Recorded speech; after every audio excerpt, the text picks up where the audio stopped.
This is gonna be awkward. It's my first broadcast, so you'll have to forgive me um, if I sound like I don't know what I'm doing, because I really don't. But you know what? We're gonna have fun. Hold on, let me check some settings. All right, we're good. Yeah. Sorry, I'm on my phone, trying to make sure everything is going right. You know, sorry, this is so awkward, probably to listen to. Hold on. Where is my goddamn broadcast?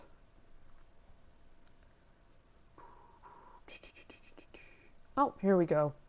We are live. All right. It's weird. I have it pulled up on my phone. Anyway, we're in the Hinterlands right now. We are just finishing up everything here, which shouldn't be too much longer, but who knows. The thing about the Hinterland is you end up coming here, and then you end up spending, like, it feels like fucking forever in here. Which I guess is good because it is the first place you do end up going in the game. So they do want to make it, like, expansive. They want to make it good. You know, they want to have it be comparable to Skyrim, which is, in my experience, what it's most often compared to, besides the other Dragon Age games. That and Mass Effect, of course, because it's another BioWare game, but it's often compared to Skyrim, and it makes sense because it's an open world RPG, there's dragons, and customization, all that fun stuff, but really they are different. Same with Mass Effect, they're all completely different games. But you know, I can see why they're comparable. Mostly because dragons and RPGs, but I think every RPG also can be compared. Anyway, we're in the Hinterlands. We're playing on hardcore as well. I've done this before on my PC. I had a hardcore playthrough and I finished it there. It wasn't as hard as you'd think, by the way. But I am trying to do it here so I can get the trophy on PS4, because I just started doing it on PS4.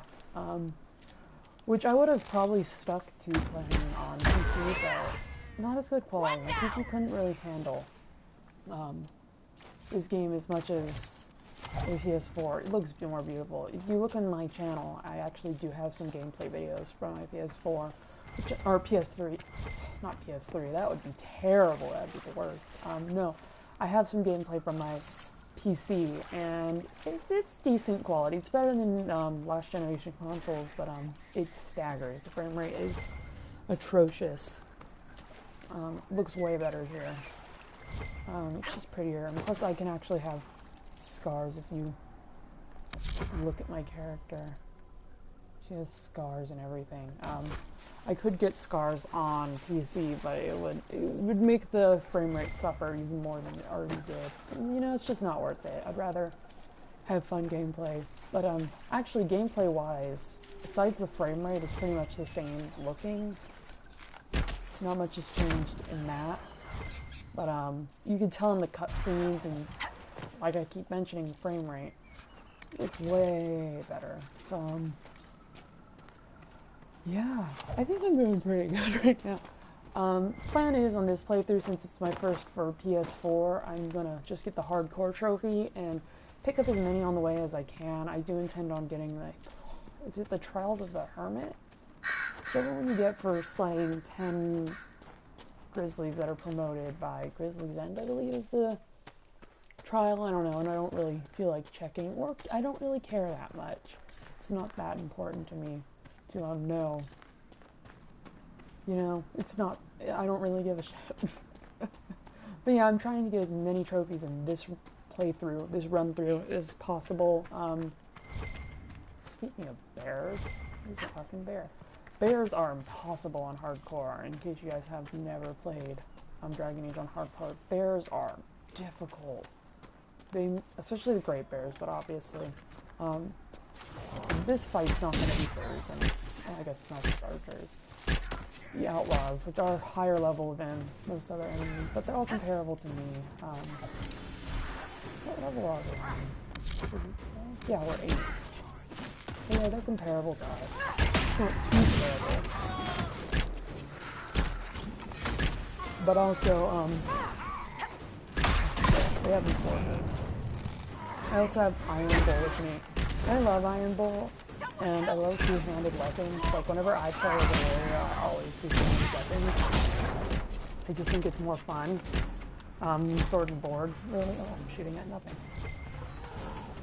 But they're weak when you're not controlling them. Two-handed warriors.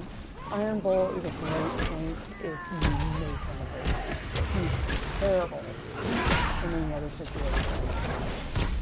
And I haven't upgraded his armor and weapons exactly, so he's still using Bull's Edge and all that terrible equipment. I plan to upgrade that soon, though. Especially because I am, like I said, playing hardcore, so not a good idea to go in with shitty equipment. I myself have really shitty equipment on. I'm wearing some of the stuff from the Spoils of the Avar pack, and it's mostly aesthetic for me right now. I'm at the point where armor, it matters, but only if you can have really good armor, and that's why I'm kind of bummed, because, what was that noise? Anyway, where was I? Oh yeah, on PC, I've played the game so many times, and you have the golden nug, so I do have the patrol pattern is not negotiable. Upon any encounter resulting in injuries, mark trail and withdrawal to the villa. We must remain in fighting condition to apply appropriate force and keep the refugees clear from the area. Cool, cool. Anyway, I have golden nug on PC, so I'm able to start with like all my best equipment, all my best armor, weapons, runes, all that fun stuff, and I don't have to worry about doing things just so I can get accessories for Skyhold when we get there.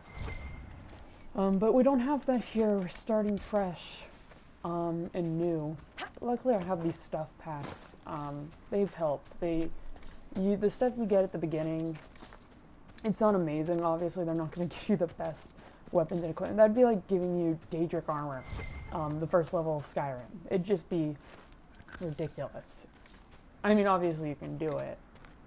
Or I guess it'd be more comparable to, with the stuff packs, it's like in Skyrim. I keep seeing, I was pitching about comparing to Skyrim, and then I do it. But anyway, in Skyrim, if you're playing as a warrior, or just someone who's wearing heavy armor, because I personally do like playing as a heavy armored thief, which is a contradiction completely. Oh shit, we're not.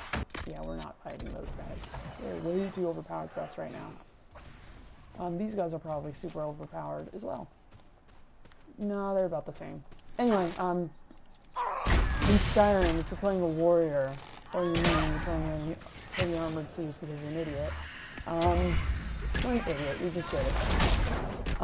There is Orcish armor at a, I can't remember the name of the camp, but there is Orcish armor available pretty early in the game, as long as you, I mean, if you're an orc, it's very easy to get in there, because they'll just accept you immediately, but, I'm pretty sure it's the stronghold associated with, the Forge Master's Fingers questline.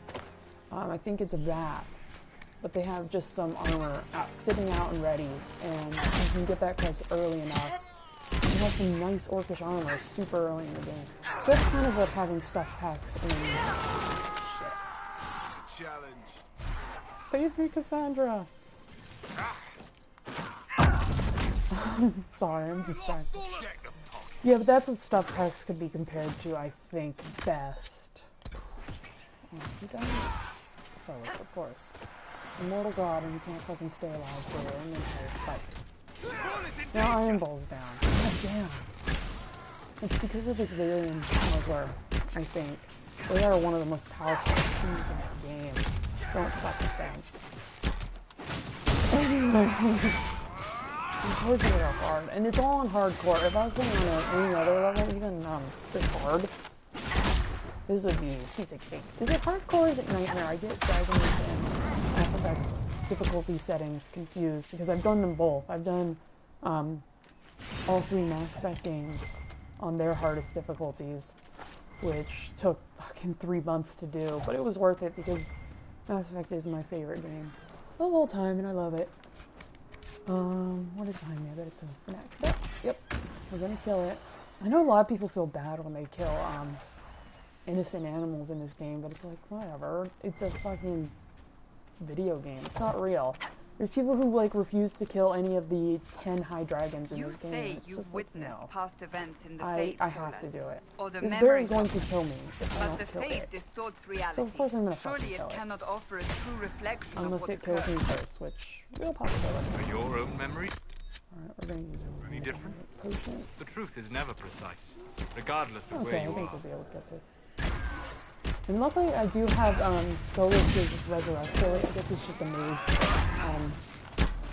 I have him able to resurrect allies, which is so useful. If you're playing hardcore, I personally recommend if you're a mage, you're playing as a mage, you need to get it, but you need to get every mage on your team having that ability, which I only have Vivian and Solus right now. And I love Dorian. Dorian is one of my favorite characters in this game, but I'm not a fan of the mages. Well, I do love the mages quest line, not quest line, I guess it's just the class. In Hushed Whispers, I love that mission. I think it's one of the most interesting missions.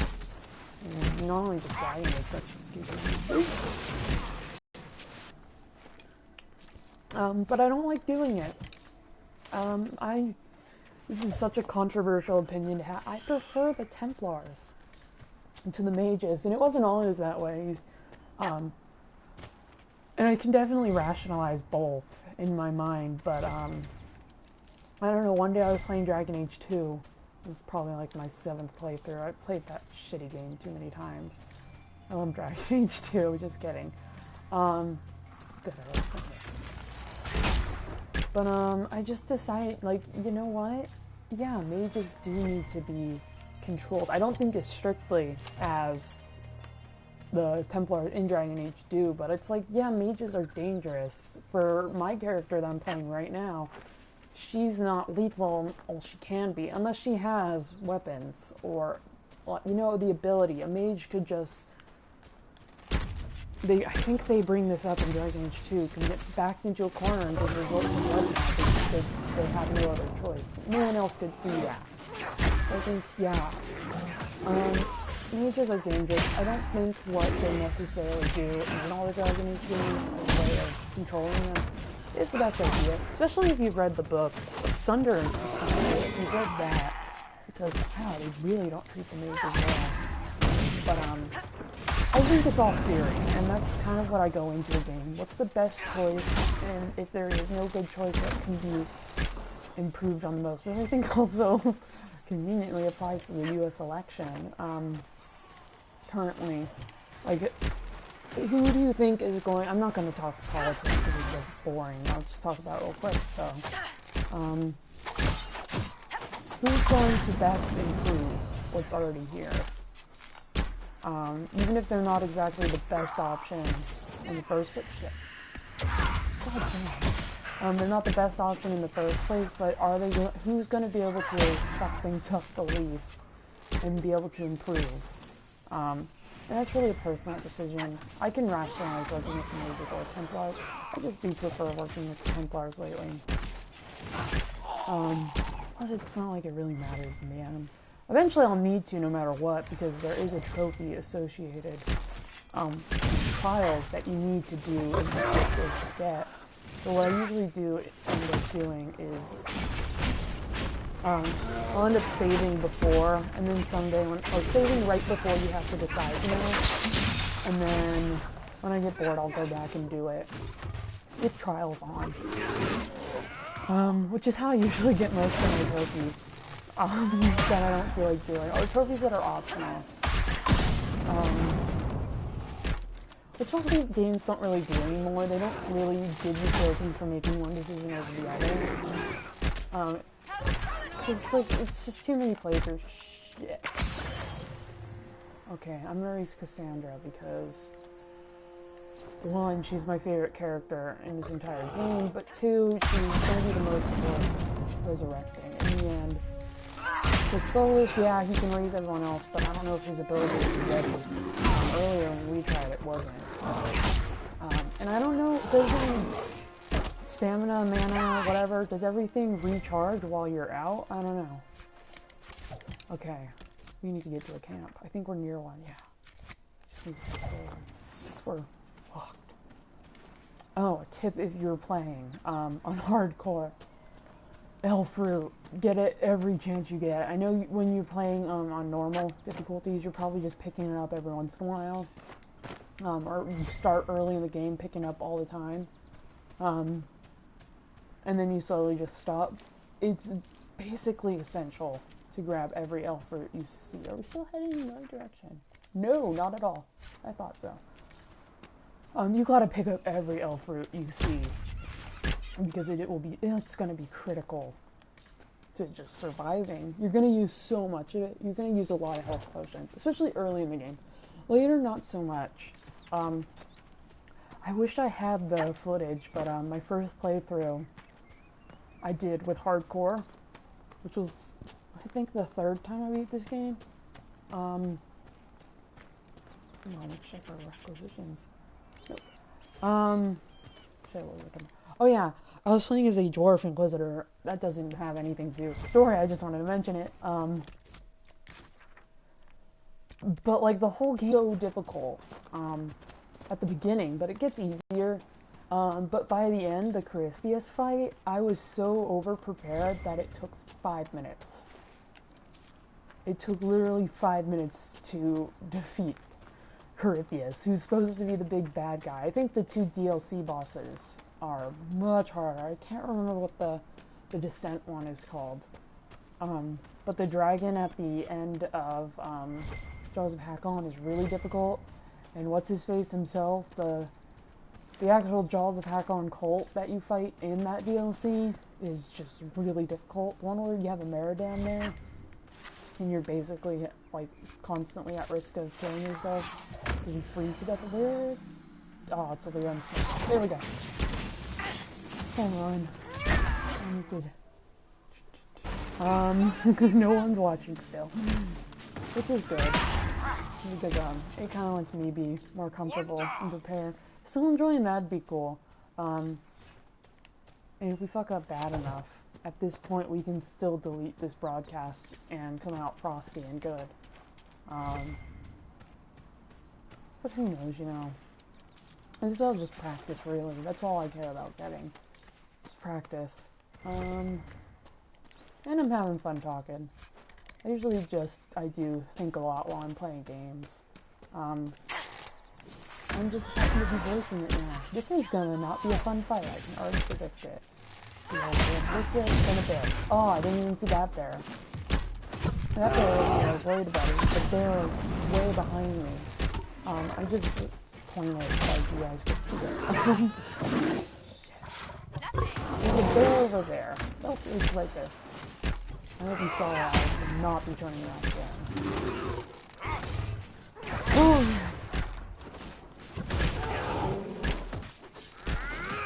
this game really makes you hate bears. Luckily, I think Cassandra everywhere, and like it kind of was a meme when the game first came out that like Cassandra would always like she would bring all the bears to you even if you didn't want that, and that is exactly that is true. That's exactly how I feel.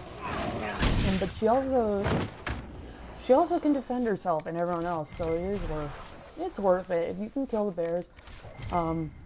Funnily enough, my favorite thing about killing bears is the fact that their hides are good for dye, which is such a stupid reason to like them.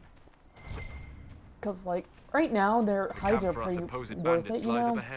They're pretty valuable, and they'll help make good armor. But later in the game, it's like you have to have a great bear hide, or you have to start making everything out of dragon scales and bone. Oh, these two, like, killed each other. It's beautiful. Usually that fight lasts like 5 minutes, and they just killed each other for me. I think this was the bear we were seeing earlier. I love this guy. Anyway.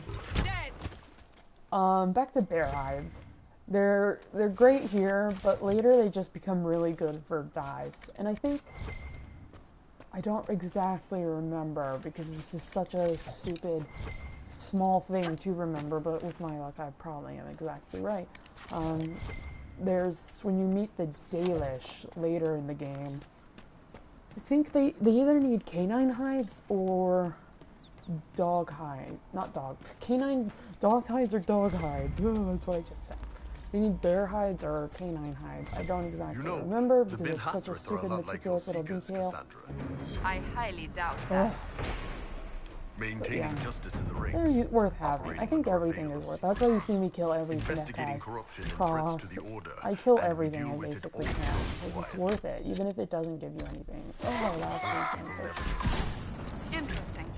Though we do Oh, not break boxes. the minds of our prisoners.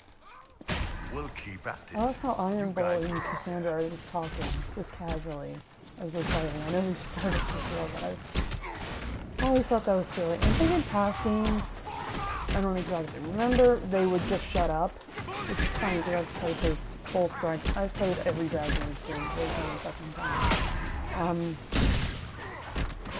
Yeah, I still don't consider it my favorite series of all time, even though I think I've played it more than any other game. Because it's just mind-numbing. You can just throw it in, just jam, you know, just do whatever. I don't know what that meant. Read unsigned letter. I don't care if you got an archdemon itself lighting your asses on fire. The mercenaries provide enough protection for you to continue the operation. If necessary, more will be dispatched to your location. Keep the docks working and keep the product moving. Delays will not be tolerated. Fair enough. Ferelden Banner. Awesome. I'm not going to use that. I will not use it. I don't care. I think I usually do Free March Banner. I've done Canary Banners in the past. Love the Winter Banners. Basically, I think, or Legion. Basically everything but Ferelden. Ferelden is a great country to make a game take place in. But itself is quite boring. Like, I find it just endlessly fascinating. And I think Winter is super interesting. Basically every country but Ferelden is just amazing and awesome in mind, because Ferelden, like, literally, the point of Ferelden is just like a generic fantasy setting. That is what they sought to make, and they accomplished it, because it's boring as shit. But I also think you could argue that, ooh, damn it, horses! How many potions do I have? Really the big boss at the end of this. Not like a big boss like Solid Snake, which would be really weird now. Oh, that'd be funny. You just start shooting everyone. Anyway, sorry, that was off topic. I don't remember what it was talking about. Alright, we're gonna go up here and do what we actually came out here to do. Get elf fruit. Well, that's always the goal. I think we have like 500 elf fruit right now, which is, on a normal playthrough, that would be good enough to stop probably collecting elf fruit for the rest of the game and be good. But since we're playing on hardcore, we're gonna spend years just collecting elf fruit and making ourselves miserable. Eventually it just becomes second nature.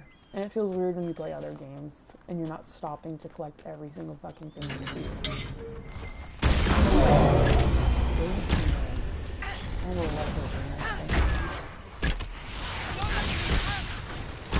Or one of the worst demons are.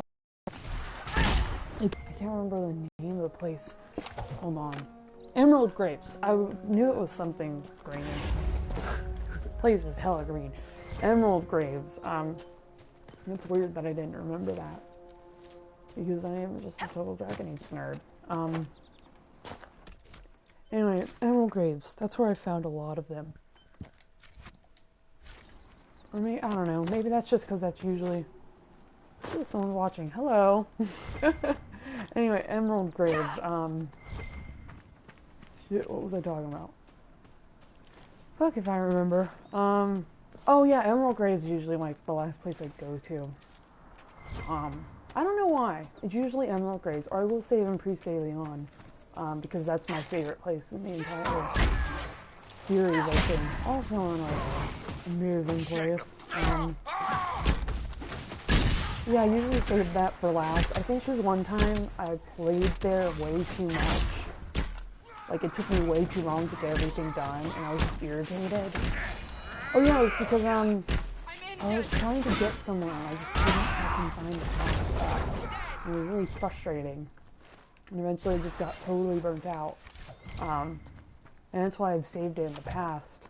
Luckily I'm over it now. Sometimes I actually do end up wanting to go, nope, we can't go that path. Alright. We'll loop around. Ooh.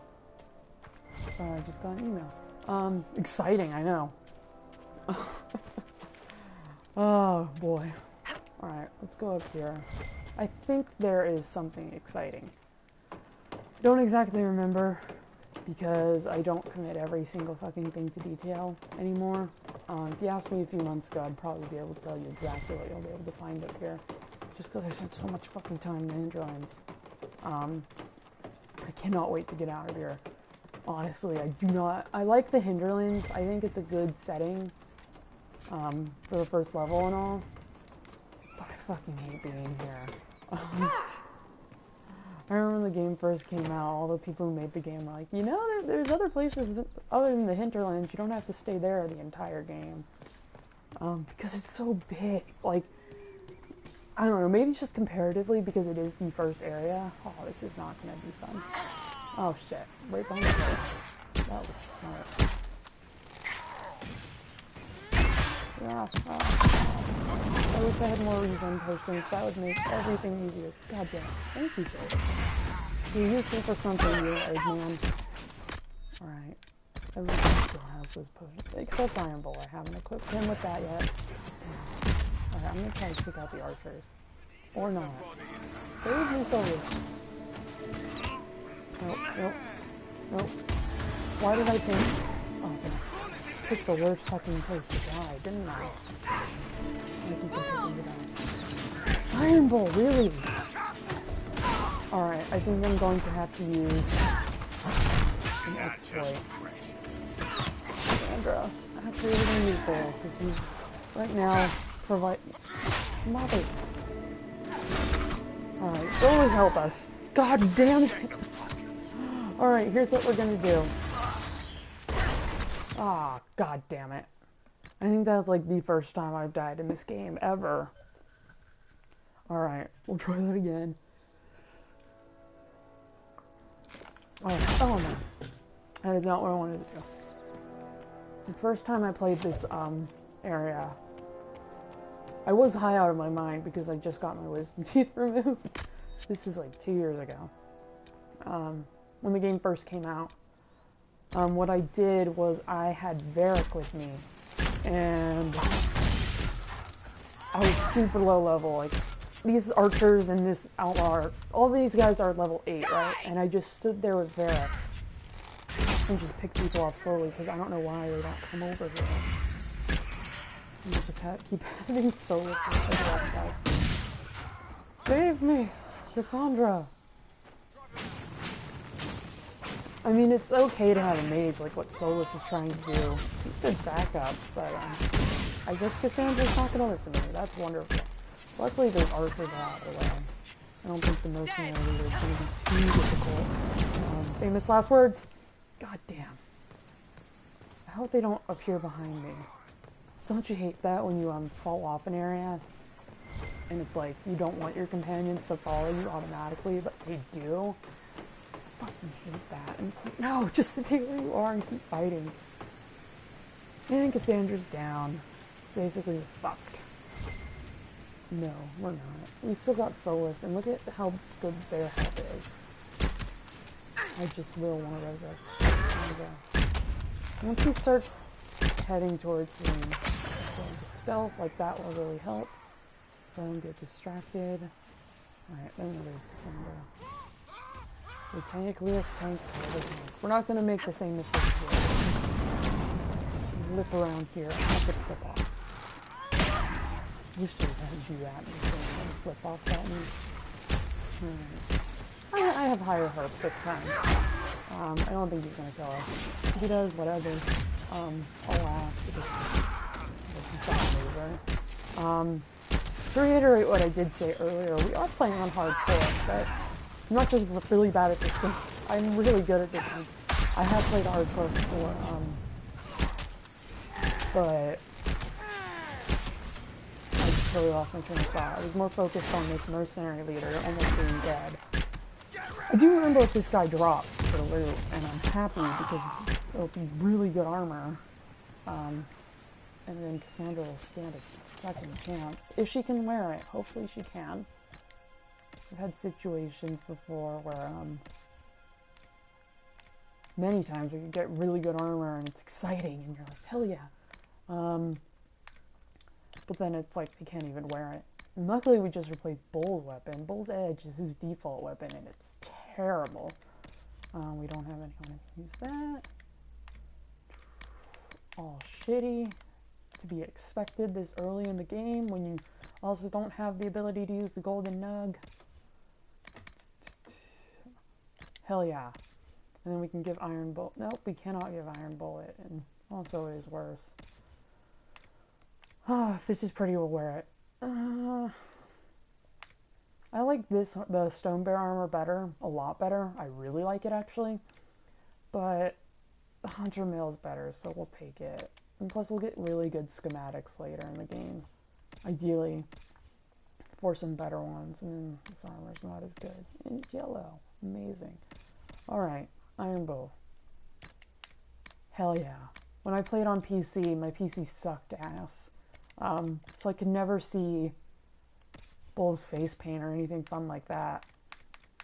Well, I could before, but it was always making the frame rate suffer, and it's just not worth it in the end. Alright, we got all sorts of fun rings. So no one will suck anymore. Well, everyone's still gonna suck, because it's just how the game works. But you know, whatever. Alright. And I don't think these guys have anything too exciting. Just some shit we can sell. Alright, and we're clear the rest of it. Yay. Here. I miss my old armor. Alright. That's pretty cool. The Inquisition's growing presence in the area represents a threat to the operation. Focus our efforts on discouraging any further exploration in the area, particularly in an effort to give comfort to the refugees at the crossroad. We cannot have people clicking roots down here. That's pretty shitty. Oh, that's terrible. Alright. These, I think, I was gonna say these are gonna be last guards, but we haven't, where the dragon is. Where the Ferelden Frostback hangs out. We don't want to run over there and try to get everything. We'll get slaughtered. And I'm saving that dragon fight for level 16 so I can get a Trials trophy for that. Because it's not too hard on 16. It's just like a standard, pretty much a standard dragon. When you're fighting it on a level 16. I think not the trophy. The trial is even ground, where it makes every enemy basically level up to your leveling. Which is always fun, said no one. When do we get all fun? When do we all heal? I know it doesn't happen automatically, but okay. I ain't gonna fight. I ain't gonna fight it anymore. Ooh. What is going to be here? Any guesses? It's gonna be something shitty, like a ram. Nope, it's gonna be a bear. As much as I love a good bear fight, I think I'm gonna pass. I don't really feel like it. And, based on our potion level, I don't think we really feel like it either. I think we could handle it, definitely.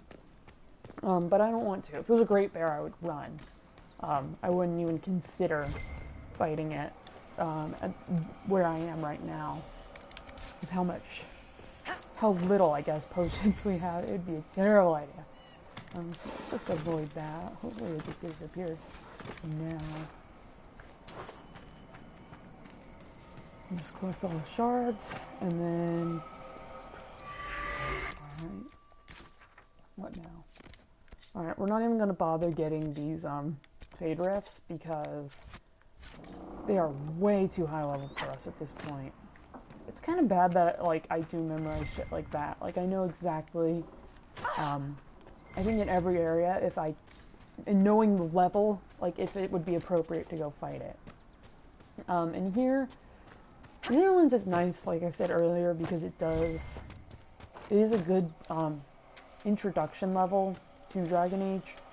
And I think that's why, before the game came out, they let you play it for like a few hours. I think everyone just spent all their time. Anyway. In the hinterlands, god damn it, we're gonna have to fight a bear. Ugh. Hopefully not.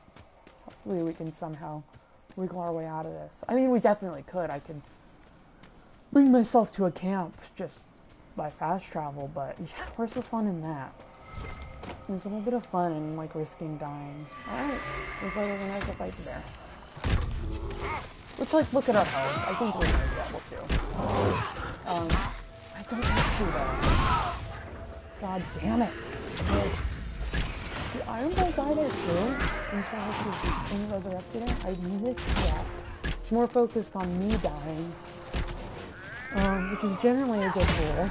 When you're dying, you should probably focus on yourself. Little things, you're dying, you don't have time to think, wow, this is pretty selfish of me to die. Yeah, alright. And also, since we're doing well, I'm gonna take a health potion. Just in case. Everyone else is doing well. Also smart. See, okay. When I play, like, a archer type character, I am the worst at it. Well, I'm the best because I love playing archer and I've gotten quite good at archer in any game, whether it's Dragon Age, or you're just hitting R2 and just letting yourself go, or games where you actually have to aim and put effort towards it, you know? The thing is, I get too close, and that's a problem. I've gotten better. Yeah, it's just hard, you know? Alright. Go and pick up all our shit. Our shit. It's already ours. Alright. Let me see. I think I could go to that camp. Yeah, I'm gonna do it. It's more worth it because I'll be able to pick up all the supplies on the way. And that's really it. Any requisitions I can fill? Obsidian and cotton. That is what we don't have. Ooh, fix our potion situation. Sarah, Blackwall, Vivian, Solus, Varric, Herble. I was gonna say I had someone else take a regen potion, and that group it didn't, but then I remember everybody died in between that. Oh, thank God, it's not there. Never thought I'd be saying that about a lyrium smuggler. But here we are. I hate lyrium smugglers at any difficulty in the game, no matter where you are, what level, all that stuff. It doesn't matter. Lyrium smugglers are difficult. They're going to be your biggest problem. I think you can find them in Increased Daily On. I think that's like the only other place they really pop out, but regardless, I still want to fight them. And another bear. Surprise. It's just so hard early level. It's like, look, we don't really have many abilities, so we're just kind of, and like, I love so much, but like basic attacks don't really do shit. You have to rely on your abilities, especially like we'll go to Bull. When you're playing two-handed warrior, you're like, you might be a tank, yeah, but you can't really do shit unless you're using Bull. I think your stamina does. It's maybe it's just comparatively. Or maybe it's because I had some special amulets or some shit. I don't know. It just felt like it regenerated faster. Dog. We're at the point where we've killed so many animals here that we're barely getting shit for doing it anymore. Luckily, the bears keep reviving. Once they stop, I will be hurt because I love bear hive. I do. The Finnecs and the Rams aren't... Are they the Rams? Hell, if I remember. As long as they... Like, they could... I'd like their hides and shit, obviously, because I'm killing them. What else would I want? But it's something they don't give you things. Thank God. Neck furs, which will come out... I think it's like a really pretty white color. I'm really into like dyeing shit, so I remember all of that. Where's my cat? You hear snoring, it's my cat. He's overweight and I love him, but he snores so fucking loud. Alright. Nice little treat. This bear's already done. I gotta stop getting so close. I think that's my downfall. But it's also because I do like playing two-handed warrior. So I kind of like, I don't know, I'm used to being up there. I don't know. Even though two-handed warrior is not a good idea to, like, play like I do even. I don't know. I wish the bears would give us more. So than I hear two you hides, saved the but, last divine whatever. from a dragon assault. Yes, in my youth, with help. Oh, come on, it's Cassandra. Nice. You're not going to press for the details. Nah, I can see you don't want to talk about it. I love Iron Bet you Bull. look good doing it, though. I love how Iron Bull and Cassandra flirt, even though nothing ever comes of it. And at one point, she's like, he goes a little too far with her, and she's like, I don't remember the exact dialogue. She tells him to stop, but then he's like, oh, I'll just stop flirting with you. And she's like, oh, I didn't say that. And it's like, I love the relationship. I love Cassandra. I think Cassandra works so well with every member of the Inquisition. And I've always loved her. She's always been one of my favorite characters. But I think that really solidified her on my team. Almost a permanent slot. She goes with me everywhere. She, without a doubt, I bring her intentionally to every plot mission that is involved. So I feel like it makes more sense. You know, even like if you don't like Cassandra, it makes sense that you would bring her around everywhere. Oh shit, why are you way back here, you egg? Oh, I thought I totally missed. Wouldn't that be embarrassing? That thing has a really long wait. She'd just be waiting here forever. Just kidding. We probably have someone resurrected. I can take you! My nemesis, Fnac. Anyway, what was I talking about? Anyway, oh yeah, Cassandra. Later in the game, she has some people. I'm gonna spoil it right now. She doesn't get along with Blackwall at all. Up until his personal quest, which is after you, like, when you only have like one more main quest left, so it's very late in the game. After that, she hates him. She won't even like acknowledge him. Understandably so, though. He did lie about being a Grey Warden. So it's like, yeah. I mean, I understand where she's coming from. And I hated him too for a long time, but I got over it. I kind of realized, like, well, he did some fucked up things, but he's atoned for it, I think. And, I personally do like making him a warden once you're done, because it's kind of punishment in itself, like, well, you could become the thing you've lied about, but you're gonna die in a few years, and people are going to know this about you, all that fun stuff, so it's like, you kind of fucked in the end anyway. I didn't realize it. Yeah, there's two. Because of course there is. Because why can't things be easy? That would be good. Delirium smugglers, it looks like. Yep. Yep. You fucker. As did I. And they didn't drop anything. That'd be too nice, wouldn't it? Actually drop something useful. Oh, someone dropped something. I bet it's something shitty. Not terrible. It's better than like a shitty axe or something, you know. Right. Is the last fight in me here? And what should we do now? I'm not gonna fight there. Look at this big empty spot. It's where the Templar camp is. I'm waiting till I get the, I can't remember what it is, but there's like something that only the mages and Templars drop. So I'm waiting to even touch their camps.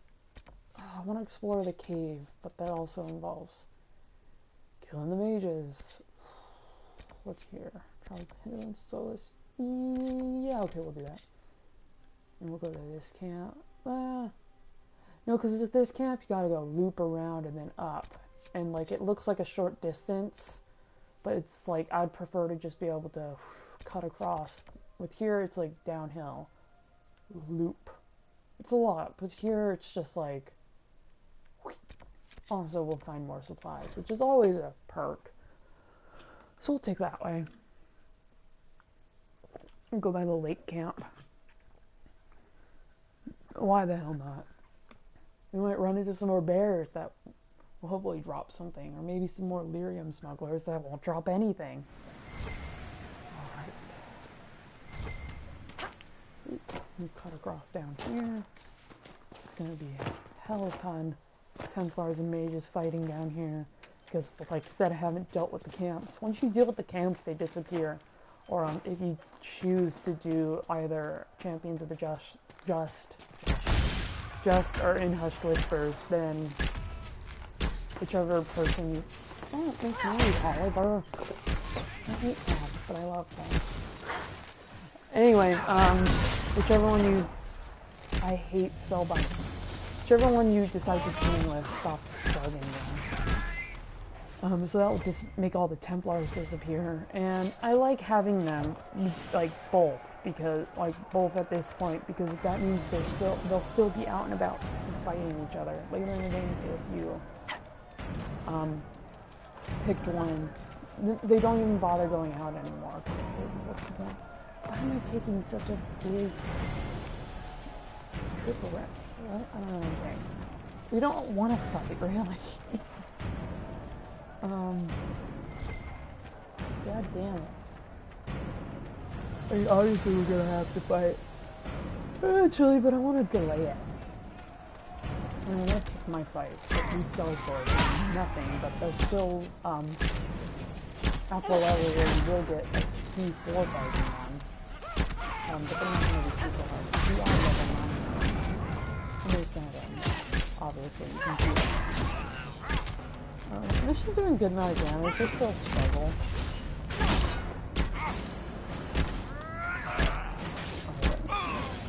And then we're gonna have some Spellbinders, I got that which, nope, I was gonna say I'll avoid if I can, but Solus wants to.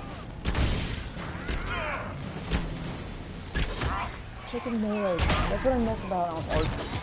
I miss a few things about Origins. Origins is great. The only thing Dragon Age Origins. I was right for Spellbinder. In Dragon Age Origins, you could have 2 weapon sets, which was so unbelievably useful when you'd play as a rogue. Like, it was okay when you played as, like... When I play as... Primarily in Origin, I'll play as rogues and mages. I do like playing as 2-handed warrior there, but haven't really... Like, I've played them before and I like it, but I've never, like, sat and done an entire play. Let's talk to, what's his face? Got the refugees bundled up nice and warm. Anyway, tired. I totally forgot what I was saying. That's amazing. My memory is so garbage. Oh, I don't like this armor. I don't. I miss my stone bear armor. Where? Can I help you with anything? Purple bear. There he is. I know healers are in short supply. Every Templar... Oh wait. Rebels in Red I Cliff. gotta kill the bandit. They're better Damn equipped. it. I know you can take him as an agent, like an actual agent that'll help your, help the counselors, what's it fucking called? Help their time, the war table missions, there we go. Yeah, the war table missions, their time will go down. I don't remember who it is, probably Colin, that would make the most sense. Alright, let's ditch some shit. Fireball. No. Is it prettier though? No, not nearly. And Solus. Yes. Armor. Adventure hat. Looks ridiculous. I love it. If this one's prettier, we're switching. They're the same. Just different colors, so we're not really gonna bother. Solus, come on. Get with the program. Get some rings, bro. Anyway. How much did you need? We're gonna ditch that stuff so we can hang out here longer. It's a moment I'm out of game, I'm out. It sucks, and I was just at the Storm Coast, and I try to, like, in places like the Storm Coast where you can clear it in a few hours, I try to. I tried to do it without leaving. Which, like, there's certain limits. Like, there's that door that won't open till, like, way later in the game. Where there's all the red lyrium. But I try to get everything that I can get done there. Done. Gotta get all these shit that we can. Anyway. Let's see your regen potion. Because we don't want to waste any of our health potions. Anyway, back to the Storm Coast, what I was saying. I tried to clear it, and as I was leaving, I was done with the place. I was leaving. I realized I had exactly 60 items in my inventory, which was, like, imperfect. Awesome. And then it's like, oh, we're leaving and we're full on shit. So it's like, I would have had to leave anyway, but it was convenient that it worked out how it did. Dude, it's just so hard if you come here when they want you to come here. But if you postpone According it, to my research, the ancient elves may have set up wards near here. If we can find the according to your artifacts they research, used, you probably it may help fucking set it strengthen up this area yourself against thousands tears. of years ago, you piece of shit. I love Solus. Did you guys know that? Could you tell? The way I insult and belittle him at every minute that I have. No, I like Solus. I think he's an interesting character. But after, like, and even when you learn, like, who he really is, at the end of the game, it's like, oh, that motherfucker. But it's like, Trespasser changes it. It's like, this egg is totally fucking up the world, and he wants to, and then he, like, learn of his evil plans and shit. Wow, that does not help this egg at all. Alright. Put the bow away. Alright. Hello. I am no danger to you. My name is Maris. Hello. By your weapons, I see you come ready for battle. Perhaps we I face... didn't read this book, but I know she's so many in demons, one of however. them. I believe one of the The artifacts is Stolen nearby. Throne? Can you help? I think that's what it's called. I don't fucking remember. Thank you for joining me. I do not think I could have done this alone. I'll humor it. I'm not gonna figure it out. Mostly just talk to people for codex entries. Why else would I talk to anyone in video games? Yeah, we're gonna be so listening. What the hell was I talking about? I don't remember. It wasn't that important. Oh god. These level 5 enemies are great, but you don't get any experience for doing it. It's just pointless. Well, obviously it's not pointless because you need to get enemies out of the way. But, I'm doing it. That's not normal fire. I have heard of this, but never seen it before. Yep, it's Veil Fire. It is called Veil Fire. It is a form of sympathetic magic. A memory of flame that burns in this world with the veil within. I'm so used to when I play this game, just running through and kind of getting things, like getting the fire rings and all that shit at the same time. I'm used to just getting this to play the country. I don't give a shit about the thing because Golden Nug. I already have it, but I forget that I actually have to spend time to get everything here. But luckily I do remember pretty much where everything is. Activate that Did crystal, I it should lose my react to the torch? strength of the veil. Hello. I fucking lost it, didn't I? God damn. Nope, there it is. Good, good. I don't want to go all the way back up there. All the way up the one set of stairs. So difficult. So much work. Oh, this quest is pretty glitchy. This bitch will just stay back here, so hopefully that will work. It's like you can get it to work eventually, but it takes so much time that I don't want to use. Magic torch. Awesome. Magic runes. And we got a trophy. Hell yeah. Motherfucker. Spectrolus? Yes! Alright, now we should be able to activate all the rest the of wards these. are helping to strengthen the veil. This area should be safer for travelers now. Oh, alright. Well, that should prove useful. And it seems the ancestors left something for me as well. Nope. Interesting. I believe our alliance is concluded. Go in peace, stranger. I want it. Why did I do that to Solus? I think if you have the arcane perk, you can get it for yourself. Arcane knowledge perk, but whatever. Solus, you have to actively try to get him to not like you. I don't think anyone's accidentally pissed Solus off. Because you'd be like, Solus, why don't you like me? Solus approves. He just likes you asking questions. He doesn't care if it's good or bad. You could tell him to fuck off. As long as you asked him a question after, he'd be fine. Which is ridiculous, but I love it. Then it kind of fits him. It's hard to get Solus to dislike you. You can have him not like you too much. You can have him be neutral with you if you just refuse to bring him anywhere and never talk to him. But it's really hard to get on Solus's bad side. And, like, you gotta try, man. You gotta try to. My favorite video, it came out, like, right after Dragon Age came out. It's someone was playing some Qunari female. That just makes the story funnier in my mind. It was this Qunari chick at face. I love that video so much. Especially knowing what I know. Because I think this video, it came out right after Dragon Age came out, but it was also when people, like, had finished the game.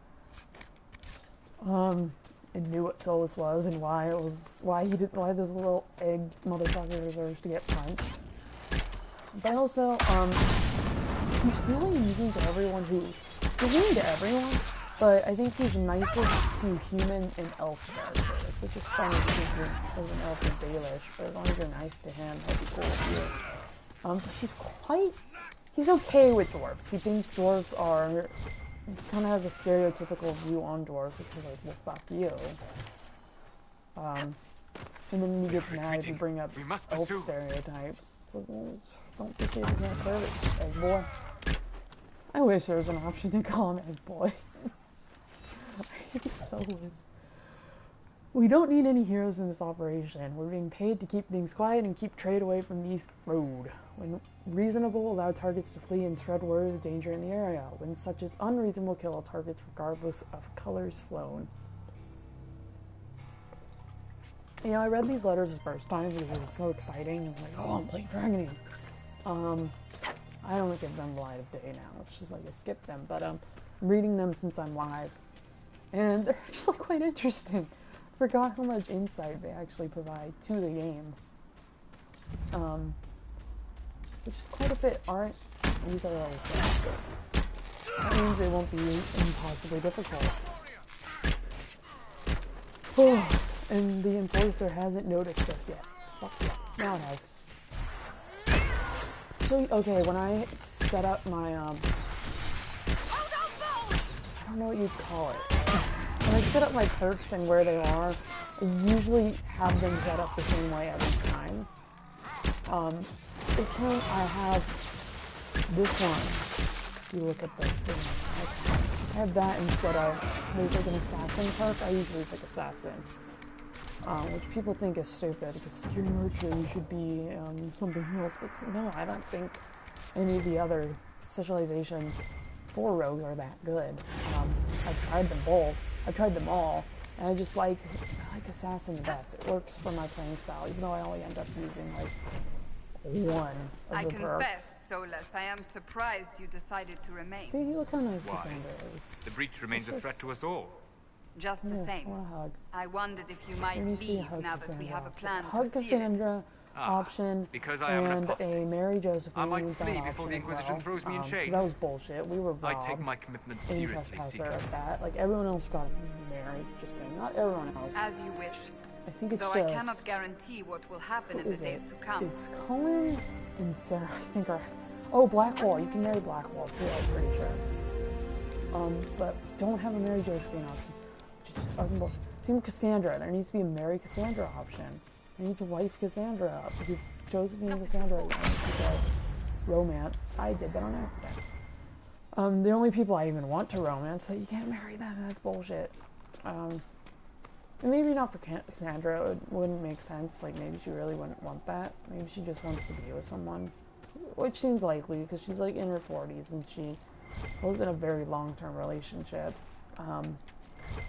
Never married, so that I guess she doesn't really want to, so whatever.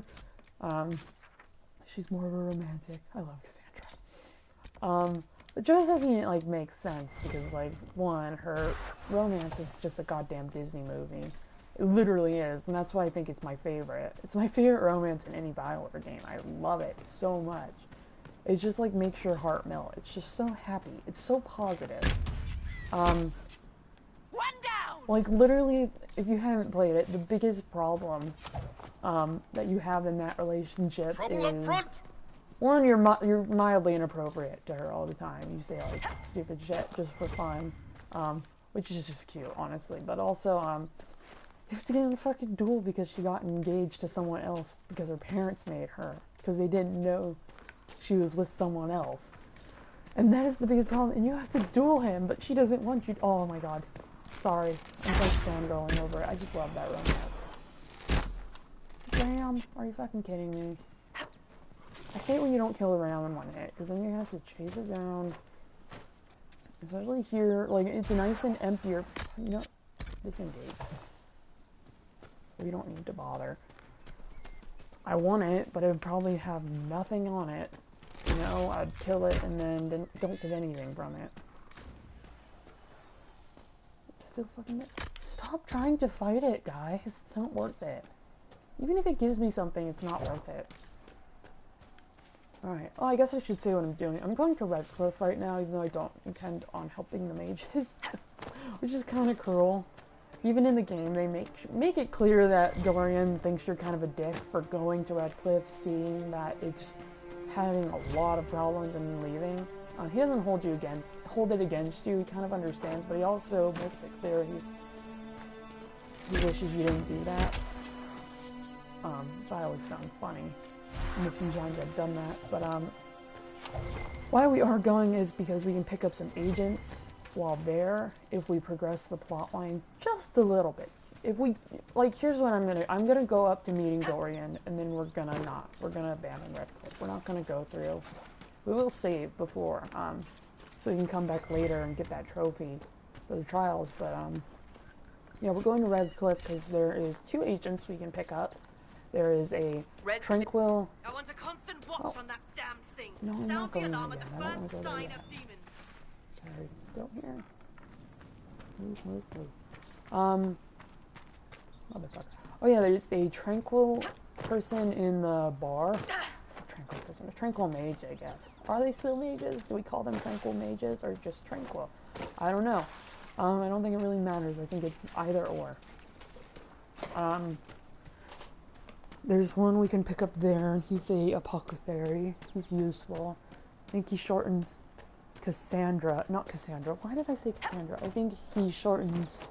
It's either Liliana or Josephine, obviously. Those would make no sense. Oh, and whoever just came in, hi. Hello.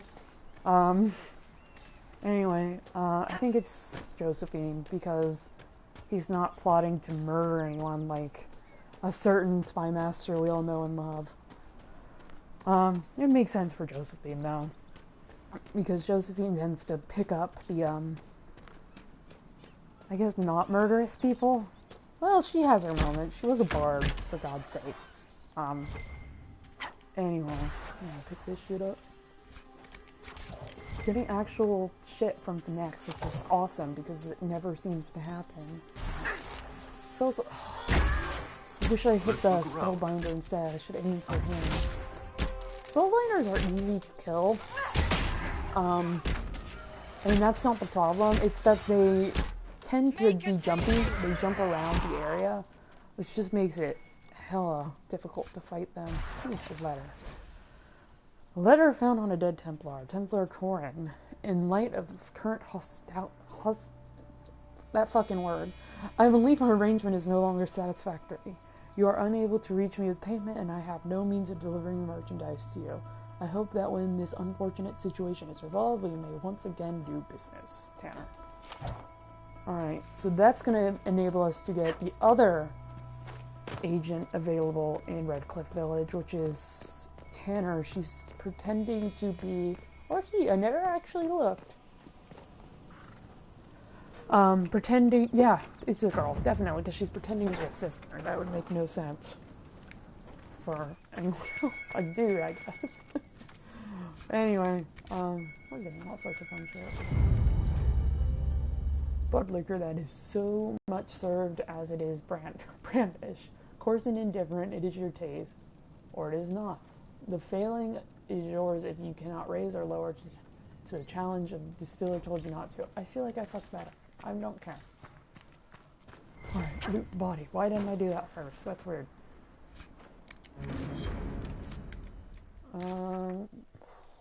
We're not going over here. Well, we'll go over there later. I'm gonna say, I usually save this way later in the game when you have Varric's personal quest and you have to go there anyway. So we're not going there. Here's where the Templars are. Way too high level, high level, high level. Guess what? High level. We're gonna avoid that. I'm just seeing if there's anything else I can do before I head into Redcliffe. There's a dragon there. Alright, I guess we have no other choice but to head to Redcliffe, which is not that bad, but I don't want to do it. I'm just gonna kill Fennec. Yeah, we're not gonna bother with the ram. As much as I would like some ram hide for whatever the fuck you're gonna call it, we're not gonna bother. We're gonna bother with this one though. Oh, and it actually gave us shit. Ram leather, that is what it's called. It's not hide or fur. I was completely wrong on that. God damn it. Maybe they'd give me more. Oh, my legs hurt whenever I jump like a lot of height like that. Oh. I shouldn't do it because it just drains health, but whatever. I'm having fun and that's what matters. Alright.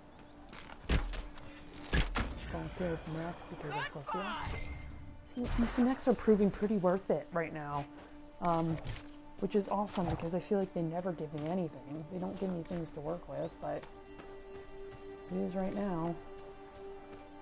Who knows what reason? But hey, I'll do it. I'll bite.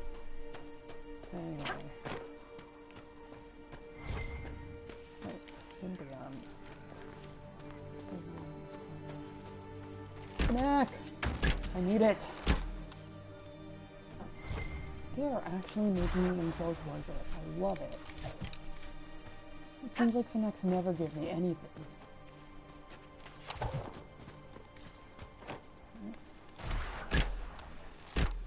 Alright, I just got a question. Hold on. I just downloaded this game. Is it better than Mass Effect? Alright, I will answer it now. I think it really comes down to personal choice. If it's better than Mass Effect, because in my mind, Mass Effect is my favorite game of all time, so I'm kind of biased in that sense. That said, I think they're both great games, and it really just depends what you like. If you like Skyrim, I think Dragon Age is a really great fit. If you like Skyrim and Mass Effect, I think Dragon Age is a perfect fit. Yeah, I think they're both great games, and it's like they're both by BioWare, obviously, so they're gonna be great. I think they're both awesome, but it's really personal choice, because I know people who absolutely adore Mass Effect, and they just can't get into Dragon Age. Never met anyone who loves Dragon Age that didn't like Mass Effect, though, which is strange. It's really weird. Also, if you're just jumping into Inquisition, I think that is a good choice, because I do love the first two games a shit ton. Like, they're my favorite games. That said, if you're a newcomer to the series and you're not willing to sit with it, I could see why it would be difficult. Totally. Because they are totally different than what I'm doing right now. Different playstyles. It's more strategy-based, the Dragon Age series is, compared to Mass Effect. Way more strategy involved, planning, all that fun stuff. Not this game. This game is more like Mass Effect. Yeah, I think. So, like I said, I am biased. Let me show this. Thank you, personal preference, bro. I think you'll like it, though. That's my personal opinion. I recommend Dragon Age to like everyone. Can cash for it. And BioWare are literally just paying me at this point based on how much work I'm like everything else about games. God, I hate this armor so much. Yeah, I think, yeah, you'll like it. If you're just a shooter person, you're not gonna like it. What was that? We don't know Because what it's nothing these like a rifts can do. shooter. That one appeared to alter But the yeah, time it's all around personal it. preference. Play Dragon Age 1, do I need to play DA2? You might want to familiarize yourself with elements of Dragon Age 2. I think that would be a good idea because It's over. your main character Open the Hawk gates. in Dragon Age 2 is in Dragon Age Inquisition. So I think it's worth familiarizing yourself, but yeah, you don't really need to play Dragon Age 2. And I understand Dragon Age 2 is was coming. But you should know not the that no best. one here But was yeah, just expecting us. familiarize yourself, and then Not even Grand Enchanted there is a Leona? DLC in Dragon If Age she 2. was, What is it she called? hasn't told Legacy. anyone. It's the Legacy We've DLC, arranged use of the tavern and for the negotiations. that ends up Agents being of the kind of Inquisition, my important apologies. Magister Alexis is in to charge understand. now, but So hasn't just yet look arrived. into that, and you'll be He's fine. expected shortly. You can speak with I'm sorry, I'm not going to listen to you, sir. Because we're not here to do this plot. We're not here to talk to the mages. Well, we're going to talk to the mages, but just so we can get more shit from them. We're going to use them. Sounds terrible, but we're going to use them. Anyway, you played Origins, so you should be fine. I don't think you'll have any problems jumping right into Inquisition. Just as long as you're familiar. And I think that'll help you knowing Origins, because I know a lot of people just jumped into Inquisition without playing past games. And I think it's kind of hard if you did that, but if you have a basic understanding of Dragon Age shit, especially like Grey Worms. God damn it, how do I get up here? I don't remember.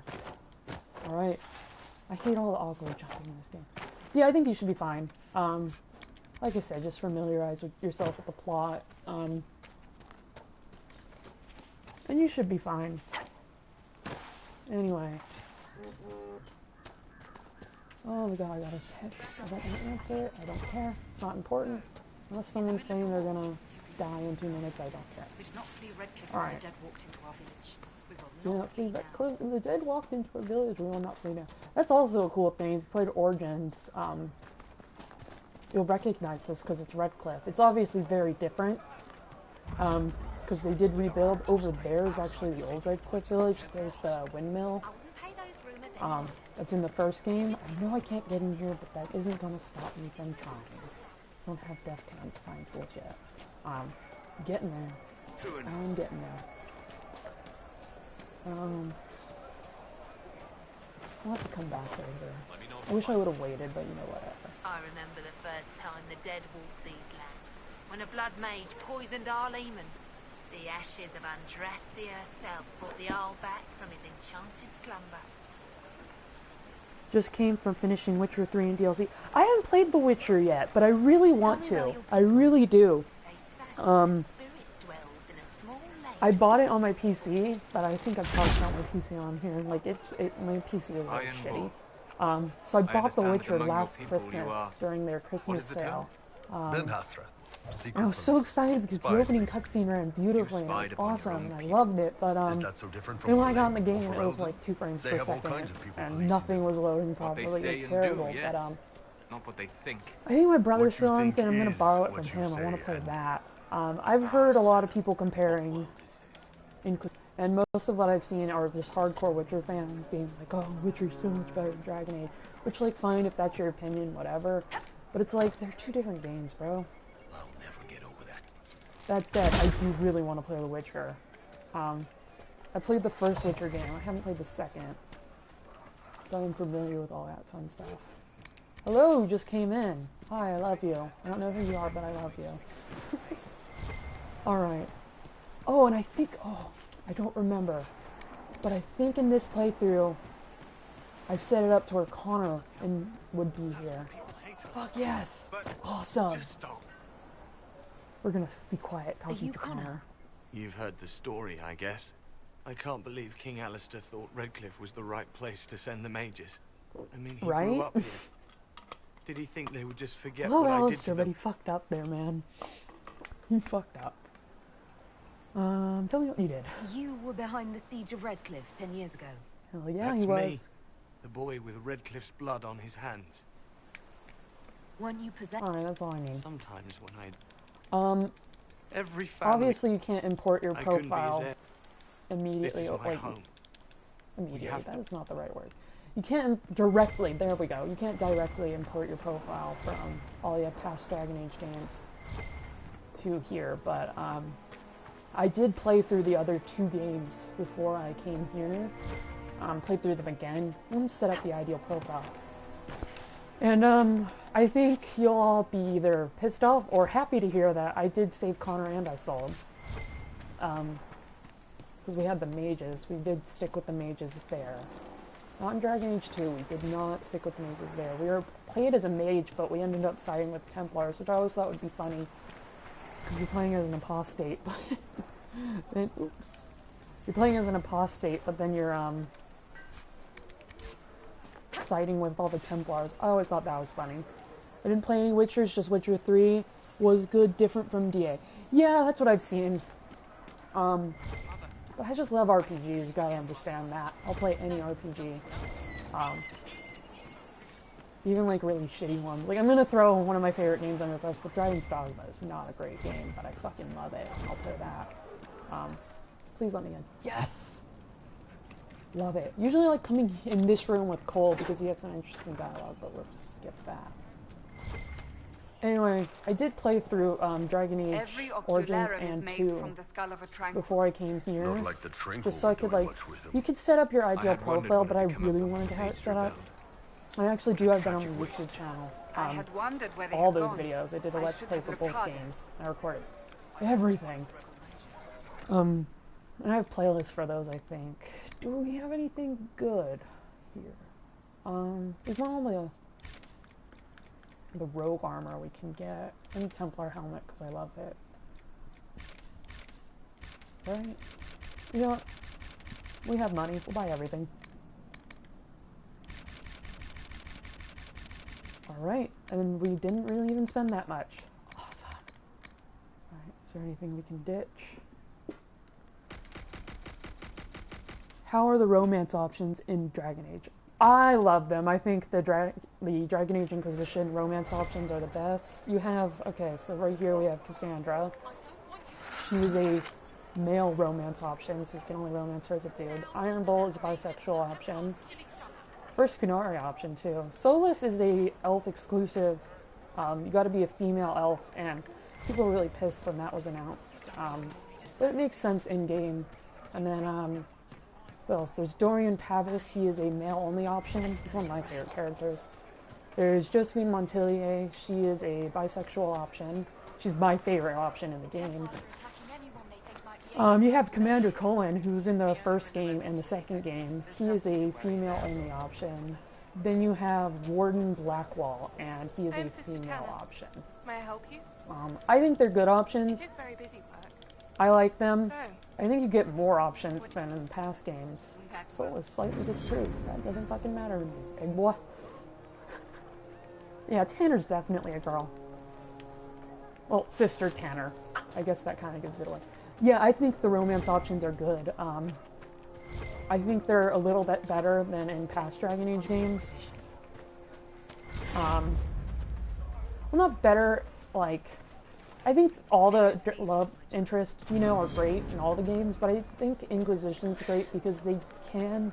I feel like someone at EA was like, you know what, we'll finally allow you guys to go a little bit, more, R-rated. So there is nudity. Cassandra, you should fucking see her tits. It's awesome. Dorian has nudity. Iron Bull has a little bit of nudity. He's a very special Blackwall has nudity. Josephine doesn't. Josephine's romance, you could even argue, is completely chase. There's no sex scene in that. So if that's all you're after. If what you're after is sex, you gotta go Cassandra, Blackwall, Colin, definitely Iron Bull. What do you need? Solus and Josephine, no. Not so much sex scenes. But if that doesn't bug you. Ooh. Is this any good? A little. And it's 1,000. No. I'm just gonna wait on that. I don't like buying armor. Good, lots of options, typical of BioWare. Yes, I love, I'm gonna trash on Mass Effect. Mass Effect is great, but not as many love interest options as, Dragon Age, especially if you're playing as a girl. You don't really get too many options in Mass Effect, especially when they end up killing most of them. And I'm someone who romance Thane, so I feel the pain, man. Yeah, there's good options in this game. Definitely a romance simulator. Which I think is why some people play our game. I think it's a fun, interesting aspect, and I don't think I've ever played this game without romancing someone, but that said, I don't absolutely need it, but I do love it. I think it's... Ooh, shit. Did I talk to One-Eyed Jimmy? Oh my god, I was just over there and I don't remember. Wait, I definitely did, yeah. Wow, see? That's how great my memory is. Either way, I need to check back up here anyway. Did I? I'm doubting myself now. Yeah, I did. Okay, wait. Yeah, okay, I'm stupid. Should we go? Did we get everyone who has something for me to do here? Do we want to go talk to Alexius right now?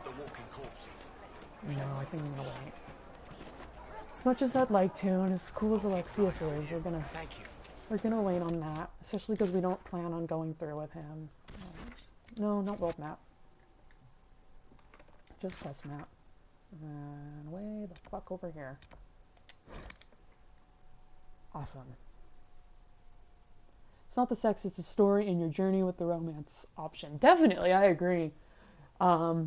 There's some people who just want the sex scene, which I think is funny, because it's like, you're really getting off to like an animated sex scene in a game. I think it's interesting, and it's like, oh cool, there's nudity, but it's not like the most part. That's why Josephine's my favorite, because like I was saying earlier, her romance is just like a Disney movie. It's great. I'm totally going the wrong way. I should know better. I think I want to switch out my squad. Because I had who I had because I needed them. I think I'm going to take Sarah. Definitely Cassandra. And then... who haven't we taken out? We'll take Blackwall because I was talking about him. This is Blackwall. He's invisible. No. He's the Warden option. So if you romance Alistair and then Anders, I think Blackwall will be right in your alley. Even though he's not blonde. And young, he's like an old man. There we go. And we don't have a mage. Hopefully, no, we're not going to need one. We're far enough into the Hinterlands where we don't need to bring any mages. Is Blackwall? Nope, Blackwall's good. Armor. Nope, this is all shitty. And then Sarah definitely could use some new armor. Oh, but that armor is shitty and ugly. And I'm all about aesthetics. If its armor is ugly, even if it's better, I'm not going to use it. I don't care. I don't have anything I really want to give to you guys. And we don't have any mages to give that to. Alright.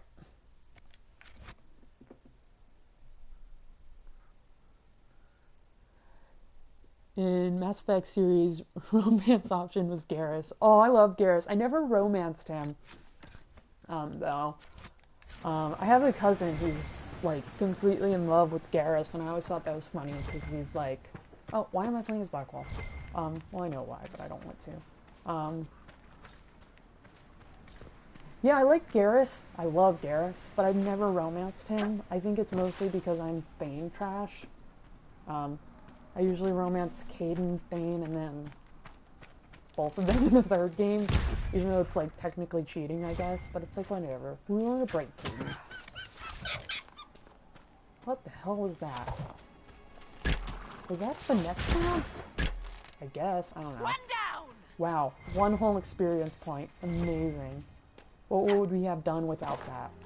One experience point. That will totally make a difference in the long run.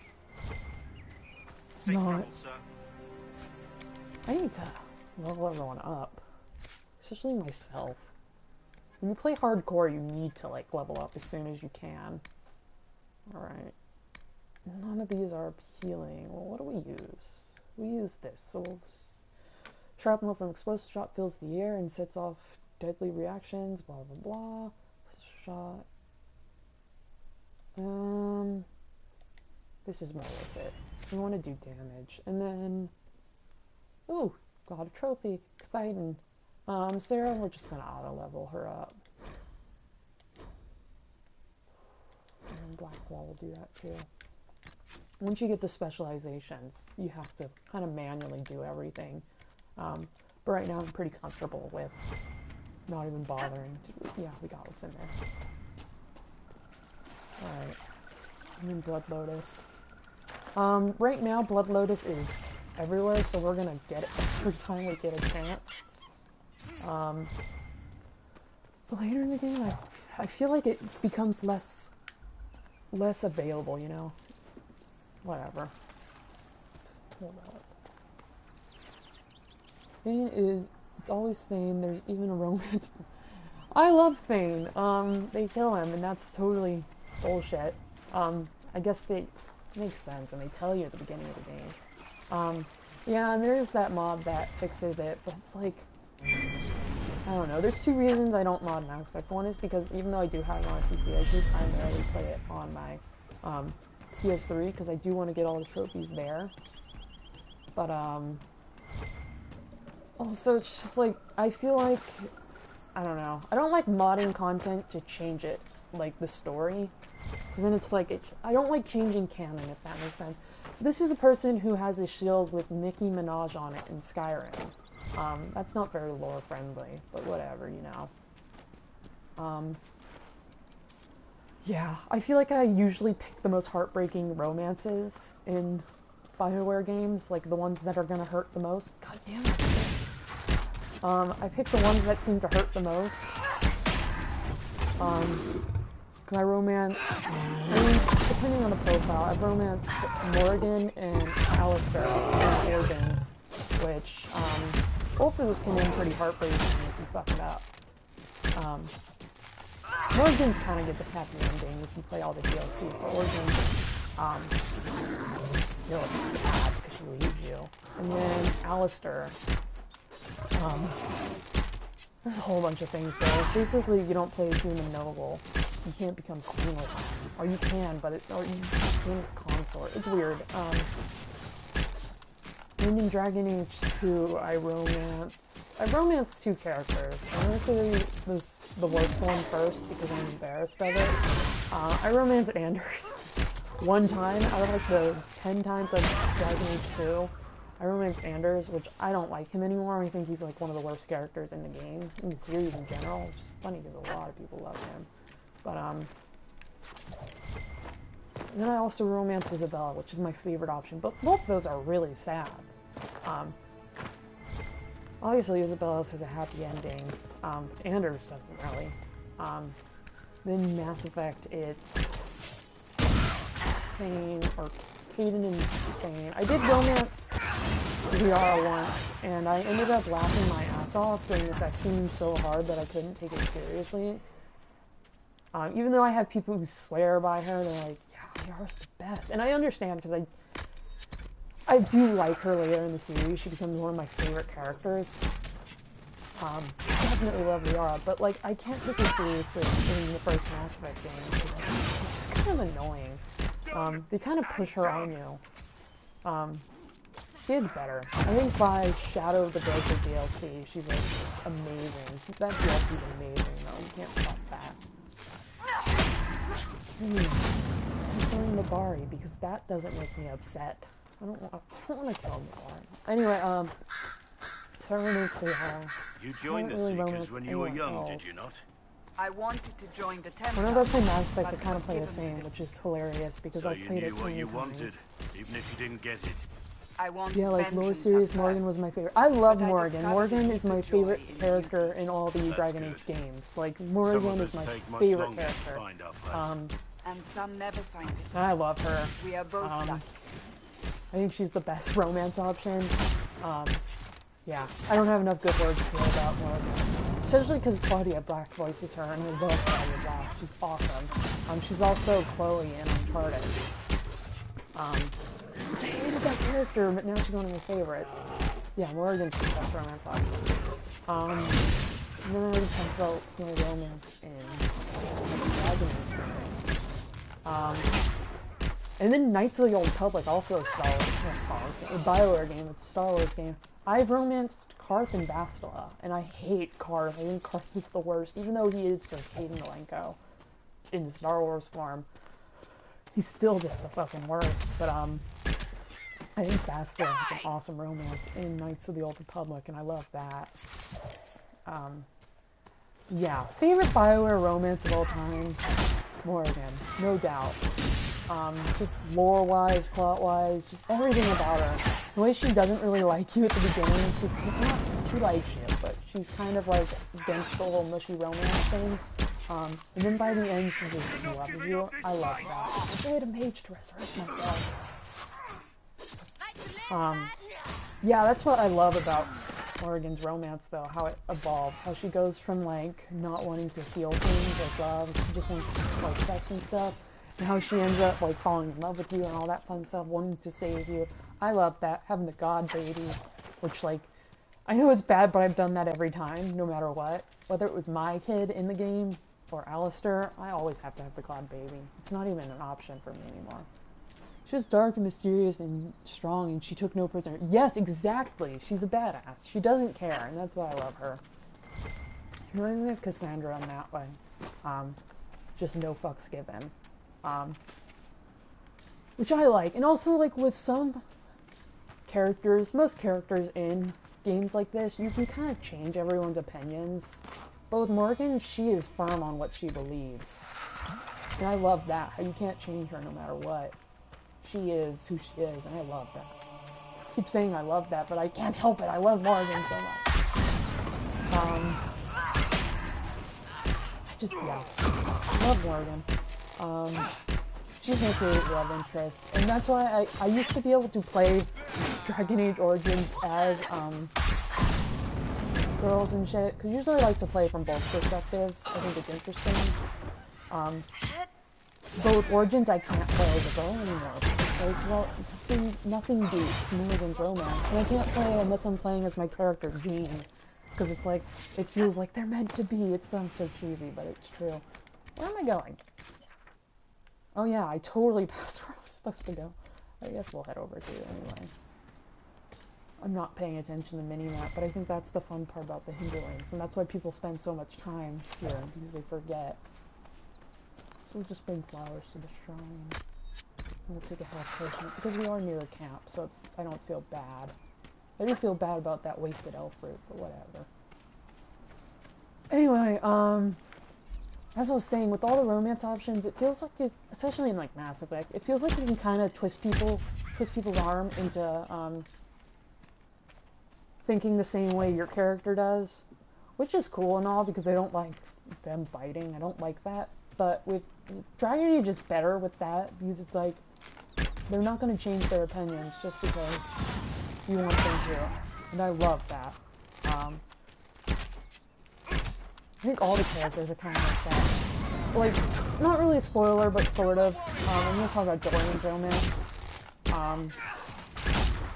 He thinks that he's from Tevinter, so he thinks slavery kind of is okay. Even if you're playing as an elf, he sounds like, you know what, whatever I'm saying. He thinks it's bad, but he's like, some of them wouldn't have any better options. And I love how you can't get him to slay there. That's his thoughts and opinions on it, and he's not going to change them. Even though it's a really shitty thing to think. But I think that's interesting.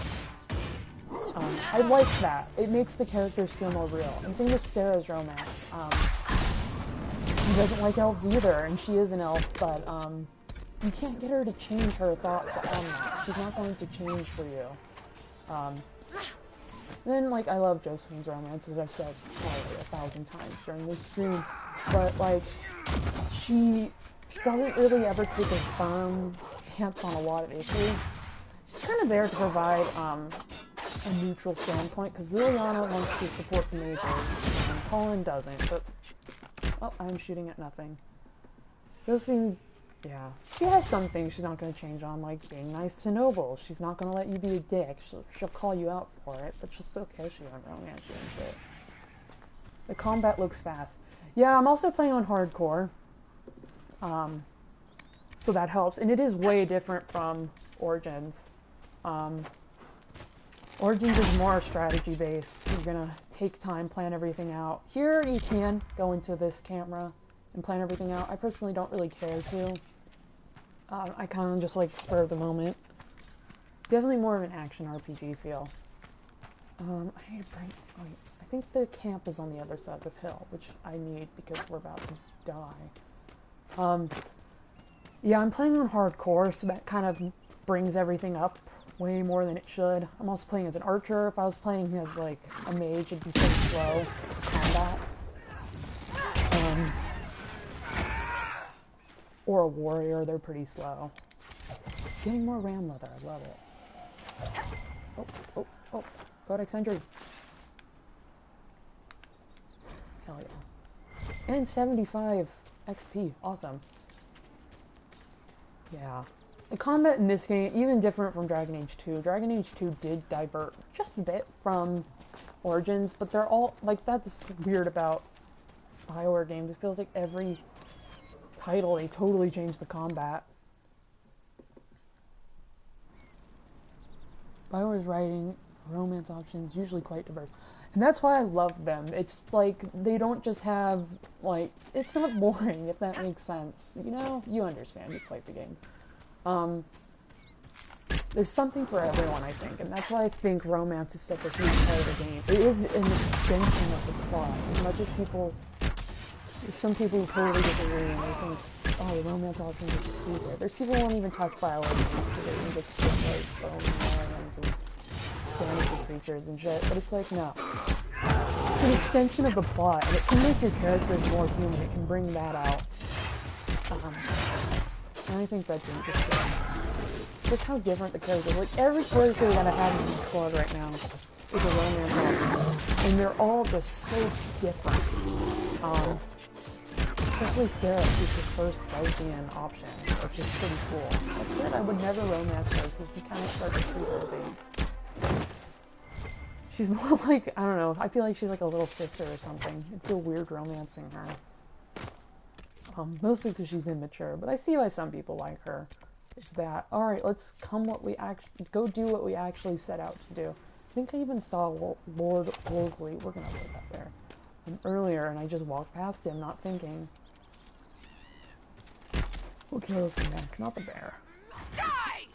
Oh, looks like we're gonna probably get in a fight with the bear. Yep. Because that's what normal people do, get in bear fights. Ugh, luckily that enforcer. If we could just get this archer, take a while to kill him. Hopefully those two will go at it. Nope. They want to fight Cassandra, because Cassandra's a player magnet. Yeah, video games are fun. I'm such a trash for them. Especially BioWare. I'd buy anything BioWare. BioWare just made like a shit simulator, and that was their next game. Like, if Andromeda is terrible, I will still love it. I am so excited for Andromeda. I wish we could get more information than just, here's your character's name, here's your ship, all that stuff that we've gotten. Let's just break up the flow of the game, not just fighting. Yeah, exactly. It's like, it's all serious and stuff, but there's also romance, and that's always something to look forward to. And it's like a new perspective. I think romancing different characters, you get a different outlook on those characters when you romance them. They become different. A lot of people think Josephine's boring. Because she's, like, if you don't romance her, she's not really that present in the game. Like, she's just kind of there as the ambassador. But if you romance her, she's like this totally different character. Or even if you get Blackwall here. Not to romance her, because they won't, Josephine and Blackwall will never, like, actually romance each other, but they'll flirt a lot, and it's like they have totally different characters when that happens. And, yeah, it's like you're adding to the plot. We're gonna avoid that area like the plague. We don't want to fight any more outlaws. Nope. I'm gonna keep running. This is Dragon Age Inquisition in a nutshell right here. Just running around. I could take a mount. Let's take a mount. Just so we can show that off. That is another thing I love about Inquisition. I don't really use mounts traditionally. I don't really care to. I think it's more fun to explore the game, but they give you the option, and I think that's important. It's all about choices, man. Oh, that's not what I wanted to do. You pre-ordered Andromeda? I'm jealous. I need to do that. But I do want to get like this super special whatever edition they're gonna have, because you know they're gonna have like a cool collector's edition, and I want that because Mass Effect is my favorite series. And when I say favorite series, it's not just like I casually love it. Like I love Mass Effect. I need to do a Mass Effect stream because I love that. But I've played through those games so many times. Right now I'm kind of trying to take a break from it to break that up. Oh man, but once they announce the special edition, I definitely want those. Even though it's going to be like hundreds of dollars, I'm going to get it because I do have the software and hardware. I get hardware is a better word. There's horses, thank God. Yeah, there's some big areas that if you didn't have like a horse, would be miserable. And it's not just horses. Like the horse I just had was a pre-order bonus I got with the deluxe edition of the game that I have. They have all sorts of fun mounts. Like you can ride a giant nug if you really want to. The mount I had before this was an undead unicorn, and by undead unicorn, it's a zombie horse with a sword through its head, and that's the unicorn horn. The horse I have is a little better looking. You can ride elk, all that fun stuff. Tons of fun mounts. Basically little dragons. Yeah, there's tons of options. And then if you have the stuff pack, you can have cooler horses with, what is it? Like armors, and they have themes. Like you can have a Canary themed horse. Which, whatever. It's alright looking. Apart from Mass Effect ending. We don't talk about the Mass Effect ending. We don't talk about that. Just kidding. I don't think the ending is as terrible as everyone says it was. I see why there's outrage.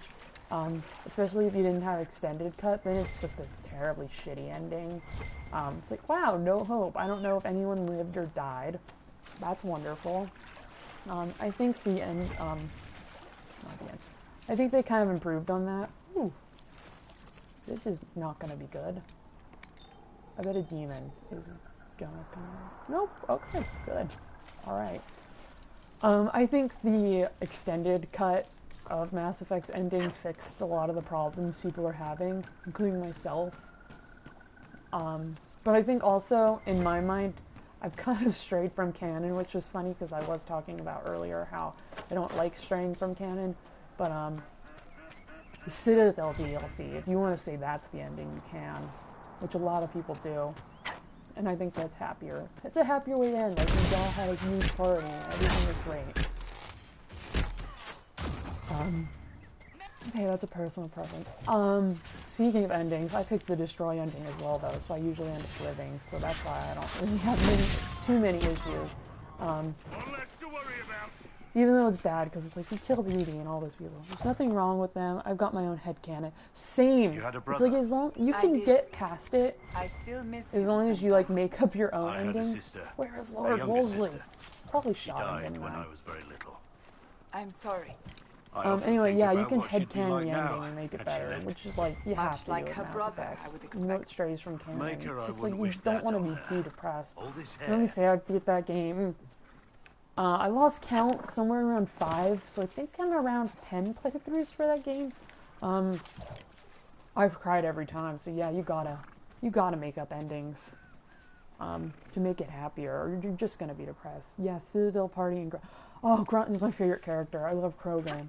I love Krogan so much. When I play online, Mass Effect Online, I usually rock as a Krogan Sentinel, which is just fun because you get a giant hammer.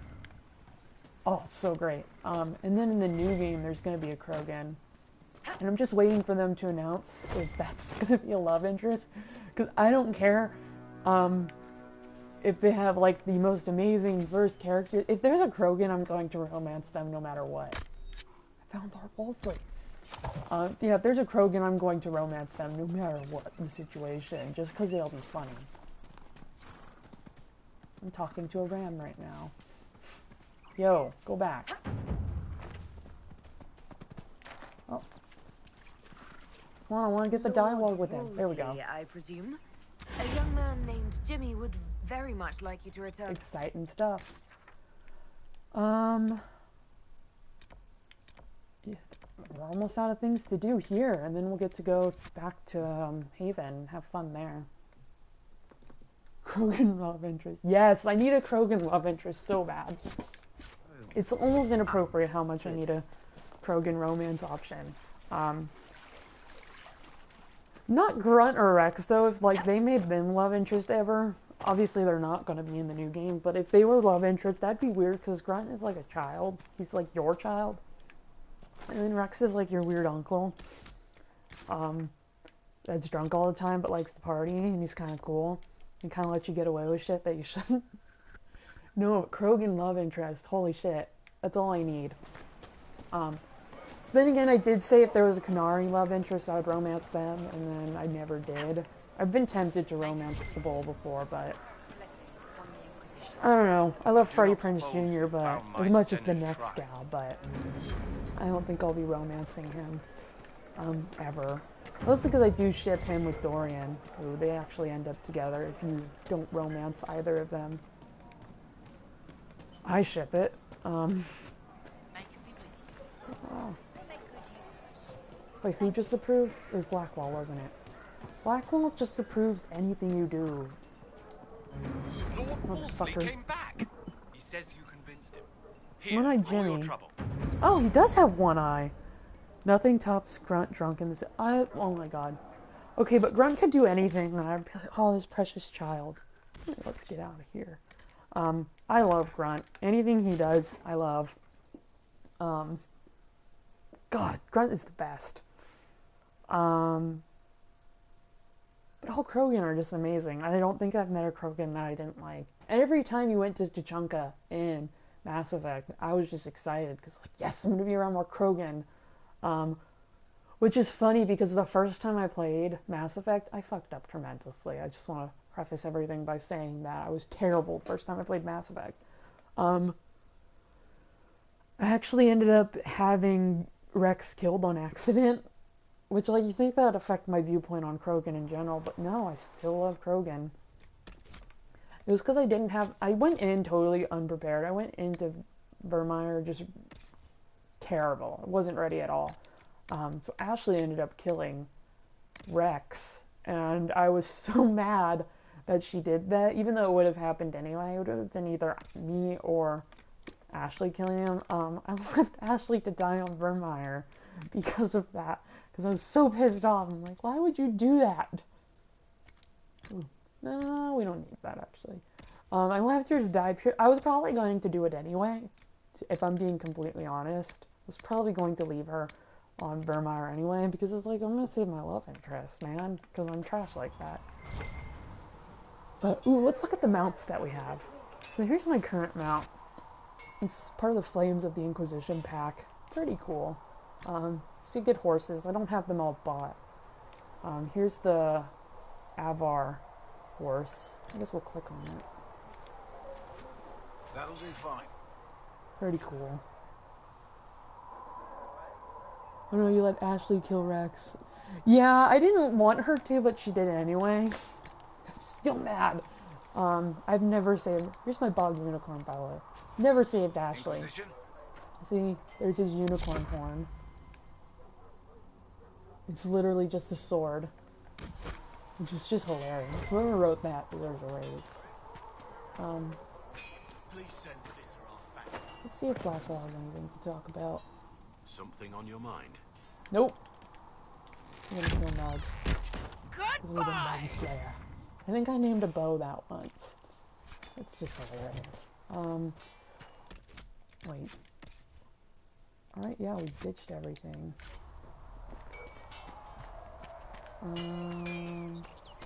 Nice mounts. Thank you! I like them. I don't use mounts, like I said, too much. Because I like gathering supply and shit. but it's nice to have them available. Especially like there's when you're in the hinterlands, there's a dragon fight. Oh, let's talk to Krem. Krem's cool because the person who voiced the female Commander Shepard voiced this Krem. Can you think of any other tasks? You can kind of tell. Nothing jumps out at me. If I come up with any ideas, I'll let you know. Which is cool. And then we have Freddie Prinze Jr. voicing Iron. What's going on? And he doesn't have anything to say. Let's talk to Cassandra. I doubt she'll have anything to say. Greetings. Hello. Another We have Colin, who you're going to recognize from the first. Did you need something? Should you require anything? Oh, well, you just shot Colin. Wouldn't that be funny if I actually did? Never got into ME Online. Is it still going? The community is not as active. It's definitely really hard to find a match. Especially on PS3, which is where I usually play it. It's harder to find a match and get connected. But it's still fun. I enjoy it. It's only fun, though, if you're really good. If you're just okay, you're not going to have a good time. Because, it's like, it's been so many years. It's been so many years that, like, everyone is just on a certain level that it kind of becomes not fun at some point. But it's hard to get into, but once you do. Sarah. Hey, it's you again. I'm going to kick Sarah out. Is the Inquisition what you thought it would be? Calling an Inquisition is a bit much, isn't it? Does not even know what they're chasing. She's so mean. Fair question for me as Femshep well, I has... suppose. Everybody following her. Love Femshep. At least I'm used to that. Love her. Love I'll Jennifer be back Hale. if I need you. Let's go on. I refuse to play Mass Effect as a male because I think Mark Mears voice acting in it is just terrible. But then again, I haven't really given it too much of a chance. Hey, boy. What can I do for you? You can kill yourself, that'd make me happy. Just kidding, don't do that, Solus. Unless you want to, I'm not saying you should, but you should. You probably should. It'd probably do the world a favor. Everyone would be pretty happy, I think. Liliana, you have to have something to say. It seems Blackwall knows nothing about Oh, the disappearance hello, of the Wall. Grey Wardens. It's a disappointment. I am, however, glad that he is with us. Even if he was She's pissed. not Because what I Blackwall's expect. not He that seems to- great. As I for don't the know other about that. Wardens, I suppose. I never romanced Liliana. Mostly because it's kind of like a Liara situation where it's like they're pushing her on me. And I always laugh when she had that weird singing because it was so awkward. And she just started singing. It's like, what are you doing? Vivian? Yes? I love Vivian. She's like one of the most unpopular characters, but I love her because I am anti-mage. Not anti-mage, but I'm not big on mages. Josephine, my favorite. What may I do for you? You don't have anything to say, do you? What But I'm do going the to talk to people you anyway. make of us? Despite our fame, we're low on steadfast allies. We must aim for more. Yep, we have no one. No one cares about the little old Inquisition out here in Haven. I have one male chef and 5 femme chefs. Yeah, that's how most people, I think, do it. Every guy I know who's played Mass Effect, they'll play as one dude chef, and then they'll be like, yeah, not worth it, and then they'll just skip to Jennifer Hale's voice work, because it's so good. Jennifer Hale is so talented, and she's in everything, which is great. You're always going to have Jennifer Hale in things. Efforts bore fruit, a portion of profits will be passed to you. Use it wisely, Harold. I'm going to spend it on something stupid. What have your ears heard, Liliana? Anything new we don't already Blah, blah, know blah. about? No. I want Liliana to do that, so we're gonna wait. She has another hour. Alright, we'll have to come back way later. I know there's something else in Haven I need to get done. But what? Mother Giselle have anything to say? I greet you. I greet you. Yes, you do. Thank you for explaining that. I would have never been able to guess that you were saying hello unless you said I greet you. Stupid. Hi, whoever joined the the broadcast. I'm so awkward. She sells her performance better. Definitely. Whenever I talk to people about Mass Effect, I always have to bring that up. Because it's such a difference, and I don't know, I just feel like it's a better fit. I know a lot of people just play Mass Effect because they want to play a shooter, but if you want an experience, man, you gotta go with Jay Hale's performance. You gotta go Femshep. Love this armor, by the way. this armor. It doesn't look really good on humans, but it looks great on dwarves. You don't have anything exciting. You have runes and schematics.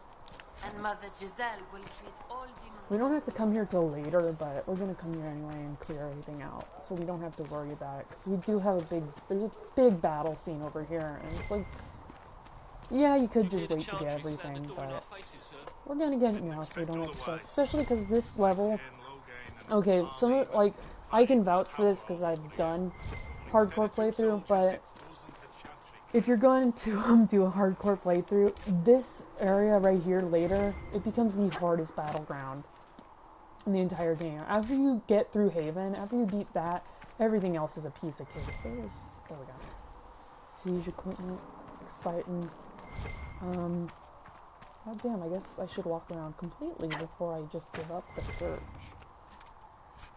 Sledgehammer, Ghost Epic Fighter. Then we have some new shit to sell. Weapons. We have a dirk and a sledgehammer. Subscribed. Thank you! I'm gonna sub you back once I'm done with this. I appreciate it. This is my first broadcast, and I think it's going quite well. I was gonna delete this as soon as I was done, if it was awkward and no one showed up. But thanks for coming and talking to me. I'm really having fun. This is a blast. Usually when I play Dragon Age Inquisition, I just put some headphones in and just like, you know, listen to a podcast or watch a movie. Unless it's a plot mission, then I'll actually do that. But I'm having fun talking. I might have to do this some more. It's fun. Yeah, I'll sub you back once I'm out of here. Thanks for talking to me and having fun. I'm enjoying this. I like when people indulge me and allow me to talk about nerdy shit. I have friends who play Dragon Age, but they're not as into it as I am, and Mass Effect and all those fun games, so it's fun to come and have someone. Look at how ugly this armor is. Love this armor. Oh, it's so pretty. Especially this armor, which is the Aeroshock armor. Hell yeah. But it doesn't fit us, so we're not gonna do it. What missions do we have? What can we do? Visitor's Path. We could do a plot. Memories Gray. I want to go to the Fallowmire. I really do. That was actually my plan for this broadcast. But I want to go there and... Ooh. Yeah, none of those... I know what we're going to do. We're going to go to the Black Emporium because we need to get some supplies there. That we can... We can get it... Wow, that was weird. I just, like, totally started. We can get it elsewhere in the game, but it's gonna be a while. So we're just gonna... there we go. There's that exclamation point on the mini-map, but it's always there, but it's never... It always just has the same shit. You have a nice calm voice, perfect for broadcasting. Thank you! I always hated my voice. That's why I think it's taken me so long to do this. I'm glad you like it. Yeah, I don't like my voice, but I'm glad someone likes it. I'm also not shouting, which is what most video game commentators seem to do. Just shout over it. But I'm also live streaming, so there's nothing to shout at. Maybe I was playing like a scary mission. Or an intense one. Because I've gotten pretty heated while I play this game. At some points. We're gonna go Black Emporium. You said you didn't play Dragon Age 2, so I don't know if you're familiar with Black Emporium, but it's in Dragon Age 2. And, it's just like this little area. Oh, we're not going to take anyone. It's this little store in Kirkwall. And they have all sorts of fun shit. So we're going to go there just to get some black market fun shit. Yeah, and we're going to look at little tiny bears. There's a tiny little bear in here. And I think his name is... It's Chauncey or Quincy. It's something like that. So we're going to go there.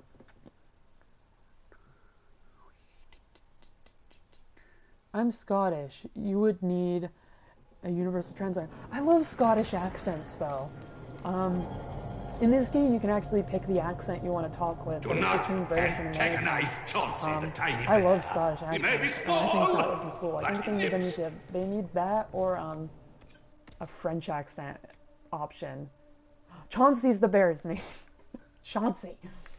Do we have any good armors? Hunter mail? I don't remember what that looks like, and I'm all about aesthetics, you know. I'll buy the Venatorian helmet, even though that's hella expensive. Vanguard coat, Overseer, Inquisition scout hat. No, I'm not gonna buy it. Warden helmet. Yeah, we're not gonna buy any of that stuff. Any good weapons? Because armor's important, but weapons are infinitely more important. We came here for supplies, and look what we end up buying. All this shit that we don't need. I can't afford this. I can't afford any of this. These aren't even the best weapons in the game. Best weapons come later. If you do the Descent DLC, you get a bunch of good schematics. What did I need? I needed cotton. Do they have cotton here? Cotton? Cotton! I'll just buy a fuck ton. And... go here. We need obsidian now. And then what else do we need here? Storm Coast doesn't have anything else we need. So we need obsidian now. I think we already had enough cotton. Oops! Obsidian. That's more expensive, if I recall correctly. Yeah. I don't remember how much we need, so we're just gonna spam that button. Yeah, we're good. We only need 6,000. Any good weapons we can buy? Possibly? No, look at all those prices. I am poor. At this point in the game, I am poor. Would you consider How many playthroughs are you on now? I've completed 3 playthroughs so far of Inquisition. I've done 3 full playthroughs, but that's finishing the game. If we're doing finishing the game and finishing all the DLC, I've done 1. And then if we're doing how many I've just sat and played through, I lost count, man. I went to my Dragon Age Keep file, and there's like 20 Inquisitors there that I've started. What I usually do is I'll start, and then I'll get like halfway through the game, then I'll get bored and end up ditching, which is not good, but whatever. But I do want to finish this one, because this is my first PS4 playthrough that I've had. I've done PC, and then I did 2 playthroughs on PS3, which is just, it looks like garbage. I wouldn't recommend doing it there. I've done 1 PC playthrough all the way through, which was about a year ago, and then I want to finish one here. So yeah, that's what I've done. I beat Origins way more times, and I beat 2. But Inquisition's a long game. I mean, if you're just doing the plot, you can finish it in a few days. But if you're like me and you love wandering around, which is why I play this game. I play this game for plot, because its plot is great. But I'm more focused on, kind of just having something to do. I'm also playing Uncharted 4 right now for a second time. And that game requires a little more attention. And I like that, but, you know, there's a time and place. But yeah, Inquisition, 3 completed playthroughs, 1 with all the DLC. This will be my second, I guess. Working puzzle box. Exciting stuff. Alright, I think we're gonna be forced to go back to the hinterlands. Which I don't want to do. You built for them the golden city. Is it as big as Skyrim? I mean, sorta. I think it is bigger, technically. But, in Skyrim, you can kind of walk from one place to the other. For example, like, you can walk from Rift into Solitude, which is all the way across the map. You can walk that. But, here, you gotta go here to... Which, perfect time to ask the question, by the way. You gotta go to the war table and go to certain areas. I don't want to go back to the hinterlands, because that'll just be kind of boring. I know where we'll go. Still comb the hills for clues about the explosion. We'll go I'll take what I can find. This place is useless to the plot. It has no impact on anything. But I was collecting shards earlier. It's useful for that. Who do we want to bring? We're gonna need a mage, so we'll bring Vivian, because I don't think I've brought her out. We'll bring... I want some muscle, so we'll bring Cassandra. Blackwall.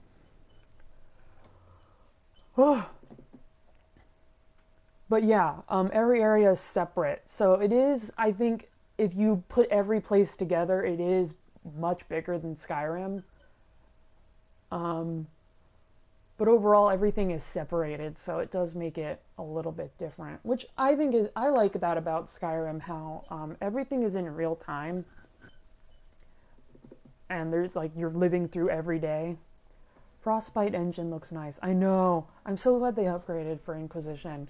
Because I love Origins and 2, but they were behind even for their time. They look great here. Yeah, this is a really beautiful game. I think that's what really brings a lot of people to it. Come to join us at the Oasis? Person who voices Liara in Mass Effect. It and the temple are further in. Tell us about the temple. Have you learned anything more about the temple? Honestly, I don't like the feel of the place. It's bigger, but you don't have to go to every area.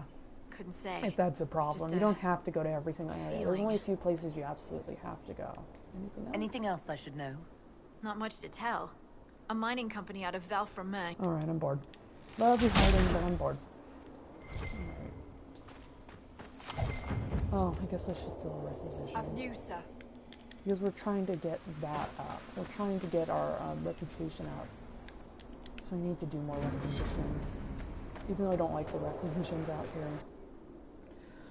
Paragon's Luster. It's gonna take a while. Because I'm going the opposite direction as anything. And you see there's all of that land. You're gonna get stopped eventually. Like, I'll show you. I'm just gonna keep walking. Just because you can see, it's like in Skyrim, if you see a mountain, you can go to the mountain. Here, not so much the same case. You see a mountain, probably can go to, like, those mountains over there. You can't go climbing on those rocks. And usually they can make it pretty seamless.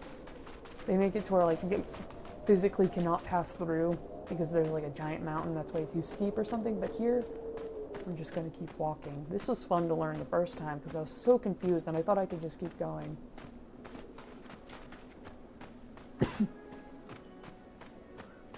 I'm a completionist. Oh yeah, you're gonna have fun. You're gonna have fun, air quotes. It's gonna take a long ass time. Oh, we're just gonna keep going. There, see, it'll slow you down eventually, and then it's gonna stop you. It's kind of like in the original Mass Effect game, how if you went too far with the Mako Joker, would be like, oh yeah, fuck that, man. A single oasis in the midst of these wastes. Because there's nothing here. Wow, we're climbing on air. That's cool. Yeah, if you're a completionist, you're gonna have 200 plus hours. Ooh. Rare ingredients. Need. You're gonna have like 200 hours, and it's all worth it. It's a very fun game. That's why I keep playing it. It's fun to play, but it's gonna take a while. How many companions? There's 9 companions. 3 of each class. There's no DLC companions like in past games. That was kind of their goal. There's Sandra, Blackwall, and Iron Ball as far as warriors go. For rogues, there's Cole, Varric, and Sarah. The mages, you have Dorian, Solis, and Vivian. And those are the companions you have in game. Oh, I died. I wasn't paying attention. And then you have 3 advisors who you can't take out on any missions, but they are part of the game. And that's Vivian. Not Vivian. Vivian is a companion. You got Vivian. Said again. I don't know what the heck it is. Josephine, Liliana, and Colin. Colin and Liliana are from past games. Josephine's a new character. 600 hours in Fallout 3. You're gonna have fun in Dragon Quest from that. I love Fallout, by the way, but I've never, like, I've played a lot of Fallout 4. I could never get into Fallout 3 as much. I don't know why. I'm more of a medieval person. More of, like, that, like, fantasy RPG, shit like that. Where's the Vivian the Resurrected though? You can see why people throw hours into that, but if you did 600 hours in Fallout 3, you're gonna have fun. Because it's like 200 hours plus. I resurrected myself, but I guess I didn't. That don't make sense. I'm back to life. Right. This Phaedra is... How hard are these enemies? 29. Why are they this difficult? They're the same level as us. Luckily, our warriors. Because in this game, like, tanks, man, tanks are important. They're essential to have. gotta have warriors. You can, in past games, it was possible to, basically you just needed a rogue. In past Dragon Age games, you just needed a rogue to block. This game, they make you basically carry around one of everyone at every time. Because there's locks that need to be picked, but there's also, I was saying it earlier, but there's Balefire, which is something only mages can do. And then there's also obstacles that only warriors will be able to kick through. Damn, that favorite was hard. I just got some good loot from it. Never mind, it's not even good loot. God damn. You are playing on hard. Yeah, here, wait, we'll go to the settings. That's true, I guess. Gameplay, yeah. Difficulty, Nightmare! Yeah, that's what it is, not hardcore. We're playing on Nightmare because we're an idiot. We want the trophy. I was saying earlier, it's hard the first few hours if you're playing on Nightmare. It's very difficult the first few hours. But, once you get in more into the game, it's pretty easy. It gets easier, I guess, is a better way of putting it. Goodbye! I hate that when the loot teleports to me. If we get more than 2 Fennec furs, not complaining, but yeah, I'm complaining. I am complaining. Alright, put your bow away. Awesome. Oh, everyone can upgrade. I want Vivian to be able to resurrect me. Because that's useful. Because there's no healing spells in this game. You have the resurrect thing. Oh, I didn't do Blackball. You got resurrect, but that's really it. There's no healing spells, which is killer. Because in Origin, I relied on that. I freaking picked to play a spiritual healer because I needed it that much. But here you get your 8 potions, which I only have 1 of now. You get your 8 potions, you get you resurrect for your mage, which is a very long cooldown time. Yes. I feel bad about playing the bar. Especially because you get a pet like that. Ah, man. Alright, Vivian. Not complaining just of the... Yeah, I didn't think you were complaining. I was just... Yeah, it was very difficult. Oh, it is a hard game. But it gets easier. It gets a lot easier. Except on those damn DLC. I did... The first time I did my hardcore playthrough, I did a Nightmare, excuse me. I just went through all the DLC like an idiot. This time I'm probably going to get through the entire game so I can get that trophy. And then come back and do the DLC on a normal difficulty. It's just hard because the DLC are so hard. Jaws of Pakon luckily is set. Like the enemies there will always be level 22, which is very high level. That's like maybe like 24 is the highest you're going to be able to get in this game, and they're pretty out there. But the descent levels with you, so no matter what level you are, they will always be the same or higher, even if you don't have even ground trial on. Makes it much more difficult. So yeah, we're probably gonna play on that. We might do Jaws of Pakon. I don't think we'll be touching the descent until after the game. But also, it is worth touching the descent. I'm like arguing with myself. It's worth touching the descent because they have a lot of good schematics. And that makes it worth it. Some of the best schematics in the game, weapons-wise. Armor-wise, ugly armors. Spectre Requisitions. Cool, you can switch characters. Yeah, that is definitely useful. In Mass Effect, sometimes I play so much Dragon Age that last time I played Mass Effect, I got so pissed off when I died, and it's like, it's permanent death when you die, you're dead. But, yeah, I wish Mass Effect had that every time. Spectre Requisitions, we're just gonna keep filling them because we need all that influence we can get. Word for you. Yeah, that's one big difference between Mass Effect and Dragon Age. You can switch between them, and I love that because I die a lot, especially. It's exciting. Killing the Fennecs easier. I love it.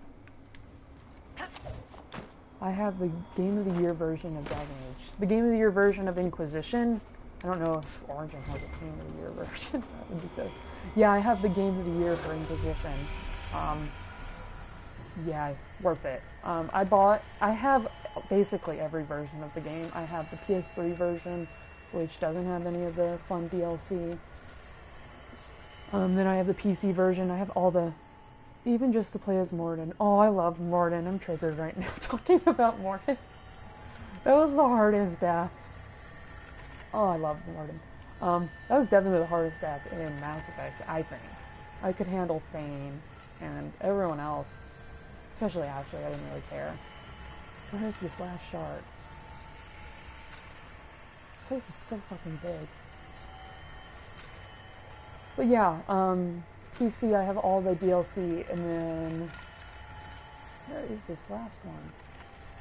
I just don't have Spoils of the Kunari pack, which is just a stuff pack. Which what Dragon Age loves doing. Oh, there we go. Here, yeah, it's all about stuff packs. I love them, but I hate them. But I'll buy them because I'm trash.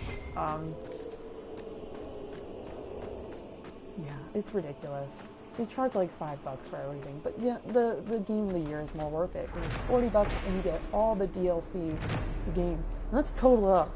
The DLC are $15 each. There's 3 DLC, so that's $45. That's $45 for all the DLC if you were to buy them, full retail price. Then you got 2 stuff packs. That's $5 each. Yeah, it's $5 each. So you're adding 10 more. So now we're at $55. And then you gotta buy the game, which the normal version of the game now is $20. And I have studied the martial arts. So you could spend, I already lost our total, we're at 50. From everywhere. I traveled a lot. No, 75. That math is wrong, probably. I'm really bad at math. It's something you should know. So you could spend all that money, or you could just spend $40 on the Game of the Year edition, which is more worth it. Especially because you do get the pre-order bonuses too, which is what my mount is. And you get some cool armor and shit like that. And cool helmets and weapons, and that's all you really want, right? Good weapons. We're gonna abuse the system and climb mountains like we shouldn't. I gave up on BioWare for a while after Mass Effect 3. Totally get it, yeah. And you didn't play Dragon Age 2, but a lot of people quit after that too. Which were really, excuse me, I'm stuttering. Those were released around the same time, and they're not that great. I mean, they're good for BioWare. Not good for BioWare, that makes it sound like BioWare doesn't make good games. They're good games, but they're not good BioWare games. It's a better way to put it. It's kind of like with the Star Wars movies, how the prequels are good movies, they're just not good movies for Star Wars. Sorry if that coughing is loud on the microphone. That would be great. Yeah, hold up. Nugskin, best. I would have bought it like you did. Yeah, I got into all the BioWare games a little bit later. Like, it was after those were released, so... I did get the extended cut DLC right as soon as I was playing... I don't know what the hell I'm saying right now. In Mass Effect, I had all those DLC, so it kind of made the game a little bit better of an experience. Yeah. Man, Mass Effect 3 was rough. Don't start me on Star Wars. Yeah. Oh my god. I'm passionate about Star Wars, man. Oh, we don't talk about the prequels. I think, okay, here's my thing. I think Phantom Menace is a terrible movie, period. I can't defend the Phantom Menace. The only thing I can defend is Darthmaul. Everything else about the Phantom Menace is terrible. I think Clone Wars is an okay movie. Clone Wars isn't terrible. And I think Revenge of the Sith is the best of those prequel trilogies. And they're not terrible, unless it's a Phantom Menace, but like, I don't know, I think just compared to all the rest of the movies, they're just god-awful. But Rogue One is looking good, and I like Episode 7 a lot. Rogue One's looking amazing. I wasn't excited for that until the latest trailer came out. Well, I wasn't extremely excited, even though I'm a huge Star Wars fan. I wasn't too excited until the latest trailer came out, and now I'm just fucking pumped. I'm ready for that. More than ready, if anything. A little too ready. Right, I don't want to have... There we go. I hate how long it takes to put the bow away, because it slows you down. How many health potions? Still got 8, so we're gonna go break this favorite. Which I'm pretty sure is a little... Actually, wait. We should have done this at the beginning. Wait, we did! Yeah, never mind. Short-term memory, man. It's the worst. We're gonna go through here. Ooh, Dragon Thorn. Hard ingredient to find. Super rare. So it's worth picking up every chance you get.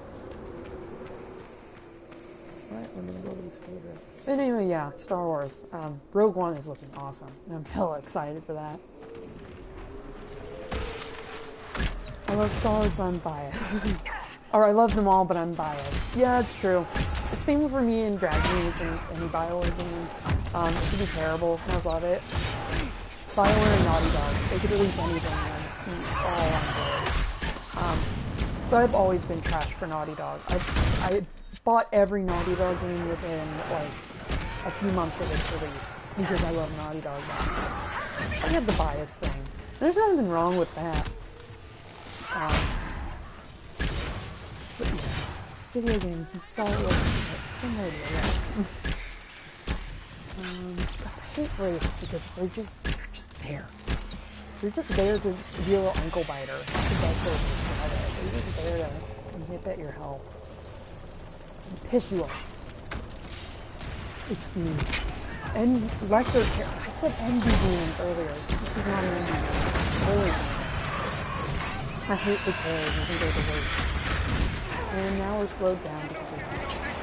Vivian, be useful.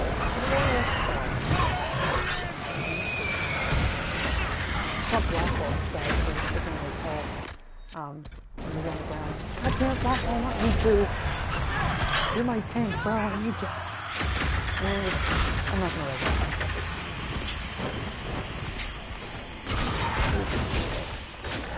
Funny how Rogue One is really that kind of Dark Souls. Right? Okay, I do love the direction Disney's moving with Star Wars, but it's also kind of like they're just stealing from old source material. Which is like, okay, that's cool, but you guys made none of that canon, so that's kind of annoying. Like, I don't know. I'm bitter because I think my favorite Star Wars media is Knights of the Old Republic, and they're like, yeah, that's not real anymore. But to be fair, George Lucas has never liked the lore of Knights of the Old Republic. Man, there's so many good Star Wars stories, but also they had to do it because in the comics there's a whole bunch of shit, and they probably didn't want to go with that, but it's inspired. There's some things more inspired than the next, JJ. Just stealing ideas. Where should we go now? This area is relatively small, luckily, but there is a lot of mountains and cliffs and shit that make it a lot harder to traverse. Ah, I almost fell off the mountain. That would have not been enjoyable. It's called Star Wars Legends. Right, that's what it was called. I wanted to say it, but I couldn't remember. It's been a while since I've, like, read up on Star Wars shit. Every few months, I go through phases where I'm interested in certain shit. Right now, it just happens to be Dragon Age. But yeah, I couldn't remember that, so thanks for pointing that out. Deep Mushroom, completely useless in every game. All 3 games have Deep Mushroom. All 3 games don't fucking need to have Deep Mushroom. Pointless! I don't know why I collect it still. There's probably some reason. I'm sure there's some potion, some weird potion I use that requires it. Maybe Antivan Fire, I think, needs it. I saw a favorite from it. Nope. Ancient discovered. Ah, motherfucker. Alright. Lovely. Any game that has a looting system, though, I'm in. I'm all on board. That's why I think Skyrim is one of my favorite games of all time. Because it's like every enemy you can loot their corpse. When you put it that way, though, it sounds terrible, but I do love that. It definitely makes me more invested in a game. Inquisition definitely refined it from past games, made it a lot better. Immediately just find a shard. Hell yeah. There we go. Thought I was gonna have some trouble there. Let's not pop a health potion. We'll wait. Yeah, Witcher 3 ended the game with 999 mushrooms. Dude, that's literally this game. You're gonna end with shit and then be like, when did I pick that up? It's mostly gonna be iron. You're gonna pick up every piece of iron that you see in the game, even though you don't need to. Nug hides. Or nug skin, excuse me. It's like I have so many. It's like, I don't need this. I'm just hoarding. I literally just hoard. When I played Skyrim on PS3, I actually ended up crashing the game. So, like, I would just load up my profile and it would just immediately crash because I had so much shit in my house, and it made the game slow down. And I'd upgrade my house fully, and I'd decorate it. You have to understand that. I would go ridiculous with the decorations. Make my house gorgeous. See, there's what warriors are good for, not just cut through here. Wall. Yeah, I'm a hoarder in video games. And I'm not even ashamed to admit it. I'll just take everything, even if I don't need it. Vivian, you're slowing us down, girl. OCD in games, who would have thought? I think video games are aimed towards people who have OCD. Definitely. It's beautiful. There's a little natural charm to this place, after all. Right? Alright, we can climb up here. Good. There's some stuff. You just need the schematics. You need all the schematics in the game. So I don't have to go get them later. Because they carry over. It used to not be that way. They carry over with profiles. Kind of like how in Dragon Age Origins. How your specializations, once you got it once, you got it for the rest of the game. Schematics used to not do that here, and then they decided to add that. It's a good idea. Like, I'm gonna spend so much money, in-game currency, not real money. I don't think I could dedicate that. Real money, in-game currency, spend so much of it buying schematics that you already had. They improved on that here. Now you just need to carry it over. Wish your supplies would carry over, because I'd be set for life just based on like my first playthrough. I bitch about picking up deep mushroom, and what do I keep doing? Keep picking up every deep mushroom I stumble across. Alright, we're gonna take more deep mushroom.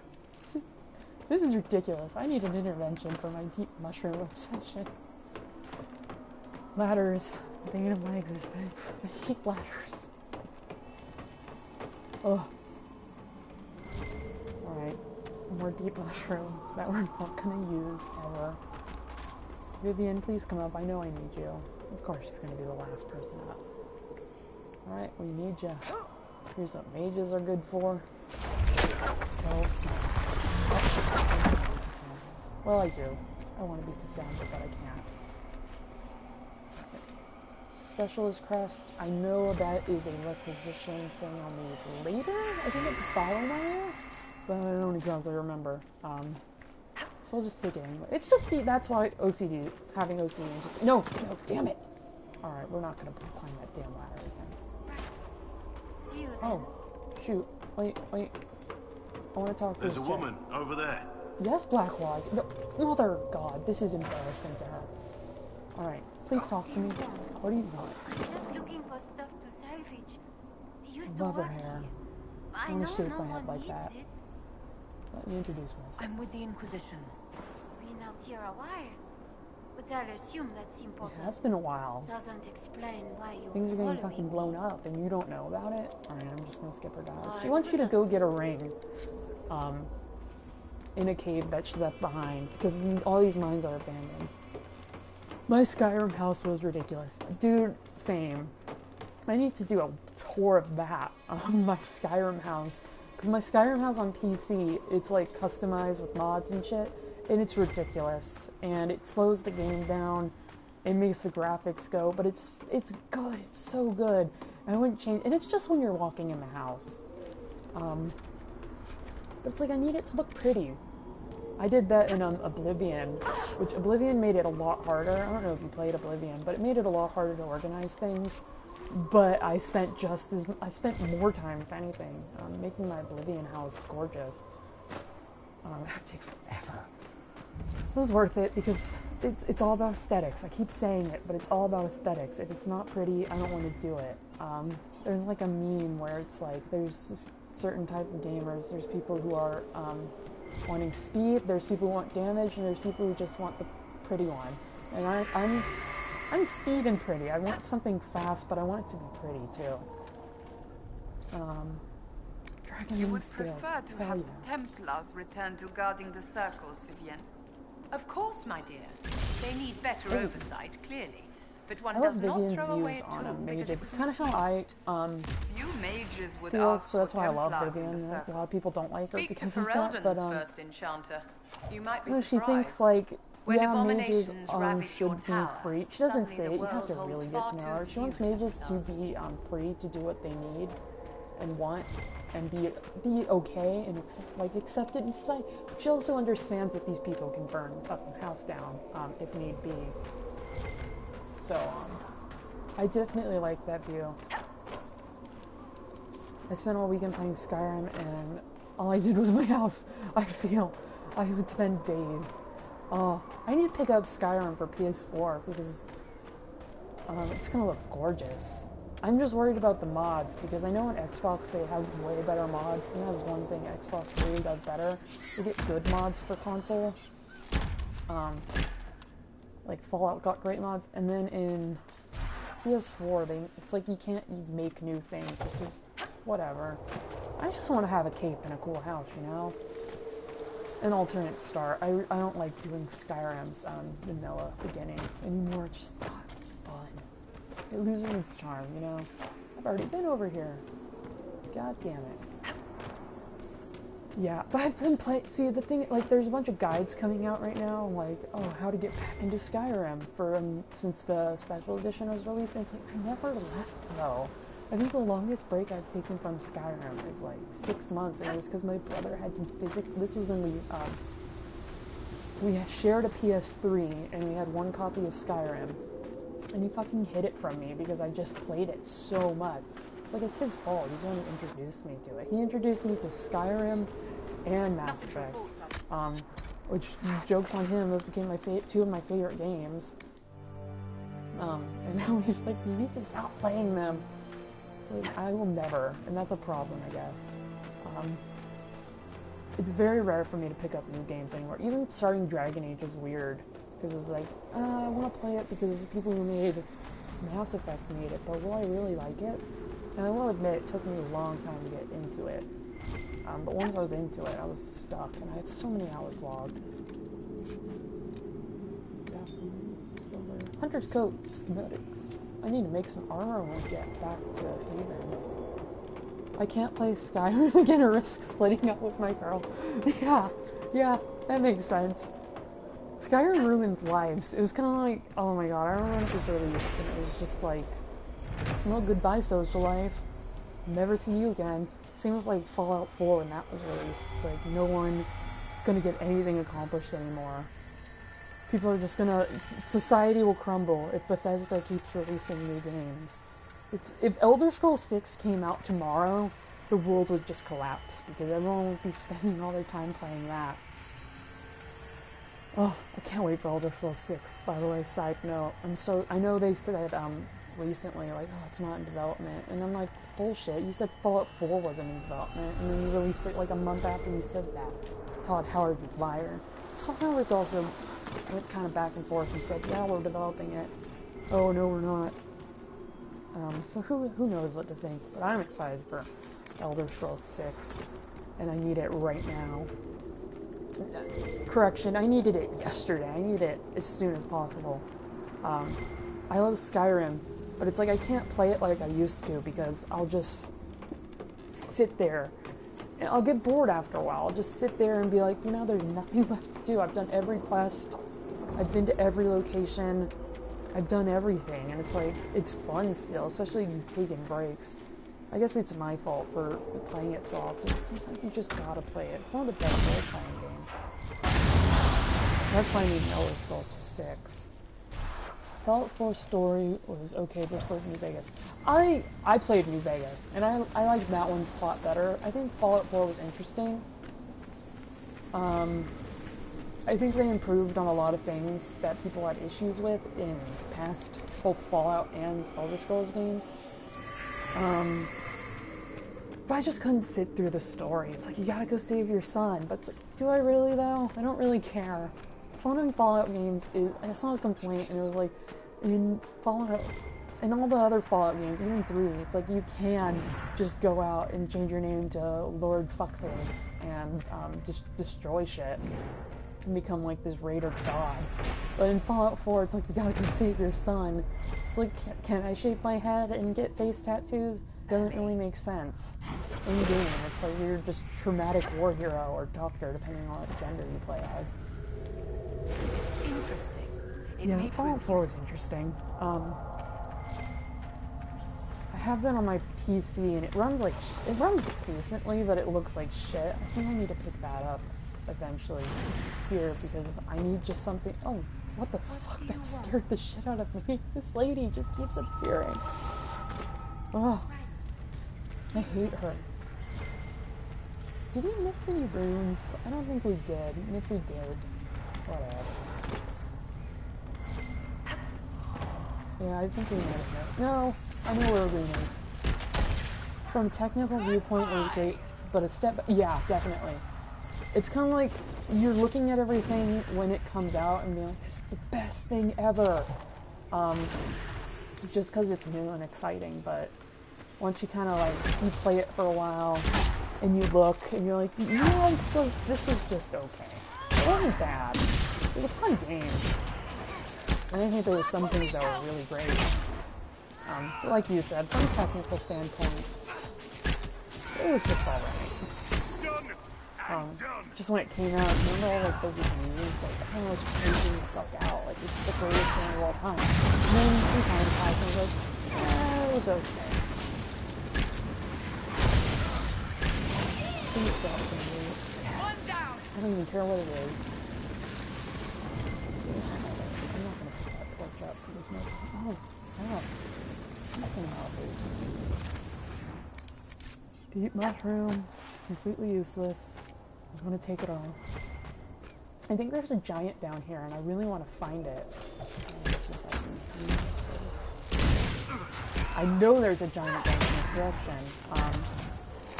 And even though I won't be able to fight it that well, I'm still going to fight it because I'm insane. Wait, yeah, we have 8 health potions. We should be good. Level 9. I think here they set everyone's level, all the enemy levels to be equal to yours. Equal or lesser. A few ones that are harder. And even if there's not the giant there, there's still a bunch of good shit. Actually, first, we're not gonna go giant hunting just yet. Yeah, also, by the way, there is giants in this game. It's not bad, I mean, far from it. It's just story is not as... Yeah, and story makes games. It makes or breaks it. Shit, I'm totally heading the wrong direction. A good story can totally change a game. The story sucks. It's like, better make up for it in gameplay. Which, like, gonna trash one of my favorite games of all time. Skyrim kinda was. Story, okay. Not as good as, Morrowind or Oblivion, I don't think. But gameplay made up for it and made it such a good game. Nothing to report, sir. Alright, we got the camps. I think there's a letter here that talks about the giant, and I think once you've read that letter... we didn't get the positions. I hate the sigils. The sigils are things you can add to your armor, and like, we'll look at it. Upgrades? Examine. See, it gives you plus 10 attack, which, cool, awesome, but then it takes away 50% of your healing bonus. So it's just not worth it. None of them are. None of them are worth it. They tried to add them to the game to make it like, oh, exciting, interesting, but it's like, no, these suck. I think I put one on once, and I'm like, this is terrible. Alright, we don't have anything for you two. Sorry, you gotta deal with your old shitty armors. Yeah, we don't have anything fun. God, just a shit ton of shards to deal with. I really want to find the giant. I've had experiences where I cannot find the giant down here, even though it's a very small area. Giant just seems to be random. I know there's supposed to be one. I want to find it. But if not, we got these nice biscuits here. They have good furs. Or leather, or hide. I don't know what. I don't pay attention to that. I just collect it, man. Grit spindleweed, good for offensive potions. Oh, fruit. Anything you really fucking need. Should I watch a recap of Dragon Age 2? I think so, yeah. I think there's some quick videos that just, like, explain, especially when the game first came out. People, I think IGN did one, and it's just a quick recap, like, of what happened in Dragon Age 2. I did a Dragon Age 2 in 5 minutes video. I wouldn't recommend that, though, because I take all the footage that I had from that, and I condensed it down to 5 minutes by speeding it up. So if you want to pause every 2 seconds, that would work. I wanted to do a recap video actually myself, which I might, because I think that'd be interesting. Or just a recap from my story, what I had. But yeah, if you're gonna play, or you are gonna play Inquisition, I think it is a good idea to go in and watch a recap of Dragon Age 2. Even if, like, this is for other people who played Dragon Age 2 but not the DLC. There's the DLC becomes so important to the plot of Inquisition that you need it. TA2 felt linear, definitely a linear game. Like, Origins was open world, but still linear in a way, where like you could run around and do shit, and choose where you wanted to go, which I loved. You can choose what you wanted to be as your first missions and stuff. And Dragon Age 2 was like, you gotta be here, you gotta be here, and it was just Kirkwall.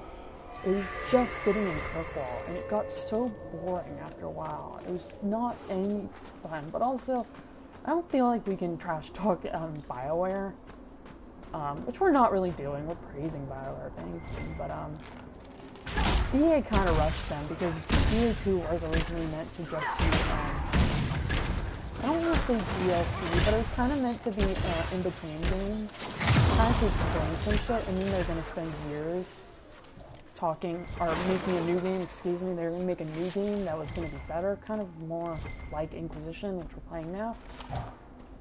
DA2 reuse assets. Yes, every dungeon is exactly the same. And it would be okay, like Oblivion reuse dungeons. Whatever. They have enough dungeons and enough dungeon assets, I guess is a good way of putting it. They had enough different dungeons that it was okay. And also that game is huge and open world, so it was fine. But in Dragon Age 2, it was like every cave was exactly the same. And it's like I memorized, it was exactly the same, they just closed some doors. And it was like, this is stupid. And like the deep roads in Dragon Age 2 are the exact same as a cave later in the game. This is ridiculous. Love BioWare, but EA, yeah, EA is fucked up BioWare. This sound just goes everywhere, doesn't it? EA, I think they're definitely working to improve themselves. Especially since they won, I think they even said, someone in the company said in an interview, like, once they won Worst Company, 2 years in a row, they kind of started to change things, and I think they're on the right path. But they're a money-making machine, and it's like, yeah, they need to make money, but quality should come over that, and I think Inquisition benefited from that, because it got delayed, like, I think, once or twice. It got pushed back like 3 months before it was going to get released. They pushed the release date back to better prepare everything, and I think it was worth it. And they're going to release the game a year earlier, but then they asked not BioWare. BioWare asked EA for some more time, and that's how we got like Solus and Colin romances, which I haven't done those, but I think they're awesome. I think from plot perspective, you gotta romance all the apostates. You gotta romance Morrigan, Anders, than Solus. I think that's the right way to do it. There's no right way, but that's a good story. Anyway, but those wouldn't have been added if not for the time. And I'm just thinking about what this game, they could have fucked up, man. They could have done so many things wrong. Didn't you know PR shit's wrong, right? They've just been, everyone trash talks EA because they kind of deserve it. Like, BioWare deserves nothing but love because they're just working with what they got. Yeah, and I'm gonna totally say this wrong, but I've heard many different pronunciations, so you'll have to forgive me. Ubisoft or Ubisoft? It's whatever. I think they're learning as well from EA's mistake. Like when they release Assassin's Creed games every year. They were good at first. They were amazing. Some of the best games. But they just got terrible at Unity. It was like, this is not a good game. But I think around 3 is when they started to... Ooh, why are we fighting this? God damn, no. You're way too high level for us right now. We'll come back later. Come on guys, we're leaving. Anyway, but they released Assassin's Creed games every year, and they just got progressively worse. And then I think they improved on a lot of things with Syndicate, which I also need to play that. Oh my god, I need to play Assassin's Creed Syndicate. But I think it was really smart of them to take a break, and I think a certain other franchise that releases every year, Call of Duty, could improve on that as well. That said, Call of Duty doesn't appeal to me, so I don't care if they improve. They're a money-making machine. They don't care. They're just going to keep releasing games. As long as they keep making money, they're going to keep releasing. While we're talking about Call of Duty, though, while I'm talking that, too. The new game doesn't look terrible. I hate to admit it, but it doesn't look completely awful.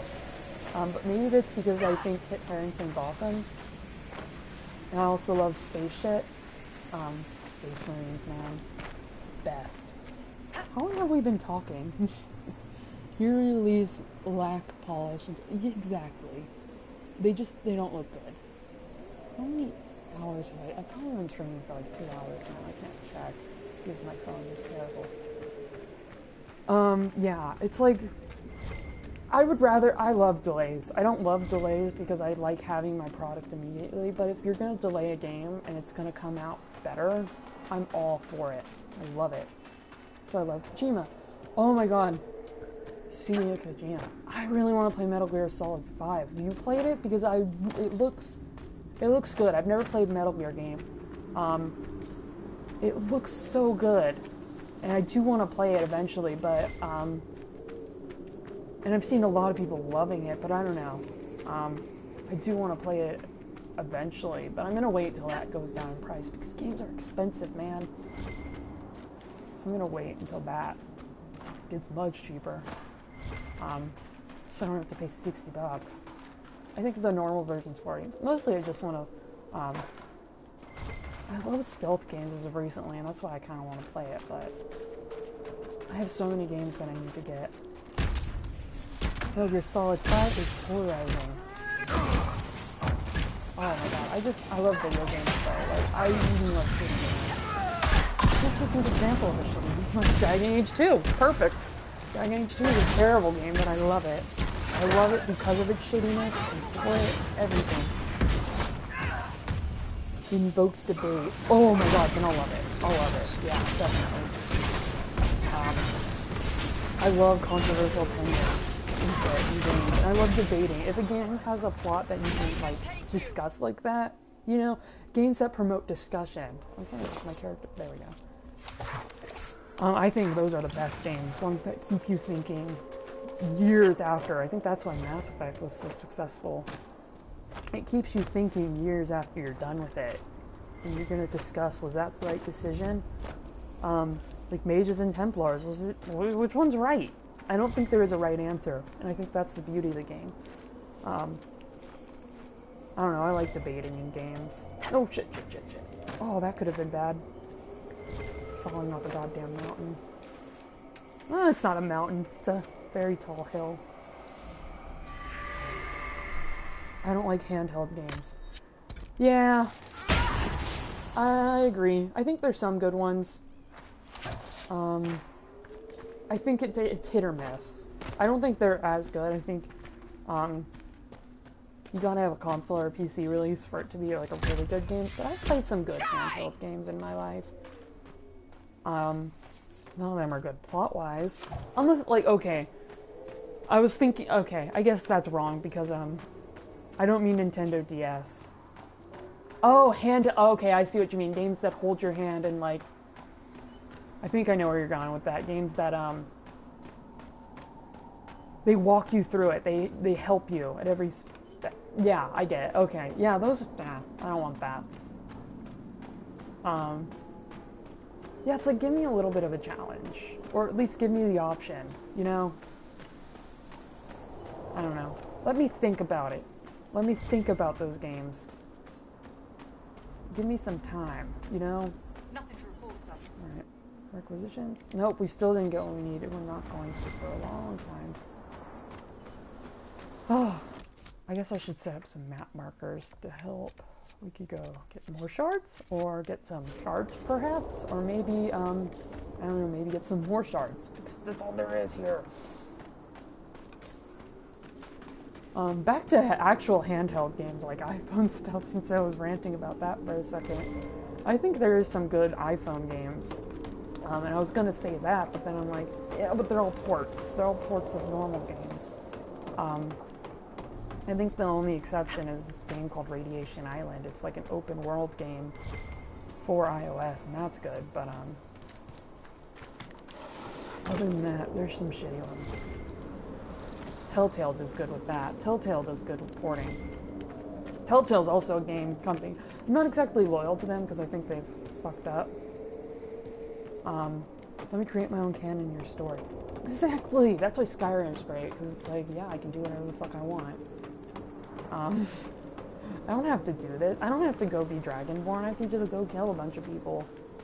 Or do what I'm doing currently in Skyrim and just run around in the underwear and punch people to death, which is hella fun. There's no unarmed skill, obviously, in Skyrim, but hell, that's so much fun to just punch people to death. And you can improve it with armor and perks and shit, but it's like, let me have the option to run around in my underwear like a crazy person and punch people to death. Don't make me do the story. Yeah, we're gonna jump. No, we're not. I'm gonna try to jump down that. I think handheld games have their place if you travel. Definitely, yeah. Oh, definitely. We used to go on trips when I was younger a lot, and I had a PSP, and it was fucking awesome. Now PSPs aren't doing so great, especially Vita. Even though I do want a Vita, by the way. Oh man, we're not fighting here. We're not fighting here. We do not want to fight here. We are running. We're running far away. Opposite side of the map. God damn. So many high-level favorites here. I cannot handle. Yeah, handheld games have their purpose. Sitting in a doctor's office bored and shit like that, but overall, you're sacrificing things. Also, all that said, the Nintendo Switch looks awesome. I'm excited for that. I'm not getting my hopes up, because I'm not really a Nintendo person. Never really have been. I've kind of been loyal to PlayStation. PS Vita's overrated. That's good to hear, because I want one. My brother has one, he loves it. So, that's kind of my... I want it. And it's super cheap now, since people kind of stopped developing games for it. But, Nintendo Switch... I'm scared that it will fail, but I'm being optimistic about it, especially if they can do what they have kind of already showed it can do. So when that comes out, I'm probably gonna wait like a month, and then if it's like under $500, which would be ridiculous, I think, for a Nintendo product. It's like under $500, I'll probably get it eventually. Because it looks like it's making Switch looks cool, but needs more info. Exactly, like it looks good. And if it does what they've shown it, and like they're implying it's going to be able to do, then I'm all on board. But I'm not going to pre-order it because it's a risk. Ooh, a spider. We're going to fight this. It's alone. If it can do what Nintendo is saying and implying it's going to do, I think the Switch is going to be awesome. But Nintendo kind of exaggerates things, so watch, it's going to be shitty. It's got Mario and Splatoon. never played any of the... okay, people look at me like I'm crazy when I say I've never played, like, any of those Nintendo games, but I don't know. If the Switch looks good... If the Switch is good, I guess is a better way of putting it. If the Switch is good, I'm all on board. And I do like seeing how Nintendo has improved lately, especially with, like, Pokemon Go. They've accepted that technology is changing, I think. Which, like, it didn't really seem like they were doing that before, you know? It didn't seem like they were actually embracing new technology. Now it's like, oh yeah, mobile phones exist. And yeah, but I'm Pokemon Go trash. I think it's like one of the best games ever. But yeah. If the Switch is as good as it looks, I will be excited. In line to the Navaran throne, Cassandra. Sorry, Cassandra, we're gonna ignore your thing. Even so, many enjoy the idle life afforded by the most distant types. Some people are platform-centric. Yep. Definitely. How do I want to go? I guess we should finish getting the shards. You could have been provided with every luxury. There's a shard, like, it's on, I tried to point on the screen in real life. That was stupid. Besides, right above the camp on the mini map, there's a shard icon, and I hate that because I always have trouble getting that. I like them all. I would like them all if I could afford every system and console and play. I would love it a lot more, but you must admit, it does help. I don't know. I think if I had money, I would have every system that you can play games on. If I had a ton of money. But since I can't afford everything, it's like I'm going to not be loyal, because if someone gave me an Xbox, I'd be all on board. I would love that. You're not like anti-Xbox, worst, like fangirls, the worst. I hate like fangirls and fanboys for systems. It's like, chill, they're all good. There we go, there's the thing I was looking for. If I could afford every console, I would definitely get it though.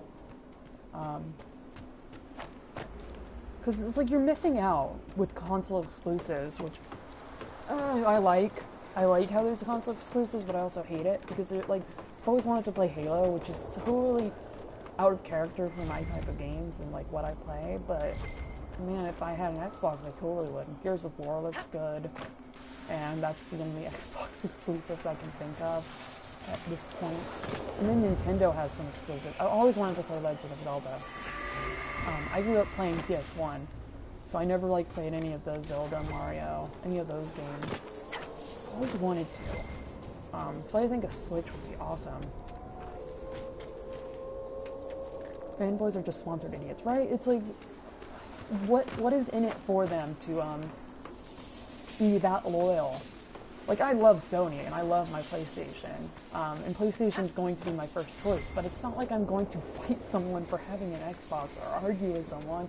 It's like they're both this, like, you look at comparisons, like graphics comparisons, and they're the same. They're like the same thing, and it's just whatever you prefer.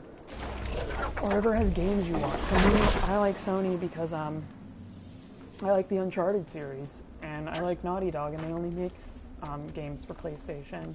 Zelda's top 5 game. Good, because I want the new Zelda so bad. That's also part of why I want the Switch so bad, because the new Zelda game looks so good. It looks awesome. I'd say I don't know anything about Zelda, so it'd probably just be gameplay. I wouldn't be caring too much for... No, let's not jump down like that.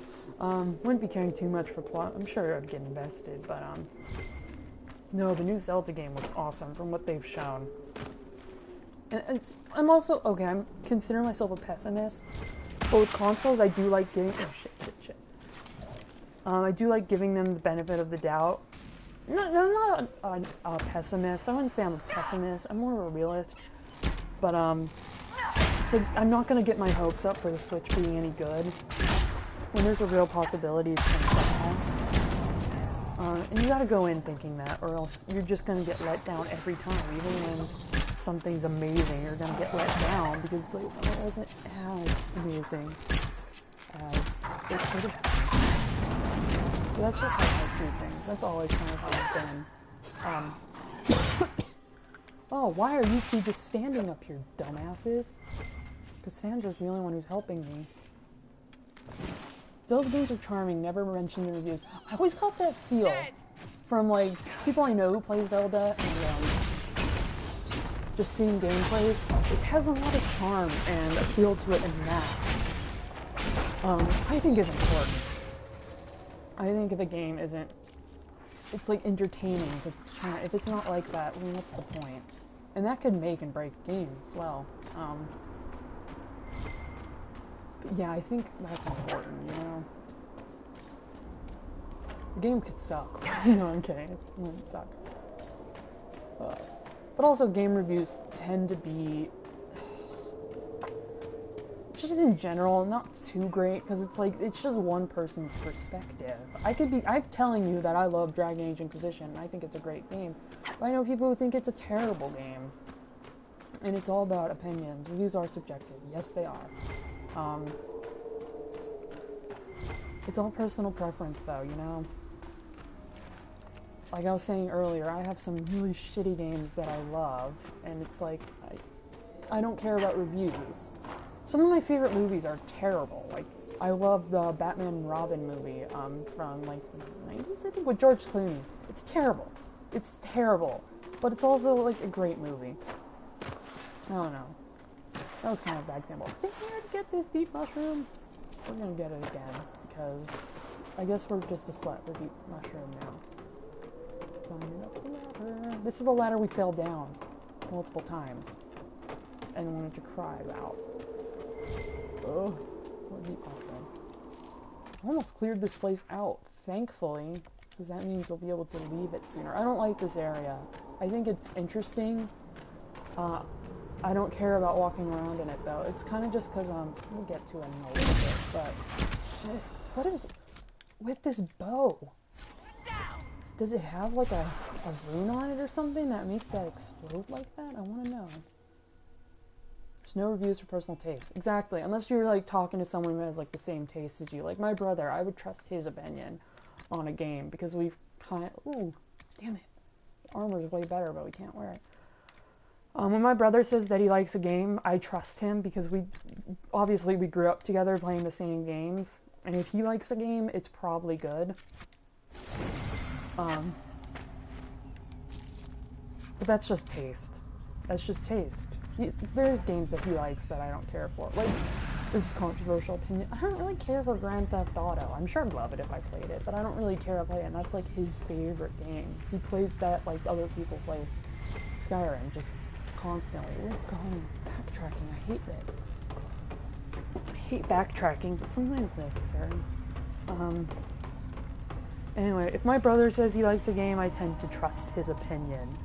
Because, like, all my favorite games, I said earlier, like, if it wasn't for him, I would have never played Skyrim or Mass Effect. Because he got me to play Mass Effect because he was like, you gotta stop playing Skyrim. Which is just hilarious, because I was like, well, I became more obsessed with that, so good job. Yeah. But if a reviewer has, like, the same taste as you, or you trust them, I think you gotta decide for yourself, but it's gonna carry more weight. If you like the same things as someone, it's gonna carry a little more weight. Also, it's just respecting that person. But also, my brother, like, loves all the Assassin's Creed games, and, yeah, I already talked about that. Can I fight this Fade Rift? Is it worth it? I mean, I could cheat and just stand up here and pick people off slowly. Yeah, it's worth it.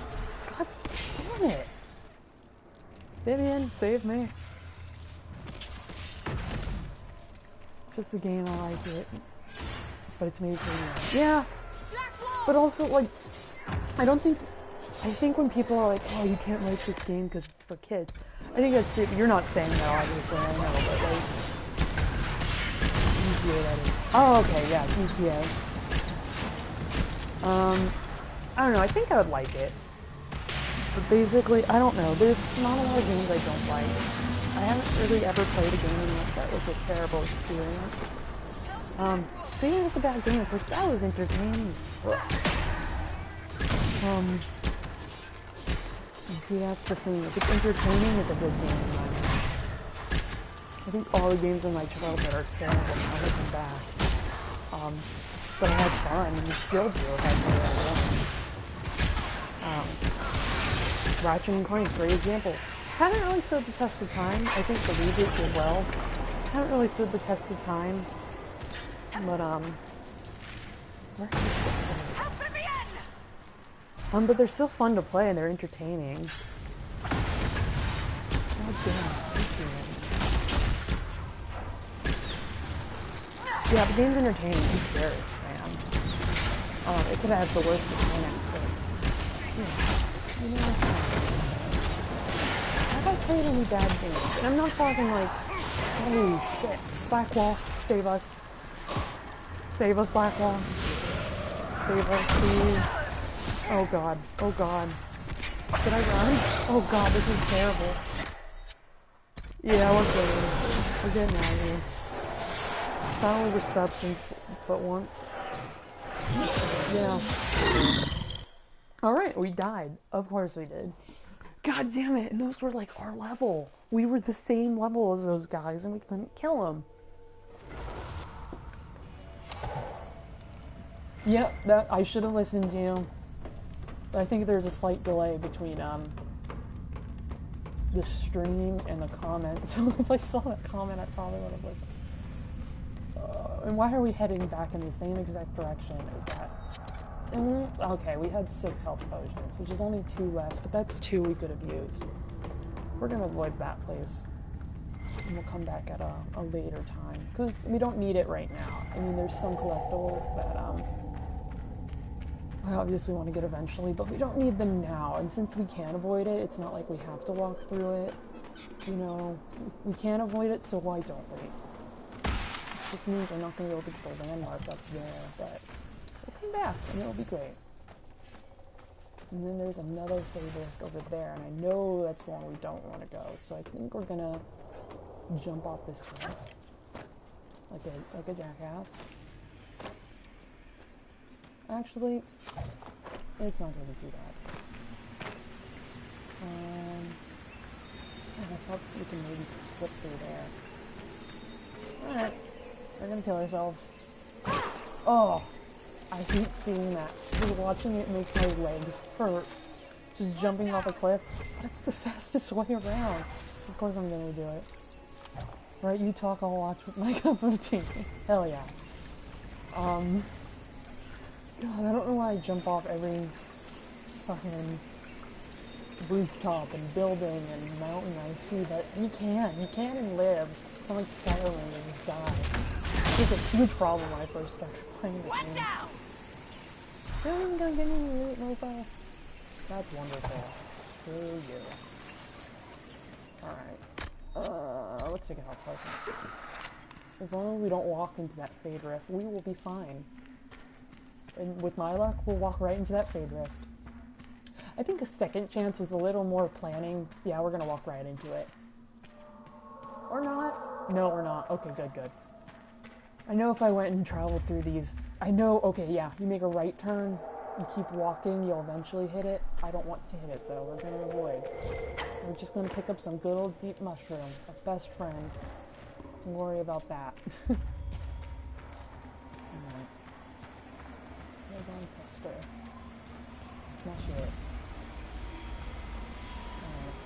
And then we need the last bit of shards. And these ones are a bitch to get to because they're like in the weirdest places. Oh. Hell. Okay, then Blister.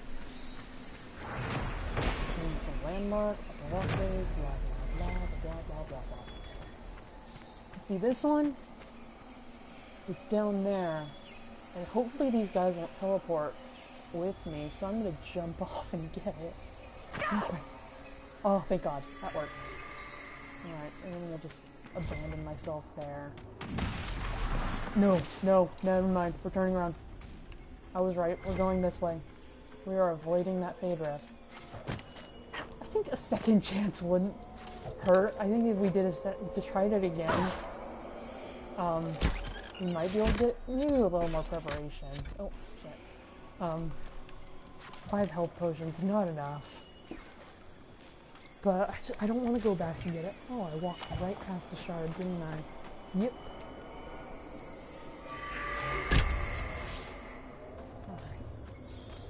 Alright.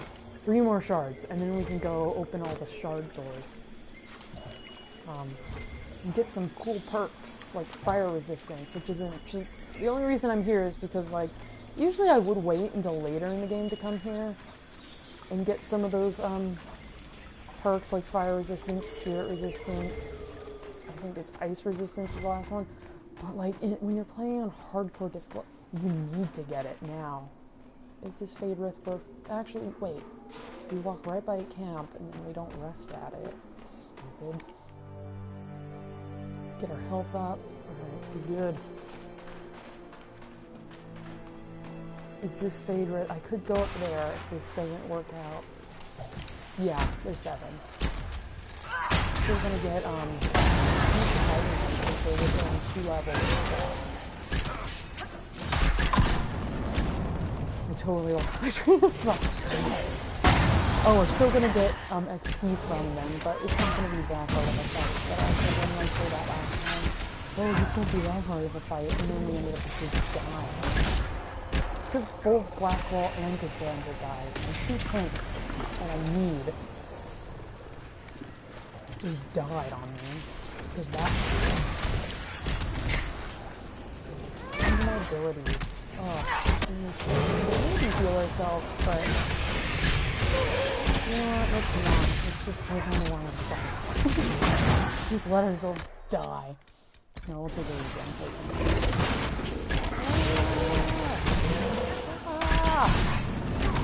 Okay. Okay, you can die. Oh, I'm gonna die. That's cool too. Well, there's one more guy now. That's convenient. I'm glad this is my own fire. Standing in it probably wouldn't be recommended.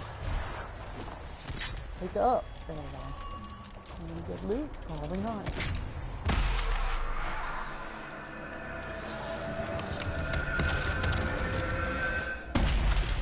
Tables are cool, but they're not worth it. And they're not worth it here, because you just get some shitty stuff. Later in the game, especially in the Jaws of Hakon DLC, you get some really good shit from Fade Riths, so they're actually worth it. Like said, they're impossibly hard to fight, and they're like spawning like wave after wave, but it's still worth it. Ooh, what is behind? Yeah, it's just elf fruit, as I said earlier. You gotta get every elf fruit you see, and then I just walk right past it.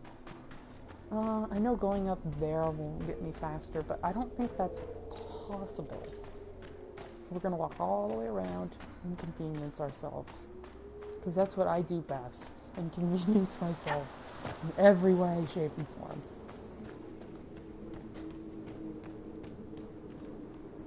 Oh, sorry, I didn't see your last comment. Is your main character the one with the bow and arrow? Yep, this is my main character. This is who I'm playing as, the Inquisitor. My custom character. This is a... excuse me. I've used this character mostly when I play Dragon Age just for fun. I do want to complete the game with her once, though, because I don't think I have. I do have my canon playthrough that I intend to import when the next Dragon Age game comes out. I don't think I'll be using this character. I think I'm going to be using my Jean and Lias character that I had for Dragon Age Origins and 2. I'm definitely going to import them too, but I don't know if I'll import this character. Yeah, this is my character. You could use a cup of tea. Hell yeah, I'm not big on tea though. I should because I'm sick a lot. And it probably... Why did I climb up this damn ladder? Yeah, I should drink tea. I should just drink water or something, but I'm an idiot who doesn't bring water or anything. One more shard. I don't bring any drink. It's mostly so I don't have to pee. Because when I play a game, I want to be able to sit down and play for a couple hours. I don't want to have to stop because I'm that... I keep saying it, but I'm a crazy person. have to say I am disappointed that there's been no giant down here. That was something I was looking forward to a lot. I guess I didn't want to show up. I think the last shard is on the way to the shard 4s. So we're just gonna walk up there. Yeah, I prefer playing Archer in this game. I think it suits my style quite well. When I'm not playing Archer, I'm doing two-handed warrior. I think Mage is fun, but I think you have to be really dedicated and determined to play Mage. But also I think it's just whatever you play as first, you're gonna get stuck with it. You're gonna want to play it. I've never done a sword and shield playthrough. I have no interest. I don't care for it. I know that's obviously the best defensive thing, but I don't want to be my own tank. I want to be doing quick damage or doing big hits with the two-handed warrior, a tank, but not offensive character. That's a better way of putting it.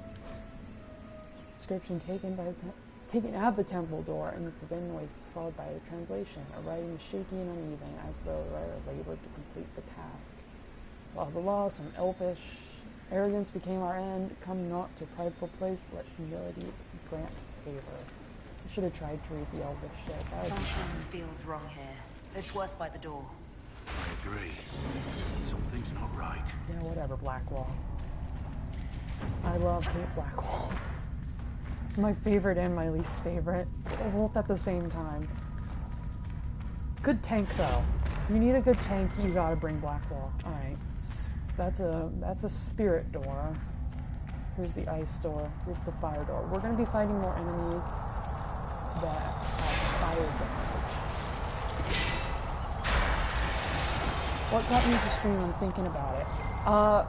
I just decided to, honestly. It was kind of just a random impulsive decision. I didn't wake up today. Oh, I did wake up today and kind of just decided we should do a stream. I have lots of thoughts and feelings on Dragon Age. I wanted to go to the Fallenmire to do it, but we ended up doing it. Okay, it's been fun. Mostly this was actually started out like a practice stream. I was going to see just if anyone came in, but it's actually been pretty well, I think. So yeah, I just kind of decided I was going to stream. I didn't really think too much about it before I started. Just kind of jumped into it. I think it's fun. It's also fun to interact with people.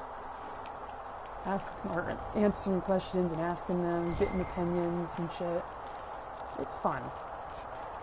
And plus I'm actually able to stream now, because I was too embarrassed to stream on my PC, because it's like... Whatever magic rests really shitty graphics that I had. But PS4 is way better, so yeah, that's kind of why I've been streaming. And I want to stream on YouTube because I like Twitch, but I don't really care. I think it's a little too much for it goes into Twitch. And I just don't need to for a while. Plus, I'm trying to fill my channel up with just trying to get like a nice audience where, yeah, you know what you're doing, that helps. Definitely, yeah. Oh, shit. Like, if I was playing this game for the first time, I don't think I'd ever stream it. I was like, I do intend, when Andromeda comes out, I want to stream that as soon as it comes out. So it'll be like, well, I'll suck, but so will everyone else. And plus I'll be like one of the first people to stream it, so it's gonna get views, and yeah, I'm being like a slut for views, but, you know, it's nice. A tavern, a chance meeting, a senior warden who saw worth in a worthless man. So hard to get. There is more to this. There we go. Usually I have a lot more trouble. No, you don't. And also, I don't think a lot of people have, here's another reason why I was streaming. I don't think a lot of people have played Dragon Age on Nightmare difficulties, so I thought it'd be fun to show it off. And when people do Nightmare difficulties, what I read online, I did a lot of research before I went with my first hardcore playthrough. We'll watch Andromeda stream. Hell yeah, man! If it ever comes out, if it ever is released. I'm excited for Andromeda. I don't want to stream that, but, what was I saying? Oh yeah, all the walkthroughs I've seen are like, yeah, you gotta play, I don't think we'll be able to get in this door. I stand corrected. Awesome. Everyone says you should play the mage. I disagree. I think you gotta play. Ooh, I think a rogue is best. I don't think it's good to do a dagger dual wield rogue, which sucks because that is like one of the most fun things to play as. If you ever want to just have fun in her game, you gotta go dagger rogue. These enemies are so great. The main reason I think it's good, give me a shout out, you that good at multiplayer. Shout out, so like go talk to people and say like, hey, you subscribe to this person or what? Oh, that'd be funny. I will do it though, I'm sad. Enemies are hard. I'm level 12. But I guess we're only level 9. I'm a Destiny player. I wanted to get into Destiny, but I don't want to have to spend a giant amount of money that you kind of invest to get into Destiny. There's so many like stuff. I did play the beta when that was released years ago. I liked it. I thought it was fun. Ooh, I don't know if we'll be able to get through this. But I don't want to run because oh shit. Blackwall, don't fail me now, buddy. Alright. God damn it. And see, this isn't like the Fade Rift where I can, just leave it and feel comfortable. I want this now. Oh god, just the grind. Yeah, definitely. Which I like. I like grinding in games. I think it's fun. But, and that's kind of what appeals to me about Destiny. No. You guys do not go in. You're holding position. Or just ignore them. That's cool. I guess they're already attacking. Oh, they all hold them. They're just not doing it where I wanted. That did a year ago. Yeah. I can see why. I mean, Destiny looks fun, but I don't know. I don't think I can stay with it as long as, you see some people. Destiny has a huge community. Even bigger online communities. And what I've seen, I know a lot of people crashed on, released because they're like, oh, it's just overhyped. Not as bad as No Man's Sky overhyped. It's a whole nother story in itself. I think I'm doing no damage. Oh shit. Because Blackwall. That's wonderful. And here's the good thing about, playing as a rogue, you get stealth. Of course they're right here. It'd be too much to ask for them to be in a convenient spot, wouldn't it? Oh, god damn it. Vivian, I wish you had revived so bad, because all of us died in the same exact spot. Alright. I'm praying for Vivian right now. All of us died. Try and get good doing next up. Yeah, I see that. Blackwall, please resurrect us. Okay, if I die this time, I'm out. Yep. We'll come back later. Maybe we can get Vivian to be able to keep running.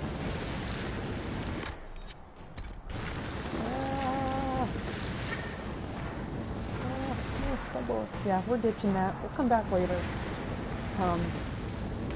Any other difficulty, that'd be a walk in the park, because it's just a little bit over. There's really that. I guess we can activate that. Egg Boy will be happy. He's not here though, so he won't care because he's a bitch. Alright, we're all wounded. Yeah, we're gonna come back. Well, actually, wait. Do we have enough shards? We have one shard. We need more shards. One whole shard. And we'll just hit that so that it becomes a quest. And it's not just sitting there bugging me. It's not even a rune. Ugh. Alright, let's get out of here. Not really much else I can do right now. Let's go to Val Royale. Val Royale is great, but it's not like an area you run around and fight in. It's just like a shopping area. But you know what? I need some of the shit they have there. And they get a lot of the stuff, like, if you're running around and you miss... It's kind of like, in Mass Effect 3, how they have these Spectre offices. Or, yeah, whatever it's called. And you can pick up all the stuff that you missed while playing the game. It's kind of what Val Royeaux is. Val Royeaux is like the Citadel. That's a good way of putting it. Just like a shopping center. Where you can get stuff that you missed and armor, all that fun stuff that you need. Oh my goodness. Val Royeaux. Love it. I love Orlando. What's your favorite part of the game? Besides the whole thing? No, just kidding. Favorite part? That's a tough one because I like everything, really, about the game. Shit. I'm getting a phone call. I'll be back. Actually, yeah, I'm not gonna take it. I'm busy right now, god damn it. I mean, I'll be done soon, so I'll give him a call back. A local hub, then. Exactly. That I don't know why I didn't just say that. Shitty armors. Favorite part. Dragon Age Inquisition is one of those few games I don't really have much criticism for. I think there's some things that can be critiqued. We don't need that. As for favorite part, that's like tough because I like everything. I think its plot is good. I think the gameplay is really fun, which has made me want to stay. Graphics are gorgeous. Good, they left a voicemail. If you call me and you're not going to leave a voicemail, it's like, then why'd you call me? It's obviously not that important. Okay, sometimes the store doesn't work, so I'm glad it did. Hell, yeah. Anyway, favorite part? Don't have one. Ooh, good longbow. Everything. The characters. Yeah, actually the characters. I think that makes and breaks, these kind of games. Is it customization fighting or journey? I don't exactly understand the question. You'll have to forgive me. I'm sorry. I'm kind of trying to do two things at once, so I'm dedicating very little brain power to both. The fighting. Yeah, I don't know. Oh, you're saying, is it customization, fighting, or journey? I get the question. I'm sorry, I'm stupid. I get it now. I think the journey, the best part, if I had to say, pick one of those. I think customization definitely makes the game better, especially because there's so many ways you can customize your Dragon Age game. But I think just everything is fun about it. Alright, let's get out of here. What is here? Oh, it's the Black Emporium. Let's go to Storm Coast since it's the only thing we haven't done over here. But where do we need to go? Where's the last Fade Rift? Oh, shoot. I know that one is bad. Characters, of course. It's Bioware. Definitely. But, like, the thing is, look, it could have shitty characters and it would still be good. With Dragon Age 2, that game just... If it wasn't for the characters, it would be completely unplayable. Dragon Age 2 is terrible unless you have... Like, characters make the game. Without a doubt. Yeah, I'm gonna change my answer. That's my favorite part of the game. The characters. Just interacting with them, even though I think I've skipped through everyone's dialogue. Because I've just seen it so many times. It's not like we're in important dialogue. Dialogue doesn't really get important until you get to Skyhold. And then after you get to Skyhold, then what they're saying is actually important, because that's when your personal quest starts. But here in Haven, it's not really important. Right, I think I can make some good-ass armor now. Don't really have good schematics. Great schematics, I guess is a better way of putting it. I have good ones now. Alright, let's just sell some shit. I guess I can hit sell all. I used to individually click everything, because I like seeing what I was selling. I love this helmet so much. I should get a helmet, that said. But they're all ugly, so I'm not going to. Don't like that? Nope. I like how it looks, but I don't want it. It looks like all the armor we bought was shitty. Alright, we'll just stick with our You need shit. something? Let me know. We sold everything. Do we have any... Yes, we have some shit. Skipping dialogue was one of the most asked for features. Yes! Because it's like... Yeah, that's fine. I like talking to characters in the game. I think it's fun. Like, I don't need to hear them every single time. Especially, like...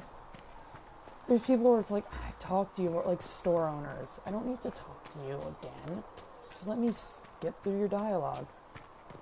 And it's store owners and like this bitch right here. I don't care what you have to say. Nice work with those supplies. Might not affect you. But I need to talk to you in order to get all those. It was a kindness. Codex entries. She knew I supported her. Logan's a traitor. I apologize, sister. Yep. She'll be gone anyway. She leaves no matter. I mean, she doesn't leave the Inquisition, but she gets transferred elsewhere, which is kind of like Liliana's way of... Maybe Liliana kills her, who knows. Any updates? Anything I should know? I've nothing to report at the moment. Of course you don't. I don't know why I keep telling you. Every 6 playthroughs, yeah, definitely. You do enough playthroughs and it's like, I've seen everything that needs to be seen. I don't need to talk to everyone again. I'll pay attention during the main quest line. Just because it's good and it's well written. I'll pay attention during that stuff, but yeah, I'm not going to pay attention during... Damn it, we don't have a lot of rash vine, do we? Yeah, we'll get that. That'll help our mages out. And then I do want to use Antivan Fire eventually. So we'll upgrade that. And then nothing else. Ooh! How have I not looted this already? Different herbs than usual in these poultices. It's the best we've got. Alright, so now we have some more shit to sell. I could just keep it in my inventory, but I want to get rid of it immediately. Do you have anything to say? Hello. Of course you don't. Because that would be nice, wouldn't it, Silvus? You fucking asshole. Just kidding. Silvus and I go way back. I love BioWare dialogue wheel. Yes, I didn't like the dialogue wheel the first time. Need something? I had to use it, but now it's like, it just simplifies everything. It streamlines. It makes it a lot easier. It does limit choices, and I understand people's critique with that. Like, how in Origins you had a lot more options about what you wanted to say, but it's like, no. It's good that they disappeared. Not disappeared. It's good that they switched it up a bit. It also does make it easier. And if you've seen in this dialogue wheel, it even shows like there's different emotional responses that you can have. Like you can have a silly response, or you can say the serious thing, or stuff like that. I will take I'm gonna drop my shit off in Rosie's office, which I think, fun fact, in Dragon Age Origins, there's a dead body in here. I wonder if Josephine would like to hear that. Anything to report? What do the people make of us? Despite our fame, we're low. Nope, that would be nice, wouldn't it? Ooh, okay, maybe it was worth talking. Hell yeah. I went to inventory. What am I doing? I don't have any specializations yet, which sucks. Because that's when it actually becomes a little more interesting. So right now I just have to upgrade already had perks. Leaping shot hits. You can use the momentum of your leap to do a stronger draw as you come back on your feet. Your next attack, whenever you make it, will knock back its target. Cool, but what else? After striking a... Nope, I don't want to disappear. I don't like stealth. I don't use it that much. At least in Dragon Age. I mean, it's a useful thing to have, especially when you're playing on hardcore, but yeah, you can live without it. I guess we'll upgrade everyone's abilities while we're here. Solace. Nope. Nope. Ice wall. There we go. Varric. Let's get you some fun shit. Alright, greater damage at greater ranges. More damage at greater ranges, which, like, when you just see that, like, oh, cool, whatever. The other one still seems better. Then it's like 900 damage, 900% more damage at 25 meters, and it's like, hell yeah, I want that. And then we have him some poison. And then Iron Bowl. We'll just let him upgrade himself. Wait. No, it was this room we find a body in. I don't remember. Probably Ghost Stell. Metal Gear Solid fan. Yeah, that would make sense. It's like, okay, here's the thing. I like playing stealth, but in this game, it's not like you can creep around and like hunt people down and make it fun. Once you hit someone, everyone knows that. You can't just do one-shot kills. I love stealth, man. That's what I'm playing with Uncharted. I'm doing like stealth. I'm at least trying. I'm not making it a priority. If I have to get in a firefight, I'll do it, but I'd like to not. And if I'm not doing stealth, I'm not sniping. There's nothing to do with fairness. fun. We simply can't accommodate them if they bring that many servants. Left. I will speak to the Duchess. She can be reasoned with after a fashion. I should go. But it's like I want to wait until I have the perk to do it. Wait, let's see where our influence is. I don't even know if you can check where your influence is. I think it just shows you when you get influence. Yep. Oh, we're almost there. Almost. Have you played Last of Us? Yes and no. I have played Last of Us, but I haven't finished it because I did play it on my PS3 before I had my PS4, and it ran terribly. It, like, just stopped working on my PS3. So I got about halfway through that, and I am planning on playing that. Where am I going?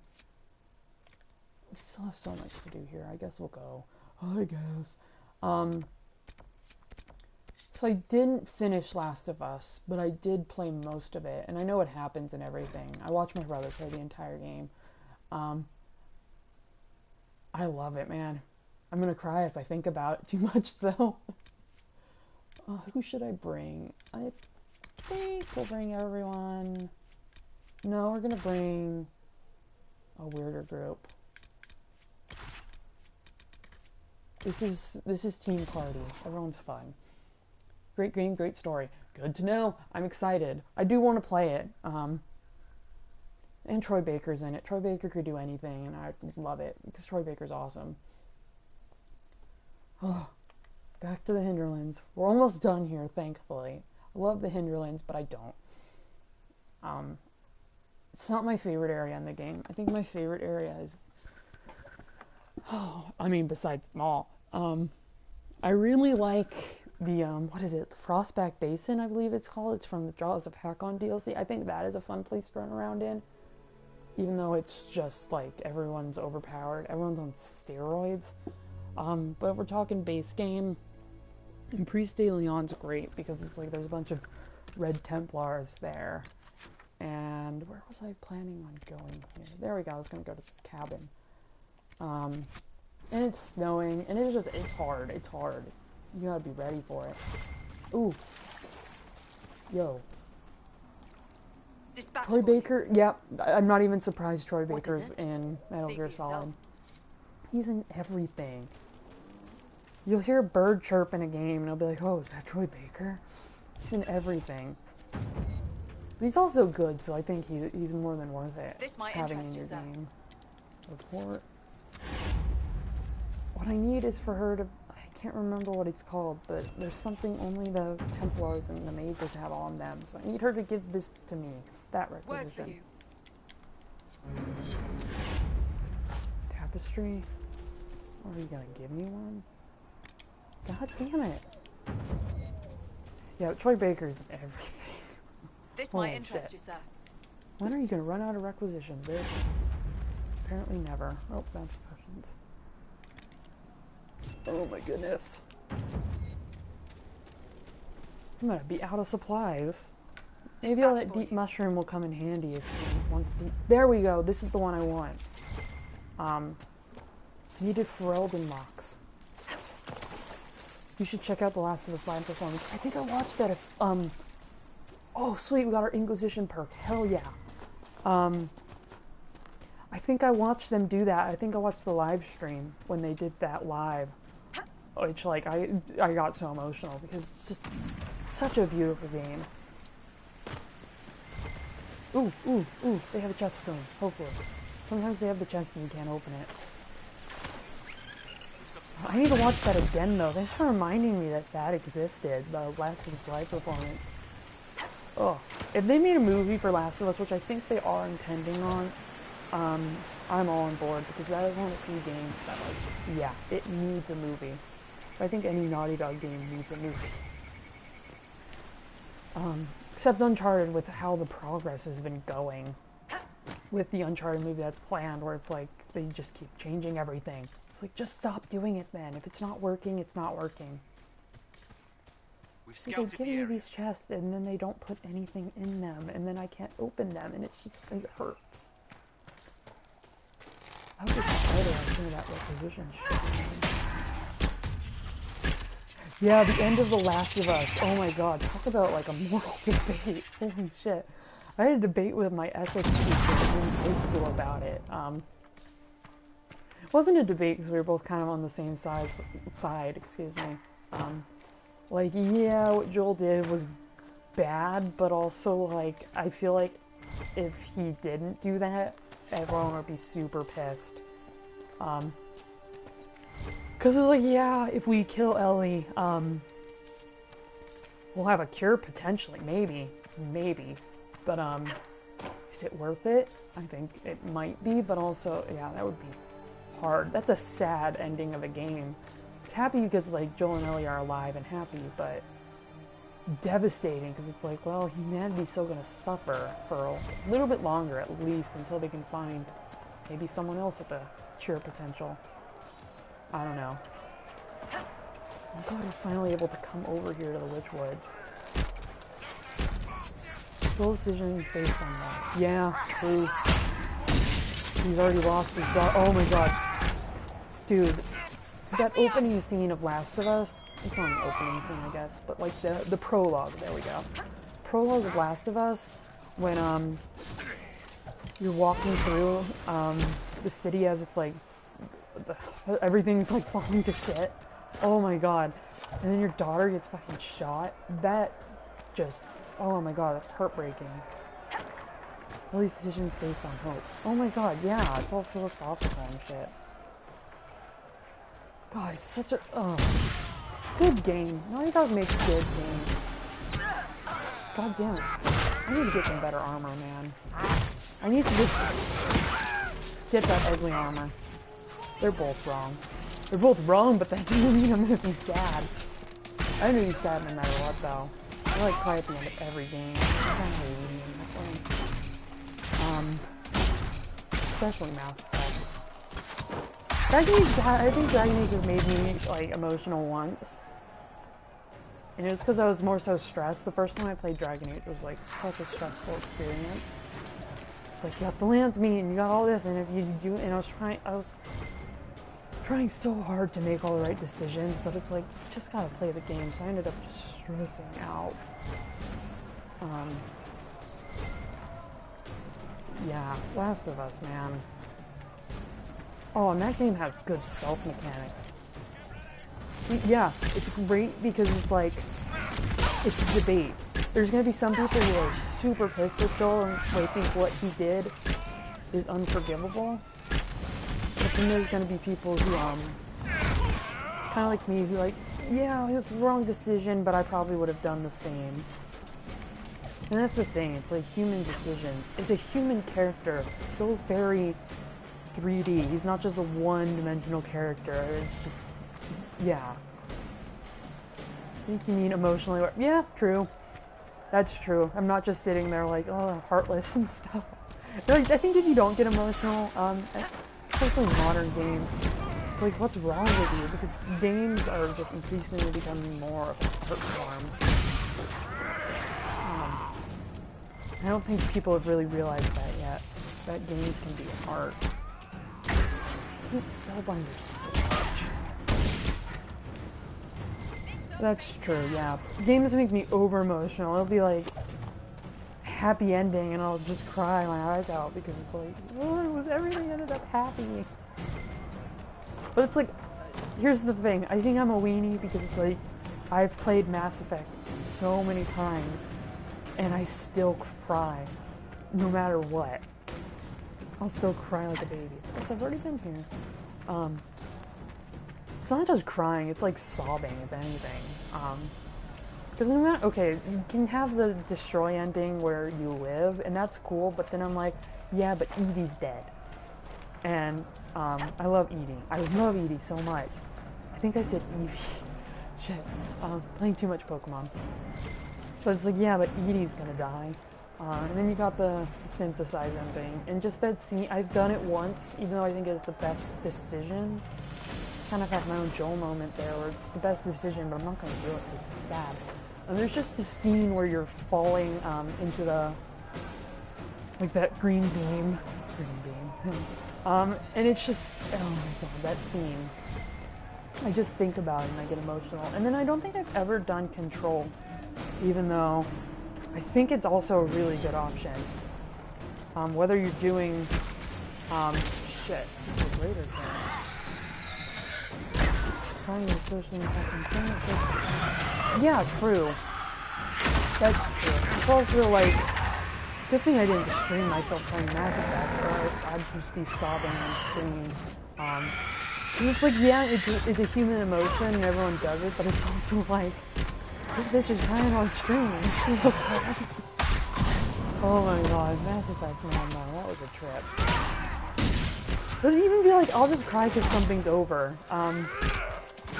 A few months ago, I finished watching The Legend of Korra, and I started crying just because it was over. It was a happy ending, but it wasn't necessarily something that was like, oh my god, I'm gonna cry. It wasn't like, you didn't need to cry at it. It was a good ending.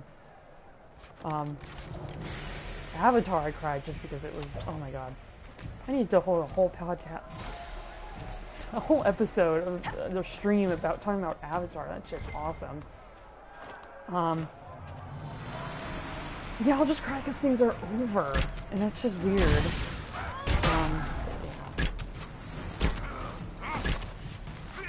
I think I cried when I was done with Dragon Age. It's over for the next few, like, years. We're not going to get a Dragon Age title for a long time. Especially because I think EA finally realizes how much potential, not potential, but how much promise BioWare has. It's real, definitely. Even if it is like a lot of pixels, it still hurts. God, we're getting so deep. I love it. What I don't love is these Templar defenders, these giant ass shields. Ugh.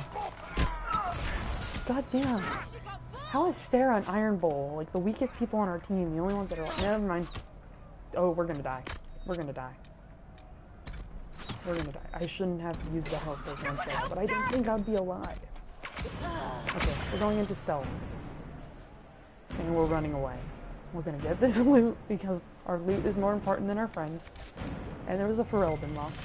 And we're gonna run over here. Oh shit, our stealth is gone.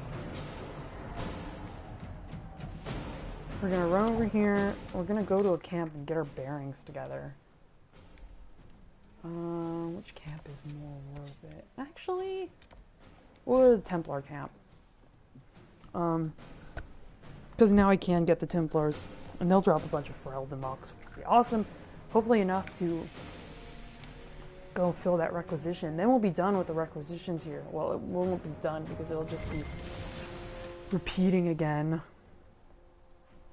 I'm looking forward to playing this game, fellow BioWare fan. I'm so glad that you're a BioWare fan, like, as much as I am, and you're not one that just likes one of the games, because so many people I know, no, we don't need that.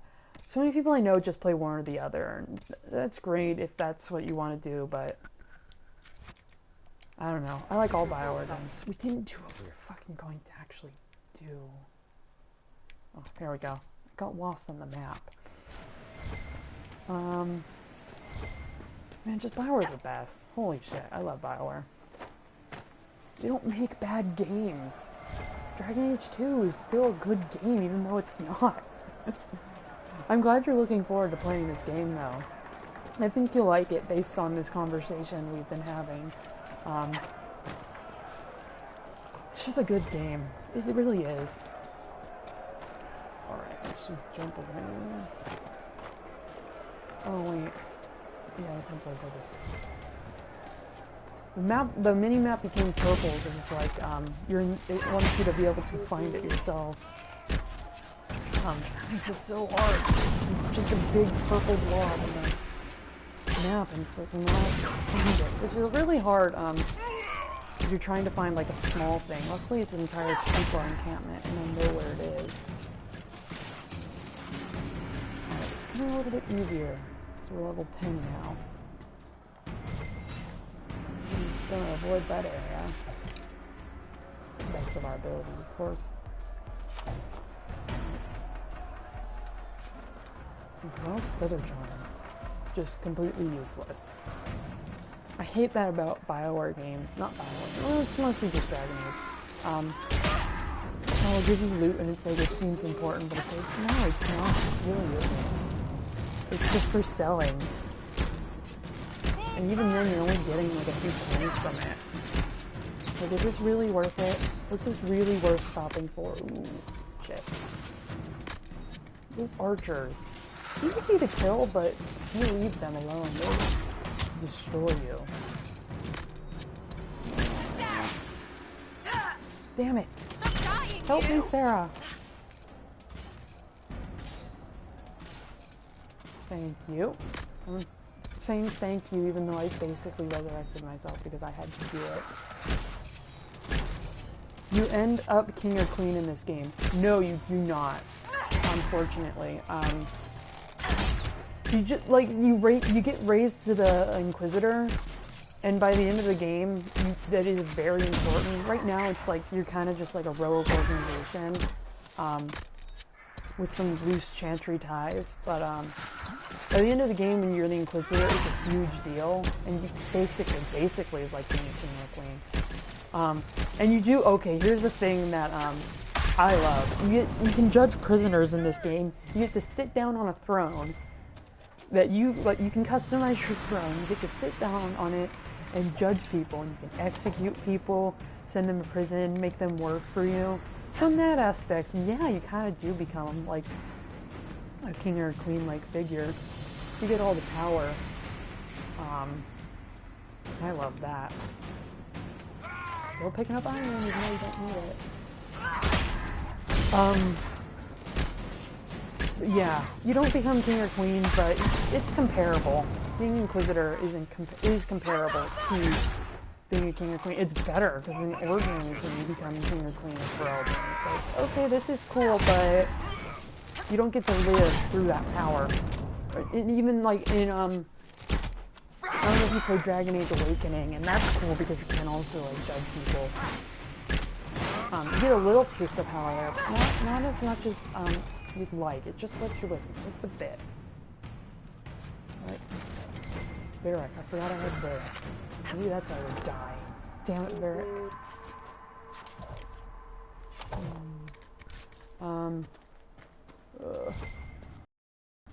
Hate this camp. Yeah, you get a little taste of it. More choices. Thanks, Bio. Yeah, there's so many choices in this game. That said, the ending is kind of the same no matter what. The ending of the base game, the DLC, the ending can be completely different. But in the base game, yeah, not too many ending choices. Not as many as Mass Effect, where every game can have a different ending. With like the suicide mission in the first game, all that fun stuff. Do you kill the counselor or not? That always sound. I think I don't remember if I said this before, but like, I love in the first Mass Effect game how if you kill the counselors, that's the bad thing, but you've saved hundreds of other lives. But that's considered it's considered the right thing to save them, even though it's like, what? That makes no sense. Damn it. Hang on, Sarah! God damn it. Anyway, yeah, tons of choices in this game. Your rise up to power is fun to explore and watch. We want to go back. Oh, wait. Oh, now we only have 2 potions. Yeah, we don't want to go back. Suicide your favorite mission? Hell yeah! I love the suicide mission. Oh my god. The suicide mission is like the first time in any game I think I've played where like the possibilities of dying were so real, and it was like all your choices do matter. You know, like if you do one thing wrong, you're gonna lose somebody. I've only ever lost one person in the suicide mission, and that was Jack, and that was hard because I actually was intentionally trying to kill Jacob because I think he's a boring character, and I was intentionally trying to kill him one time just for fun. But I also didn't talk to him ever, and the upgrade he can provide, the one that he gives you for the Normandy, the upgrade, I just talked in circles. The upgrade, it saves Jack. She's the first to go if you don't, so I ended up killing Jack and Jacob. Other than that, I haven't had anyone killed yet. Or I won't, because I know how to do it now. No, that game, like, it was... Oh my god, Mass Effect 2 is such a good game. Holy crap. Decisions are so real, you fuck up on one thing, and someone's gonna die because of it. Even if it's something as small as not talking to Jacob ever, because you think he's boring. Every single decision mattered. And every squad mate you kept alive, you know, just kept you alive. And it made the next game more interesting. There's some characters it's like, yeah, this person could die, but it'll make the game not as interesting. Like Samara, she's one of my favorite characters, but we'll use her as an example. Jack was my... Yes, I love Jack's romance. I did a little bit of it, because I did have Mailshot playthrough that I did a little bit on. And I stuck between Miranda and Jack. Which I don't know if I could choose between them both. But I love Jack's romance, and I think Jack is one of my favorite characters. That's when I was watching her die was so hard. And I do love how she she changes her life. If she's alive in the third game, totally changes it. And plus, Secrets in the Academy mission's one of my favorite ones in the entire series. I love that one. But also I read the books, the Mass Effect books, I read them all. So seeing Kaylee Sanders was awesome. Oh, I guess there's no loot over there. Alright, see, we came with more potions, we were prepared. No, also, I feel like they need to make the next Dragon Age game, or the Mass Effect Andromeda, it only has to have separate systems. And that's what I love! I love that. It's like, I don't know. It kind of sets the hide for real feelings, and if you have sex with her before you're ready to listen, you can just ignore you, and I've always loved that. And I think that's well written. Anyway, what was I saying? Oh, I think they need another thing like Mass Effect 2 has Halloween. For either the next Dragon Age game or the next Mass Effect, where it's like your decisions actually matter.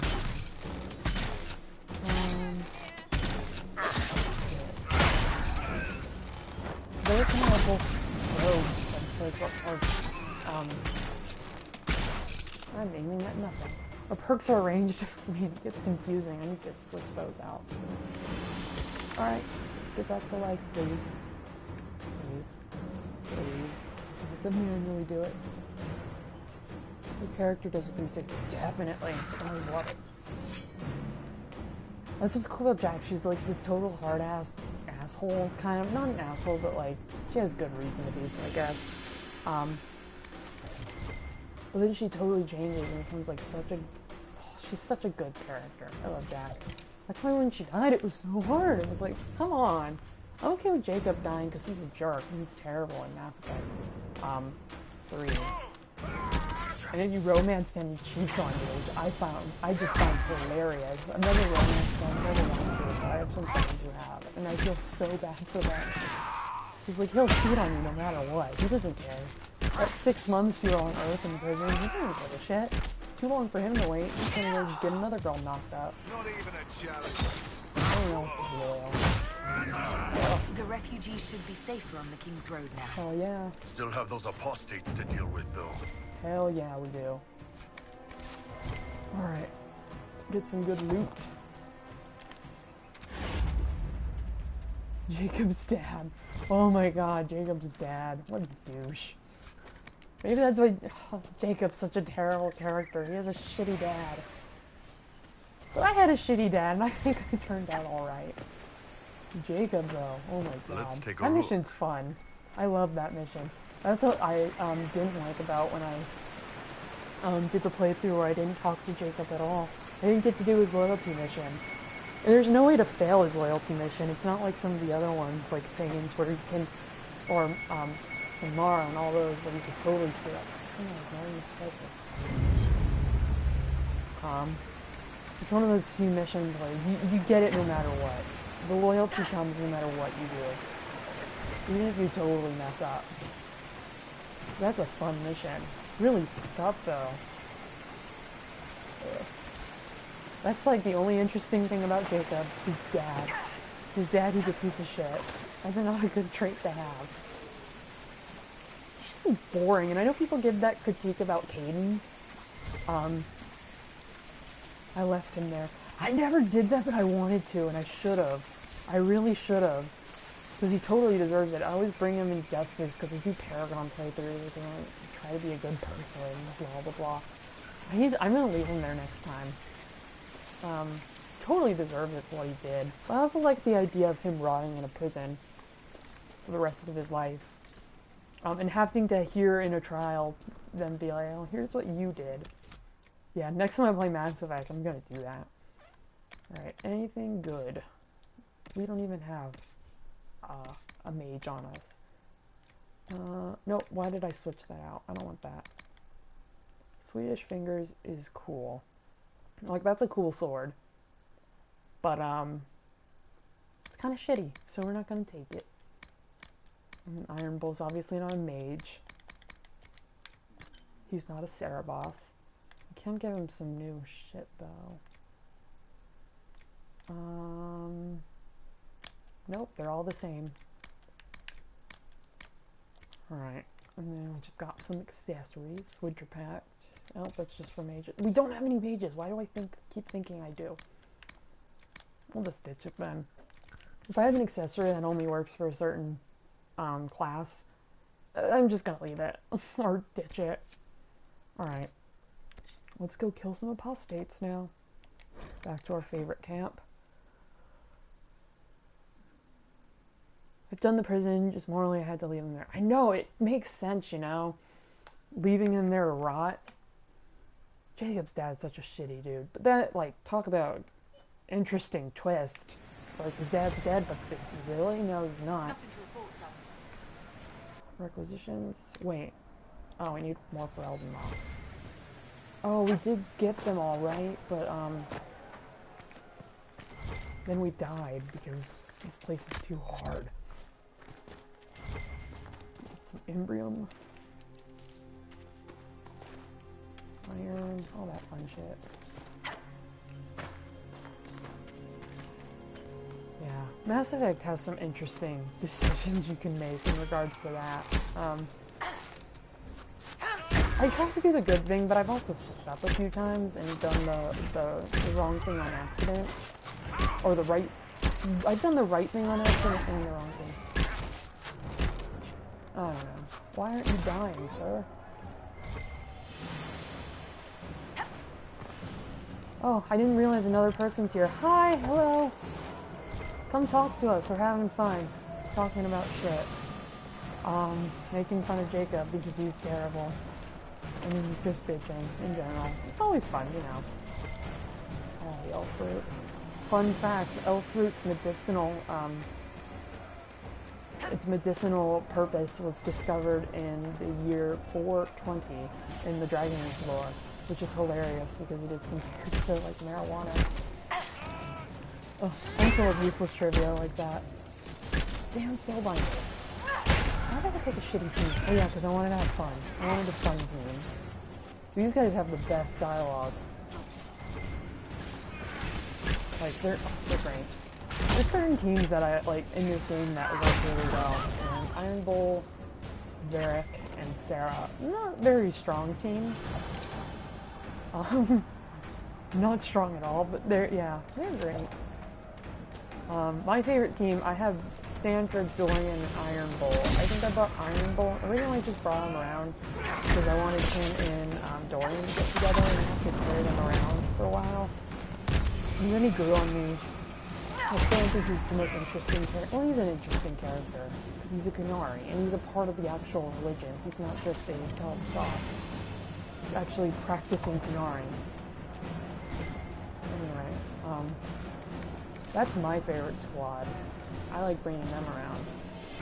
Interesting dialogue. Ooh, anything exciting? Nope, nothing exciting because that would be too nice, wouldn't it? Okay, we wasted a potion. That should be enough to go to the Witch Woods. It's like, really? The Witch Woods and you're gonna have mages there? That's so cliche. That's such like an RPG thing. It's like, could you give it more obvious name? At least they're not trying to hide. They were trying to hide with a name like that. Could you imagine?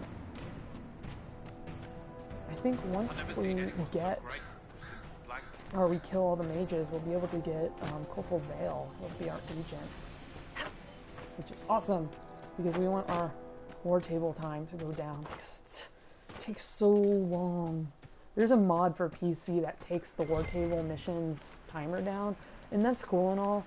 But I think that's part of the game. I've had times where I just sit here waiting for war table missions to get done because I needed that to be done to progress in the game. It's like you could mod it, but it adds an interesting element. I like the war table missions. Also, I can't mod anymore because I'm on PS4, but I never really cared to mod Dragon Age. That's a lie. You should try The Witcher. Yes, I want to play it so bad. Like, The Witcher looks so good. I need to get that. When it goes on sale, I'm gonna get it no matter what. And I also want all the DLC. I'm gonna slap the DLC. I know, like, people make fun of it. It's like, it's such a waste of time and money, and in most cases, you don't really need it. But I want it. I want all the DLC. I have, like, my list of video games that, now that I have my PS4, I want to get these games because they wouldn't run on my PC that well. And Witcher's, like, top of that list. And then it's probably Metal Gear. And then, oh, we have to bitch about Arkham Knight right now. But I was one of the people who pre-ordered Arkham Knight for, PC. Buy the Game of the Year. I'm gonna do that, yeah. I'm definitely planning on that. Game of the Year editions are just better, you know? Anyway, I pre-ordered Arkham Knight because I was excited because I'm a huge Batman fan. Like, gigantic. I've always been. And I think the Arkham games are some of the best games out there. So I pre-ordered Arkham Knight for PC and I was so excited. Got it all downloaded and everything. And everyone knows what happened there. Game of the Year not the Game of the Year. I don't know what I'm saying. Sorry about Batman. Yeah, didn't load. I got it to work on my PC eventually with a lot of effort, but it was just shitty, so I ended up not finishing it. I still have it on my PC. I never refunded it because I was holding out hope, even though it took them, like, I think it was like 5 or 6 months for them to fix it, because no one's really making Batman the Animated Series is the best. Hell yes. Like, that's my shit, man. I love Batman. The Animated Series is so good. Some of the best stuff. One of the best, not just cartoons, it's one of the best shows. It's in my top 10 shows of all time. It's so good. Yeah, I'm a huge Batman fan. It's almost like it's a problem. Like, oh, here's a great example. I was talking earlier about how there's some things that everyone doesn't like, but I love. I love the new Batman movie, Batman vs Superman. I loved it. But that's just probably because I'm biased and I love Batman. But I also have, like, every Zack Snyder movie I see. He has some problems. I did like Watchmen. I watched that recently. 300 was great. Batman, Superman, there was problems, but it was great. But Batman the Animated Series, there's nothing wrong with that. I think that's one of the Arkham games. I watched that as a kid, gives away my name. Right? Grew up on that shit. It's amazing. Oh, it's just so good. Best superhero show of all time. Nothing is compared. Nothing is, I don't think anything has been able to beat it yet. Ooh, all of our friends are dead. And now we are dead. That's what happens when you don't pay attention to your life bar. If we can handle the Templars, I think we can handle the mages. But also the mages, like, they don't just have mages, they hire sellswords, and that kind of screws with you. About 7 potions. We'll be safe this time. Actually, first we're gonna go get this. Hang on, Mark.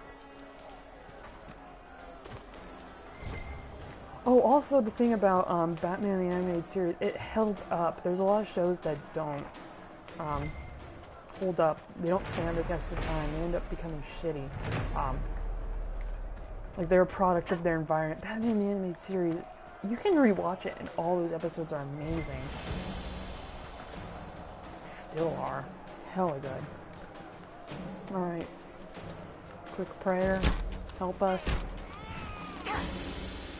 These damn sellswords, they're whittling away while I'm trying to focus on mages. Let's see, if I let the mages go, they'll slowly pick at us. There's just no winning. Ooh, good hit, good hit. Yeah. Okay, I feel better this time. We're not completely dead. Alright. I'm gonna do a regeneration potion, so we can save on real potions.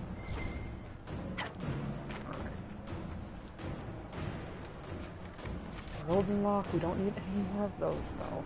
And now we're gonna get a shit ton, aren't we? We don't have a mage, am I stupid? Alright. I was kinda hoping that I could get through. Nope. I know I can't. I don't know why I tried. Alright, we're gonna kill everyone here. And we're gonna go back. We're gonna get Solus. Oblivion. I haven't decided yet.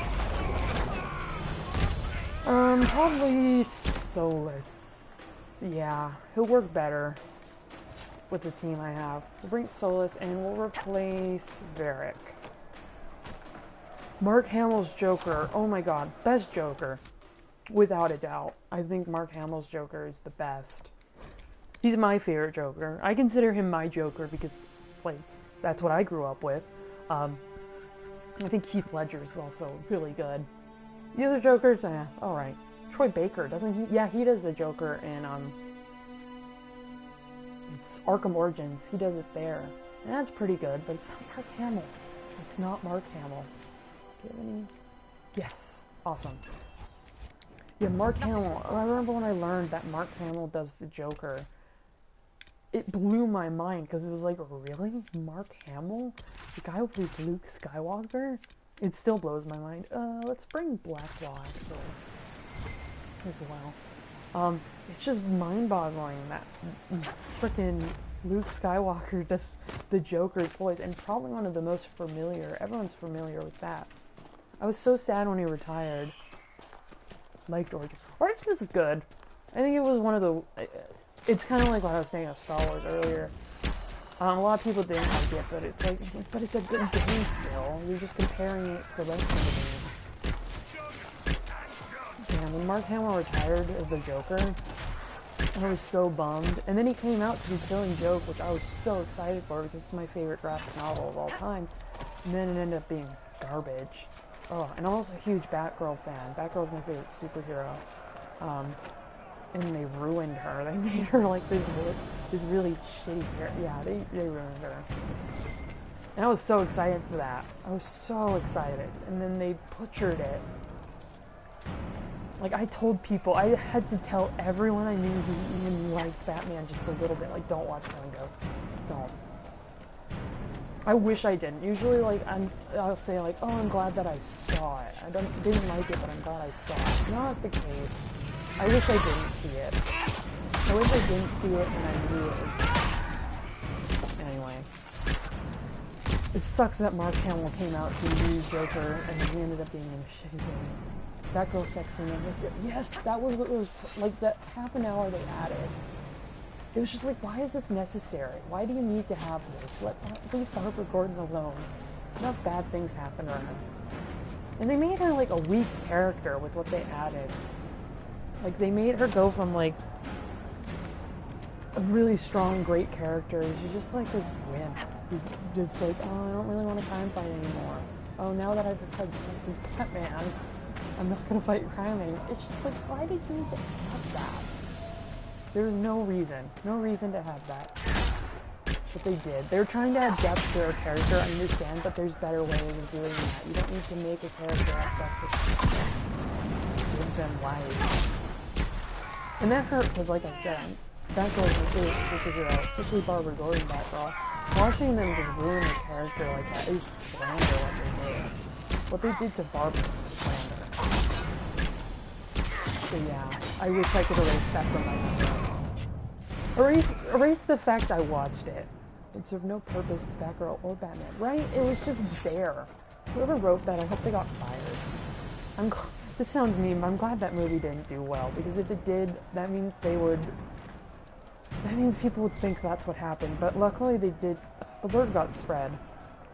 And like, that's not how it happened. And you think people who weren't even familiar with the source material didn't like it. I don't know. It's just, I thought it'd be a good animated movie. But also, it just works as a comic, and it should have stayed that way.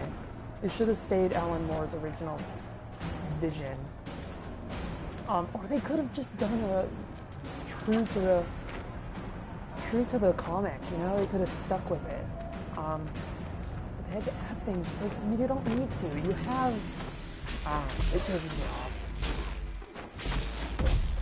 Oh, they ruined Batgirl. They really tried it too big. It's unnecessary and unneeded. Alright. I know this place is really difficult, so we're gonna stay down here. Oops. That's cool. That's cool, bro. Look how he crawls. It's so stupid. He's a human enemy. Why is he doing that?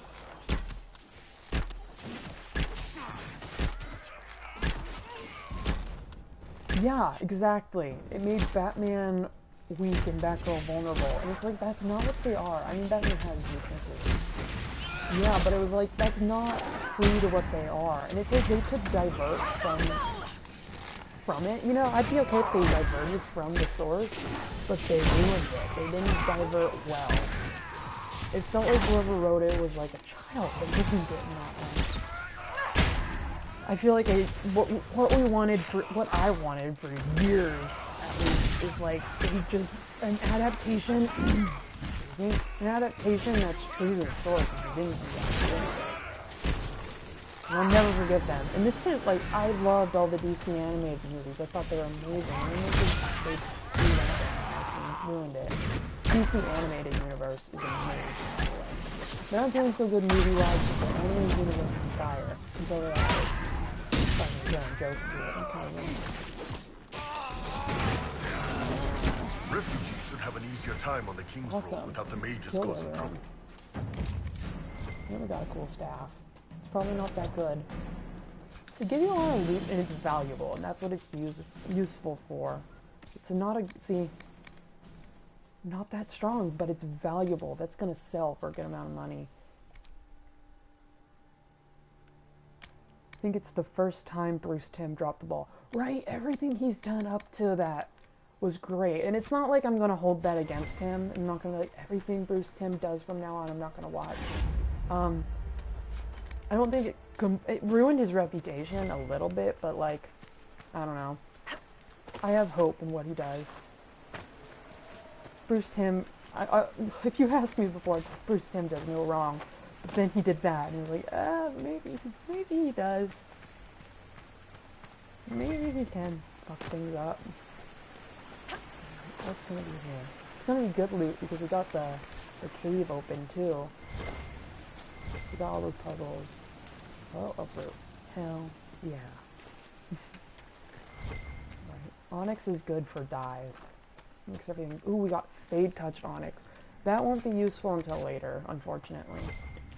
We can't even use it until we have an Arcanist. Which we're not even going to get till we get to Skyhold. Still, it'll be good if we just get a bunch now. Alright, where is the loot? Show me the money. think the book was short and that's his problem? True. Yeah, I think he wanted... It's like you want to make a feature-length film. You want to make it like an hour or so. But like, at the same time, I would have settled for like a 45-minute movie if it was good. But it wasn't, and that's the problem. Alright, there's nothing really else we can do here. So we're going to go back to Skyhold, get our lockpicking perk, and then we'll come probably back to the Hinterlands. But yeah, the book was short because it's like it's a graphic novel. They're not going to make it super long. And it was only one part. But I don't know. I would have been okay with a short... I would have paid full ticket price to go see that movie in theaters when they did that limited release, even if it was only like 45 minutes long. Yeah, he was just trying to add to it, I understand. But I don't know. Make it more, like, show more scenery. I don't know. Too much exposition and setup. Yeah, I was like, he was trying to make a whole nother movie. It's like, this is not what we want. Yeah, I'll always be bitter about that, though. And it's not like they didn't even apologize. They kind of, like... I mean, I guess it's good that they're standing with what they made. But, like, I don't know. I feel like an apology is needed for what they ruined. Alright, let's sell our garbage. I still like Bruce Timm. Of course, yeah. Bruce Timm's great. If the next movie he makes is shitty, I will be concerned. I'll be very worried if the next project is bad. Or does something totally mess with everything. If the next one's bad, I'll start to worry. But everyone's bound to have one flop. Everyone does one bad thing. Like BioWare. BioWare messed up. They dropped the ball with Mass Effect 3's ending. And then somewhat with Dragon Age 2. But it's like, I'm still gonna buy their games. If they consistently turned out garbage, though, I'd be a little more concerned. I don't need to start getting worried yet, is what I'm saying. None of us do. Not just yet. Alright. At least they're not scared to go dark. Right? Like, that's my problem with Marvel. They don't really go dark. Like, all their movies are too happy. I mean, it seems like they're going a little bit darker. Let's see what's down here. But it's like they're not afraid to make things dark and gritty, and I like that. I like darker and grittier. Not like edgy, because it just feels like a 14-year-old wrote it if it's too edgy. Which was kind of one of my only problems with Watchmen. It was like, did a child write this dialogue? It's like trying too much. It feels like Reaper from Overwatch, but Reaper from Overwatch is a parody. He's supposed to be, like, ridiculous. I've got everything down here. I must have. It's like he's okay being edgy like that. Because it's kind of like a joke. He was literally written to be a parody of all the, like, Saturday morning cartoons is what they wanted to do. Yeah, Marvel doesn't do dark movies, and that's why I don't really care for Marvel. I'm also just not big on Marvel. Anyway, I don't really care about their heroes. Not too much. I mean, there's some that are interesting. I did see Civil War, and I thought that was a good movie. It did go a little dark at times. Hell yes, I've been finally get that perk. Anyway, I think I'm gonna wrap this up soon because, well, mostly because I'm done with things here to do. Have you had any trouble with and I want to wait to go Not there. at all. I will inform you if that changes. And we've been streaming for hours. I just need to wrap some things up here. I hate the outfit they make me wear. Those damn pajamas that are like beige. Alright, we'll drop my shit off and then we'll be done. Josephine, do you have any final parting words? Good day to you. Thanks, Boo. What do the people make of us? We've gathered many favors among them. Cool, thanks for the chat. No problem, I loved it. Thanks for hanging out with me for how many hours we were here. It was fun. I definitely want to do it again. I think this first stream went really well. Alright. And yeah, I think I'm going to be done now. Alright, I'm out. Or am I? Yeah, there we go. Alright, I'm out.